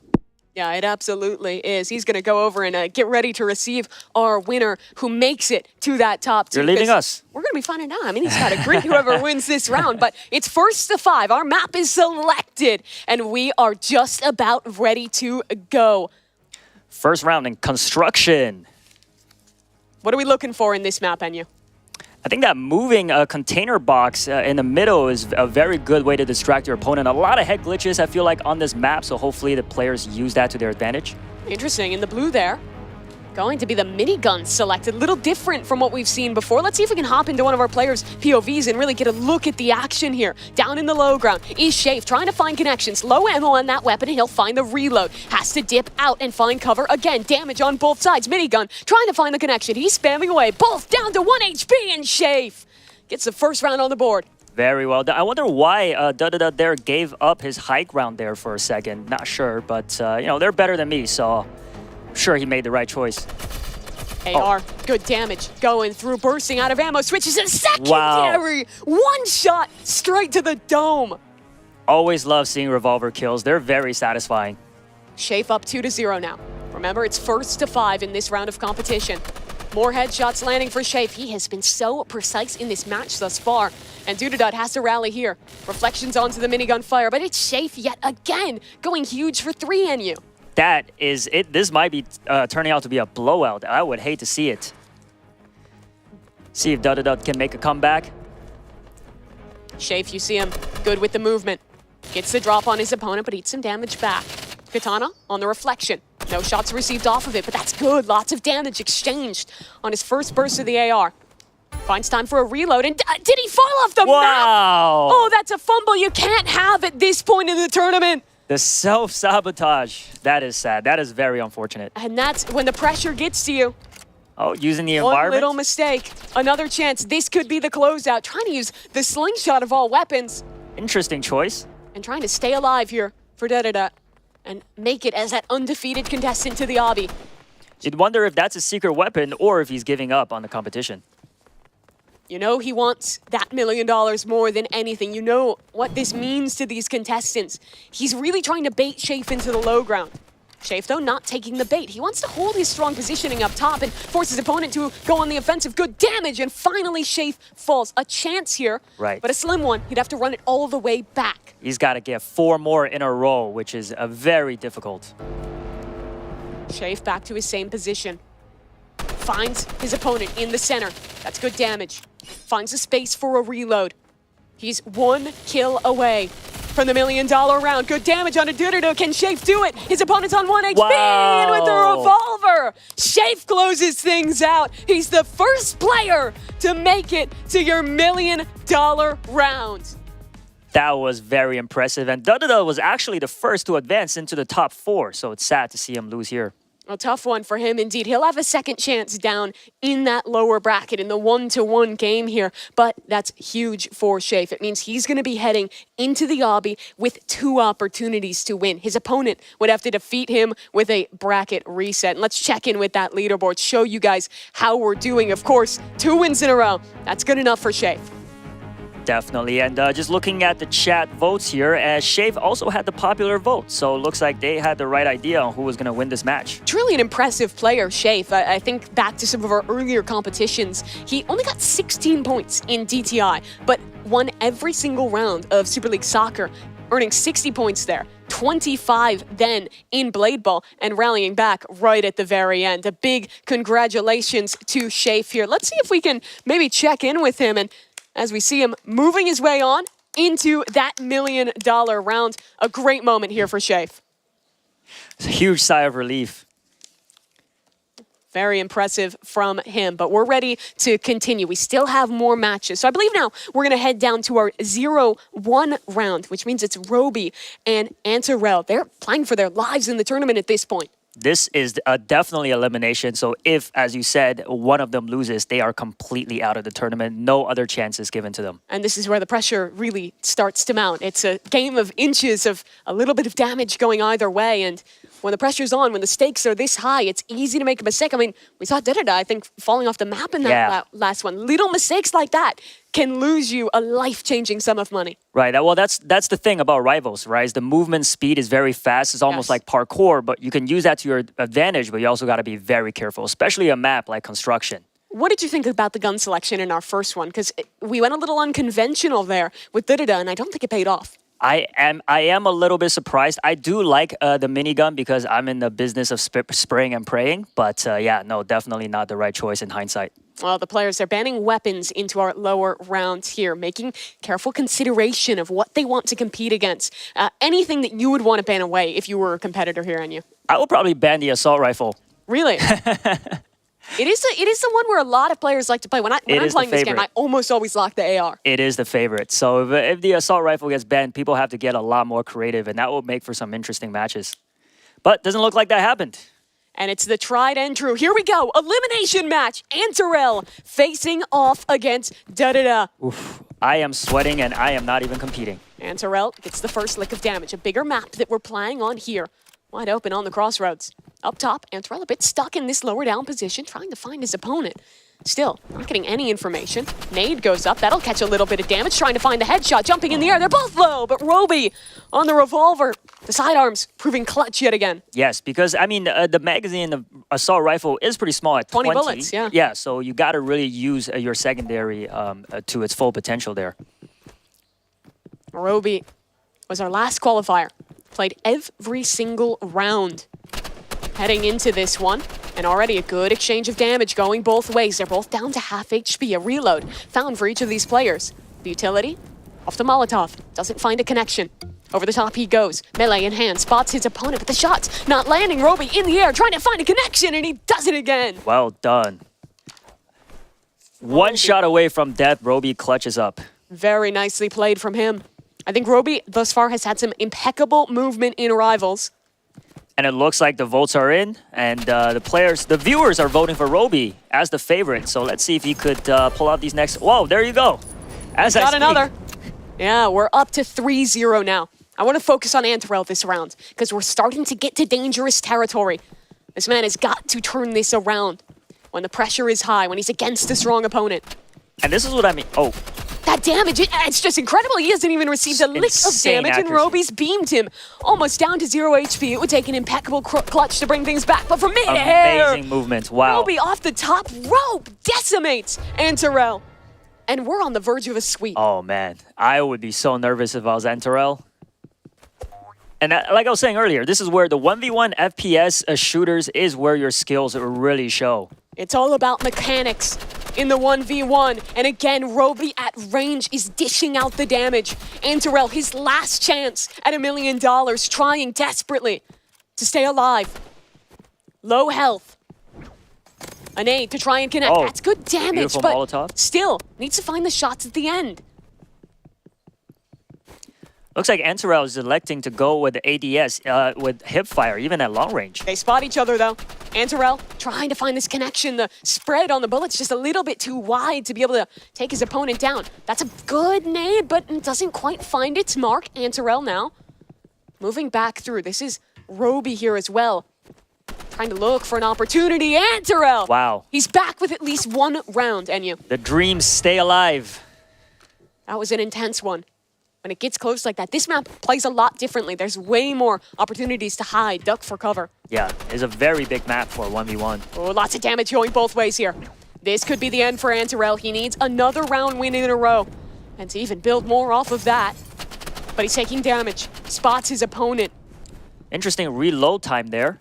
Not sure why he chose to do that. Still, you always want as many opportunities, as many bullets you can. Any second, you want to get that reload through. And he's kind of lost. He can't find where his opponent is. But it's the same for Roby. We're watching a man on the verge of staying alive, of progressing, having a chance to play another round. And maybe make it to that million. They both understand the map very well, and it shows in their movement. Antarel. Low health. 63 to his name against 60 on Roby. Low time, and Antarel again. Bad timing really there run with, this back? Yeah, bad timing there with climbing up the stairs. Couldn't recover. Antarel spotted him first, so I think he could. Anything is possible. Momentum's big. If not in the actual game, in the emotion. You feel like you have a chance when you start to score wins, rally through it. Range, Roby, he's been successful. Like Jay Party said, he likes to put us in an emotional roller coaster. Oh, he does. Couple shots missing, a little uncharacteristic of what we've seen from Roby thus far.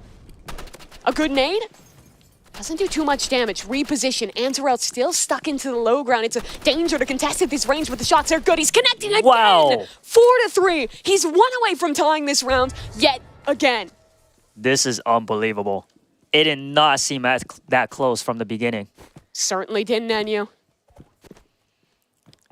And now you have to start to look at this from Roby's POV. Can he close this out? He doesn't want to choke this opportunity away and find himself eliminated from a 4-0 start to Rivals. Dives into the low ground, close quarters battle. It's coming down to the wire. Did not turn around in time. Wow. The game is tied. I think Antarel's electing to stay in the low ground because he could just duck under the tunnels and move around and really lose Roby. It's happened a couple of times, so great strategy. 4-4. Everything comes down to this, but at range, Roby, he wants to close this out. Don't let the game slip. Don't let this be the one on your memories as you go to sleep tonight. Antarel, low again, but he's been clutch all game, trying to dip and dive. He'll get back to cover, the safety of the low ground where he's been successful all game. This is so intense. Antarel, can he do it? There down he is on in the HP, tunnels. down on chances, trying to rally this one back. Roby. Amazing prediction. Also sticking to his guns, he stays up top. Down below, gun's not out. Roby, he finds it and connects on through for his 5th round. Roby stays alive, eliminates Antarel from the competition, and has another chance in Rivals. That almost slipped him by in you. It almost feels like he planned this because he always does this to us. Coming back, in the last second for the win, very impressive. And you could see with his reaction there, like he did the hand gesture. He knew how close that was. So great job performing under pressure. Was anybody's game there. That is an intense one indeed. It feels like that map plays so differently because I think you saw Roby was always successful with these long-range fights. Antarel was always winning at these close-range fights. But after that round, let's take a little peek at this leaderboard and talk more about it because that change-up in strategy from Antarel was almost enough. Right, and looks like Roby, his chance stays alive, and going into the third rivals match, he might just have another shot at taking over going into the final obby. It would be him against Dudadud. All of these players said they loved the obby. It was one of their most played. Years upon years of experience across these players. But for Antarel, the most experienced member on the stage today, unfortunately, that ends his competition. He had his moments. He almost brought it back. But today, Antarel has to walk home empty-handed.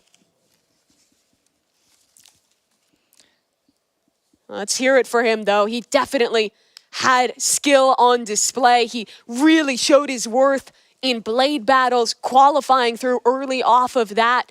A player who put a lot out onto that field today. Keep your chin up, pal. Well done.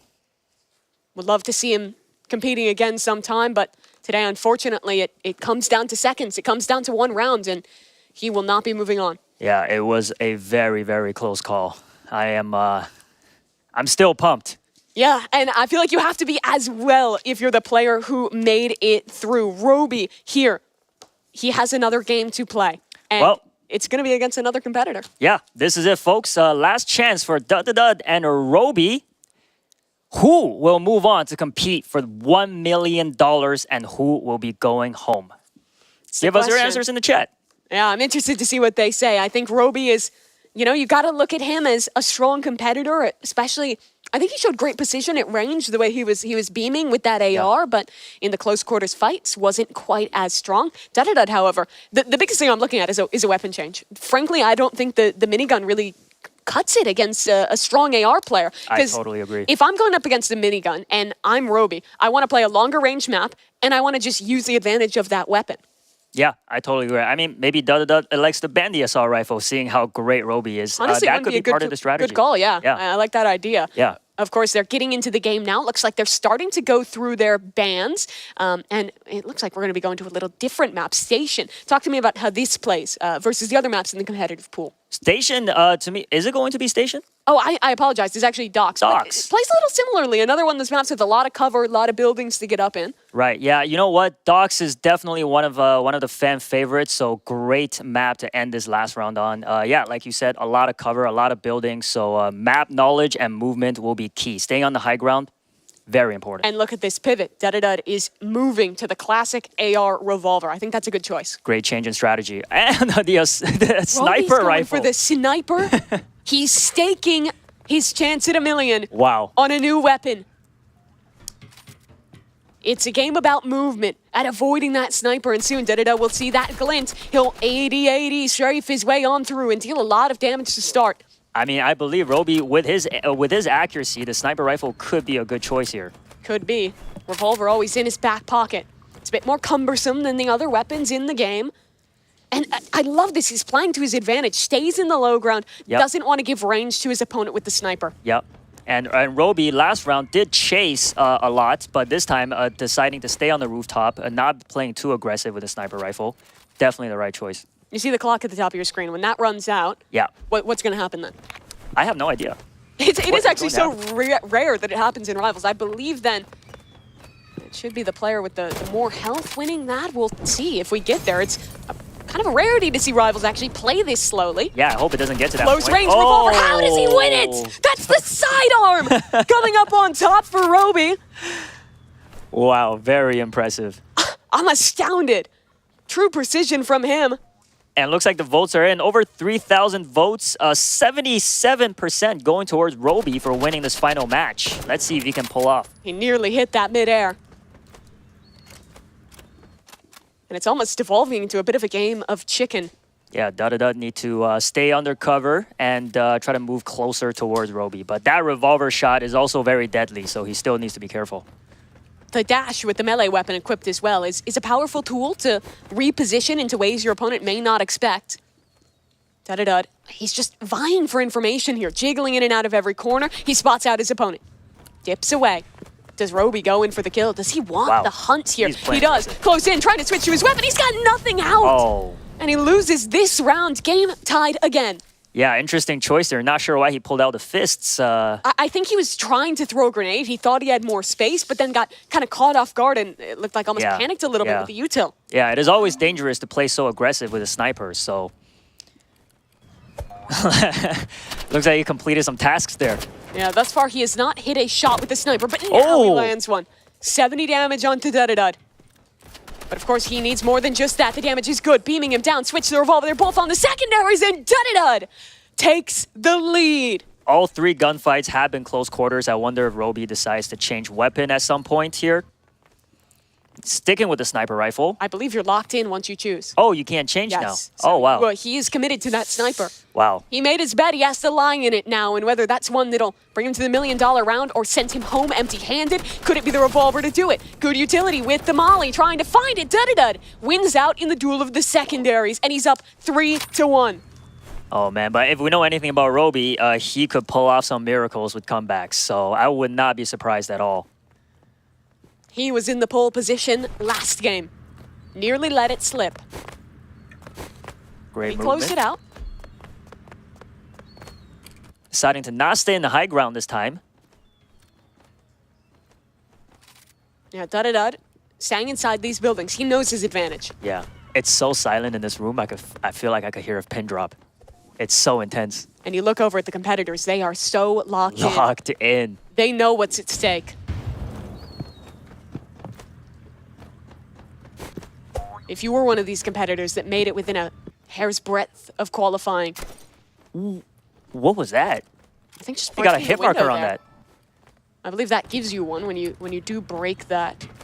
Not sure though. Could have even been a connection onto one of the barrels. Definitely wasn't onto Roby. He's still sitting at full health. Where is he though? They're both inside of buildings here. Bit of a slower game yet again. 30 seconds left. Making a lot of steps here. Roby on high, revolver in hand. Down below, quick scope in, doesn't connect the That was shot. so close. And now with a lower bit of health, he has to win it out practically with just a revolver. But Dudadud's got the same. It's gonna be a standoff between these cowboys. Roby chasing down his opposition.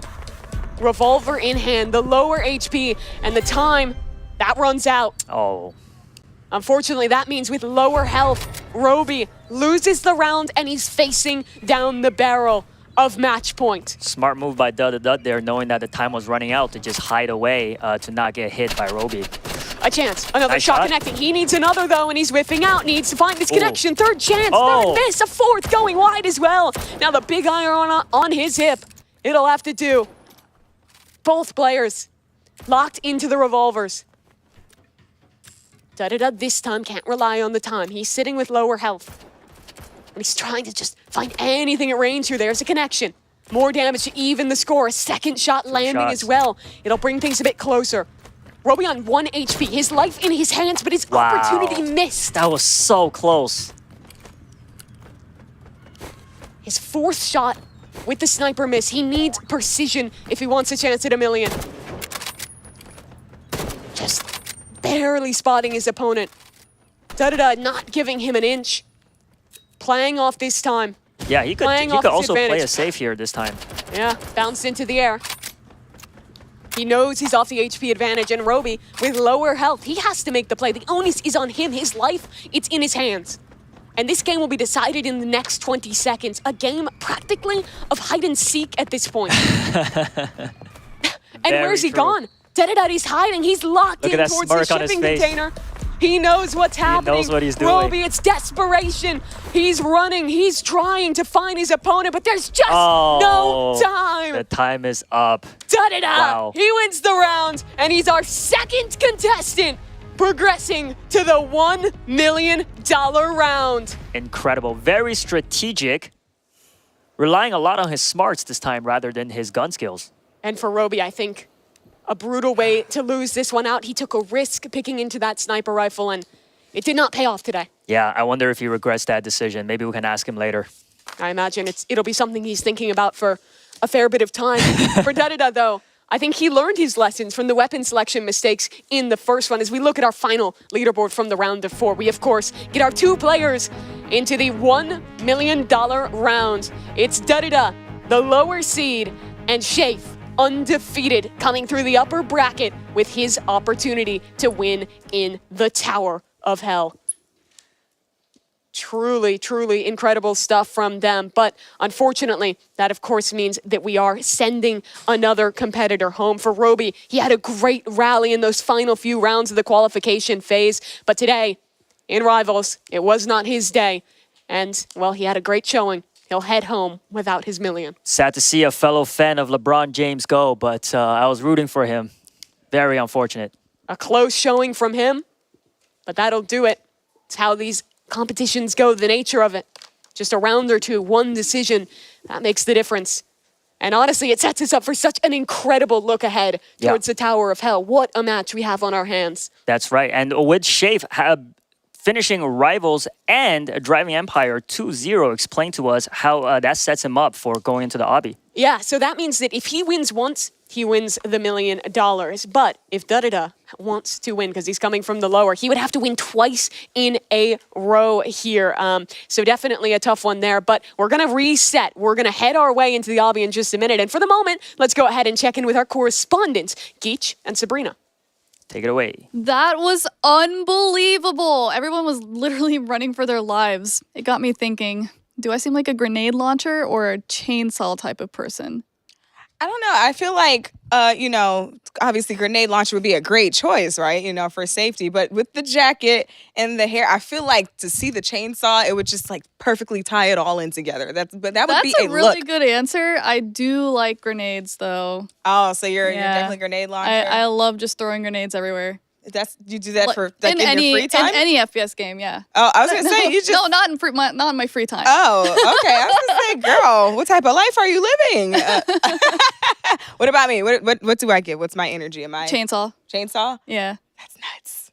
What about me gives chainsaw? I'm curious. I don't know. You're independent, and I feel like independent people have chainsaws, and scared people have grenades. I appreciate that. So let's talk about this match. These last couple of matches. Oh my gosh. I'm speechless, obviously. You were screaming. Maybe I'm just out of... Literally, she was screaming. We were on the edge of our seat. That was so close. Like, all those different rounds, we were, like, screaming at it. I mean, yeah, there was... Except the last one. Oh, yeah, I cried a little bit. Yeah, last one we were just sad. I definitely shed a tear or two, And happy at the same time. Little thug tear. But I gotta say, like, it was really, really exciting to watch Antarel's match because... It was so close. It literally came down to like the very last second. Yeah. It was so exciting, but it's like, man. The match that was back and forth and they just kept like tying up. That's why we were screaming. Yes. Well, yeah, I didn't expect it to be that close. Right. And then I gotta say too, watching Dud get the chance to compete again against Roby. I didn't know what to expect because, obviously, Shafe was a tough contender from the beginning. Like, Shafe did not come to play at all. That was that. He knew, this is mine. Y'all can go on and just, like, it was fun for him. Like, oh, yeah, I'll play your game, just to give you guys, very impressive. to give you guys some content, since that's what you want. But watching Dud go up against Roby, it was almost kind of heartbreaking, like watching my two children fight or something. Because it's like, those are the ones you're rooting for? The competitors? They touched my heart. They found the softest spot right here in the beginning. And it's like watching the kind of underdog story. Well, not necessarily for Dud, because Dud was one of the first ones to place. But then, we sat here with him and he was just so happy and confident, and it felt like, he was like, yes, this is mine. And he did say, I'm not worried about these guys moving forward. This is easy. And he, I won't say he proved it. It's definitely tough. It's a tough position to be in. He definitely worked for that. Then it was gone. Yeah, watching Roby, oh my gosh. This is brutal. But personally, I just would not have picked a sniper for that map. Did you get to see the map first? Snipers are, like, if you're good with it, though, they're pretty OP. I think the problem, though, is that map was just way too big. It was really big for two people. Right. It's huge for two people, and then you also have a sniper, but it's like, Dead kind of took advantage of all of those closed-in spaces, just kind of like Mimi said, it's a game of hide and seek at this point. Yep. And just to get, that close, oh gosh, I just want to go give Roby a hug. Aww. My feelings, my heart. Okay, I got a question here for you. Rivals is fast. What's your secret to staying cool in high-stress rounds? Oh, well, that's my secret, Sabrina. I'm always stressed. See how that works? I have no problem. I can do this because I am this. You see? But like, how do you stay cool? I just, pretend that, I'm just in the kitchen or something, think about food. Okay, well, with that said. All right, we're going to go ahead and throw it back to you, Jay Party, and we're going to finish this up. All right, my friends, I have returned. And what a journey it's been, hanging out with some of our contestants, getting a first-hand perspective on the final eliminations. What a fun thing. Anyway, congrats to Shafe and Dudadud. They are the last two contestants standing. But who will fall? This is what it's all about, my friends. It is time for the $1 million round. With the grand prize at stake, it all comes down to one final game. The aptly named Tower of Hell. It's going to be Game epic. 8, Tower of Hell. The rules are simple. Climb as high as possible. Whoever gets to the top first or climbs the highest wins. But if an undefeated contestant loses the first match, a second will be played. Ultimately, the winner takes all. All right, you ready to hear, folks? The race to the top will begin shortly. Also noting, whoever gets the highest at any point, we will count that score. That encourages forward momentum in our players in a non-stop neck-and-neck race to the top. Absolutely. And of course, it's also going to be an advantage coming in for Shafe as that upper round undefeated player. He only has to win once, but if Dudadud is to take this home, he would have to win, reset the bracket, and going into an even match, win it out again. A big task for him. But we already saw a great comeback in Rivals, winning that second game after getting trounced in his opener. Yeah, I mean, it looks like the odds are stacked against him, but clearly he's able to make these epic comebacks. And like you said, everybody having extensive experience in Obby's Tower of Hell, it must be the gap both of these players are looking forward to. Well, it looks like we are ready to go. We started with 10 contestants to get into this one. Shafe, Dudadud, they're the only two left here. They're just getting in, making the final preparations to arrive. For these two young men, the pressure is truly on. When you're playing through this, it kind of felt too real. Still a field in front of you, but now only one player on the other side. I know. Is stopping you from $1 million. I know. This is it. Millions and millions have tried to have a shot at the final $1 million. And this competition has been won for the ages. This is a double elimination, as you remember. So if Dudadud can win this, there'll be an extended set, but Shafe can take the money on this race right through the heart of Tower of Hell. And actually, we have a little quick exciting announcement for you all. A game that has not seen an update in quite so long, guess what? Has released a brand new Tower Portions update, greatly increasing the difficulty of this competition just as a little gift for our final two. They've not seen it. The world has not seen it. This is a brand new update. And I will say, I've seen the practice rounds. These guys are experts, and I think they need this. This is going to be a true epic race here as we're going to see some brand new sections of the course. They're off to the races. 7 minutes between these players and $1 million. Interesting word choice there, gift, Jay Party. I'm not sure if they appreciate this gift, seeing that it is much harder than it used to be.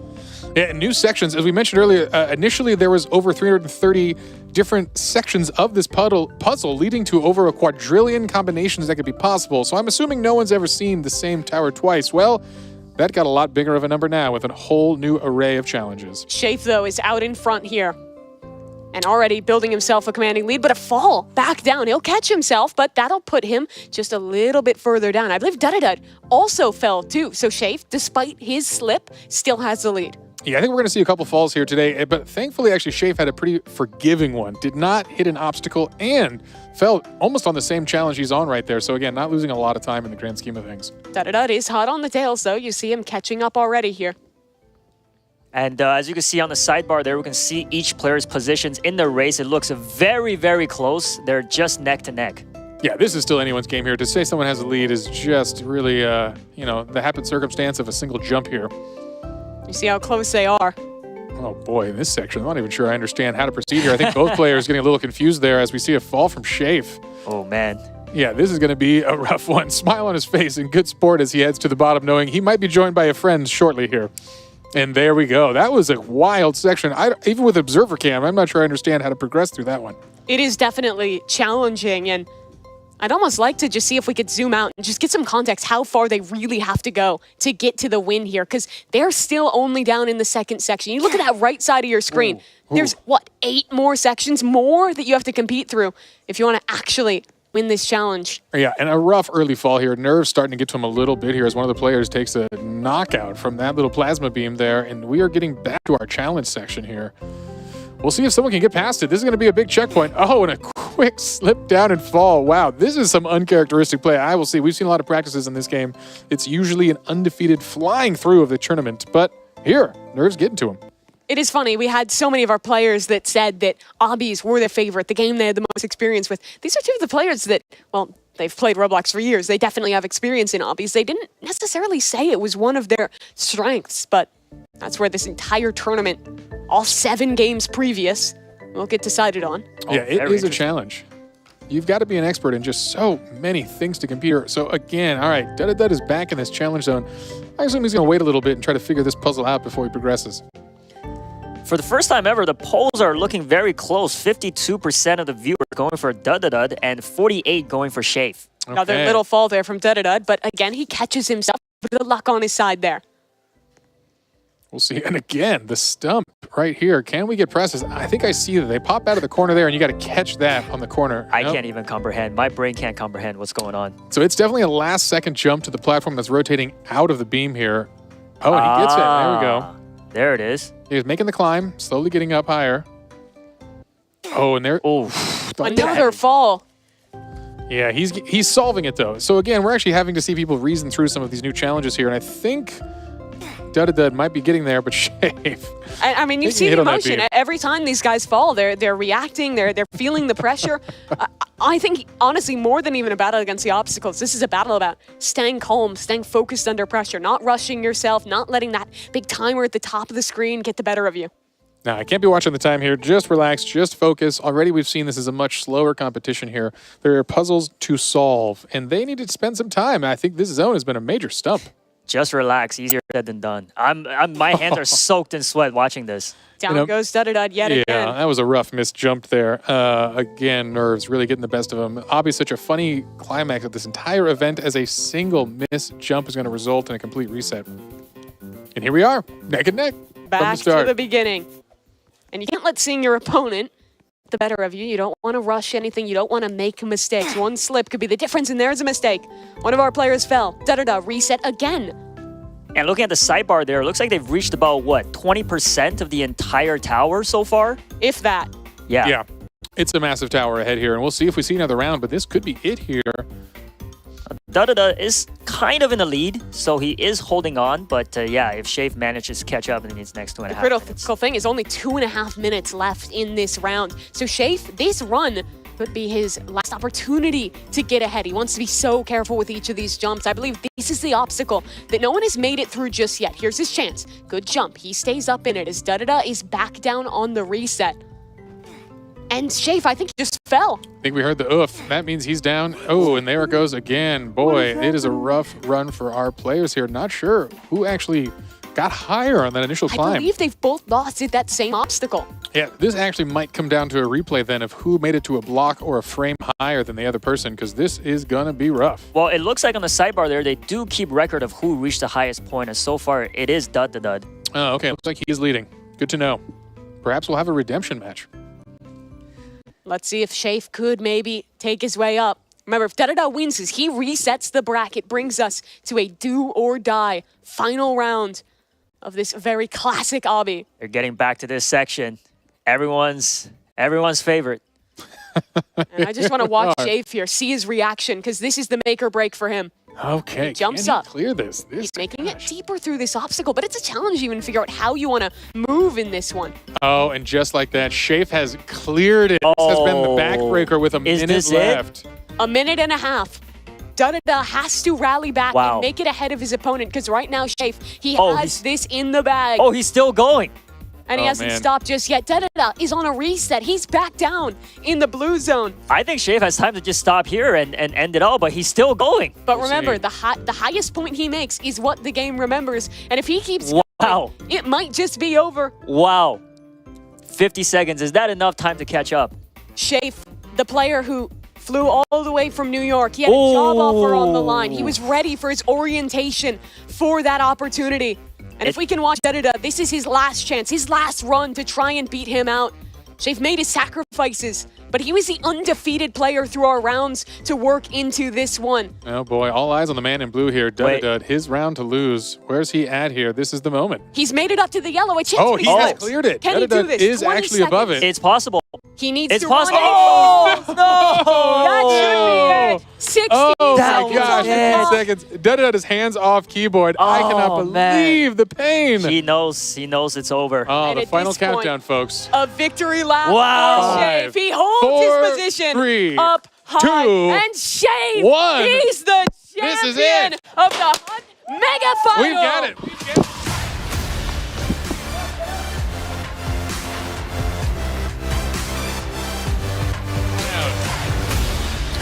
All right, folks. We officially have it. Shafe, my friend, you're still standing.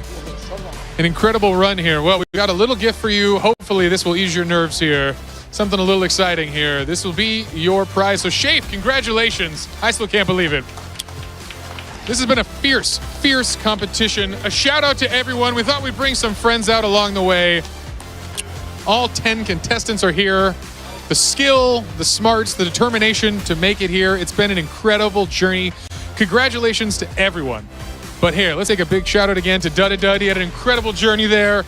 That last jump, a painful fall in the last 10 seconds. But hey, it's time to celebrate everyone who competed in the Mega Championship for the Hunt. This was huge. You solved puzzles, tokens, looks, fought battles, outraced foes, conquered obbies, won shooters, earning you the right to be called the best. And of course, earning you the grand prize. Shafe, this one yours. Congratulations on $1 million richer. You've done it, my friend. All right, what are you feeling? How you feeling? Anything to say? Oh my God, ecstatic, kind of all over the place. Dud, you did amazing. Oh my God, I was so nervous when you got to the, what was it, the yellow one? Oh, but I'm so glad that everyone's here. It was awesome. This event was awesome. All right, my friend, any shout outs, any thank yous you want to give to the folks at home? Shout out to Gagarg. Shout out to my parents. Shout out to Cobb. Shout out to Vepix. Yeah. Awesome stuff. All right, my friend, what are you going to do? What are you going to buy for $1 million? Honestly, I'm going to help my parents. They're having it rough right now. All right. So, going to help them save for a house. All right. Figure out the rest from there. All right, you heard it here, folks. Wonderful stuff. An awesome person deserving of wonderful things. Shafe, congratulations again. That was incredible. I know if I had $1 million, I'd spend that fully on floss. Why? Well, that's for me to know and you to find out. All right, my friends. This is it. We've done it. We've had an incredible show with an incredible crew. And my friends, I'd like to say a few thank yous. We've got someone $1 million richer, and for the rest of us, well, we've got $1 million worth of a rich experience. And that's all the award we need. But hey, maybe some thank yous would suffice. I want to say thank you again to the amazing co-hosts I had. Mimi, new to the Roblox universe. Where's my camera shot? There it is. Mimi, hello. Well, yes, welcome. I don't know. We're shaking hands now. Thank you again. And you, of course, Frace, you already know. And you, thanks again for all your work here, my co-hosts. You can even have a handshake. We're giving those away for free. Again, a huge thank you to Sabrina and Geach the Gamer. Fantastic commentary for saving us in the green room. Some wonderful stuff, hanging out with some cool folks. We couldn't have done it without you all. But really, the key here is all the incredible contestants who competed in an insane competition with millions and millions of folks and everyone who participated in the Hunt. This was a massive community event, one of the biggest events we've ever had on the platform, actually. It was huge. It was absolutely incredible to see you all compete, and all leading to this moment. Again, I want to give an amazing shout out to the whole crew that makes this possible. You might not see it at home, but there are a lot of folks behind a lot of fun cameras and a lot of important switchers making this whole show come alive. So thank you all to the crew. It has been amazing. I want to give a big thank you to the talented creators. That's right, the folks who updated these games, the 25 Hunt participants. Again, Roblox is nothing without its creators. Y'all developers make this stuff magic. I know almost each and every one of you who helped with these games personally, and it's been an incredible run. Thank you for all the gifts, all the additional work of updates that you have provided us, including that surprise Tower of Hell one for our folks at the end here. Again, incredible stuff. All right, well, thank you for always being insightful and entertaining to our live streaming content creators who joined us, some special guests. But folks, the most important person of all to thank, and that's not me like you may think. It's you at home watching. All of you, again, appreciate you tuning into the end. An amazing journey. Roblox is possible because of all the folks here, all the magic, the folks at home. Again, I can't say enough. But hey, I'm tired of talking here. It's time to celebrate. This concludes the Hunt Mega Final. So folks, I'm Jay Party, here to say we'll see you all next time. This has been a show.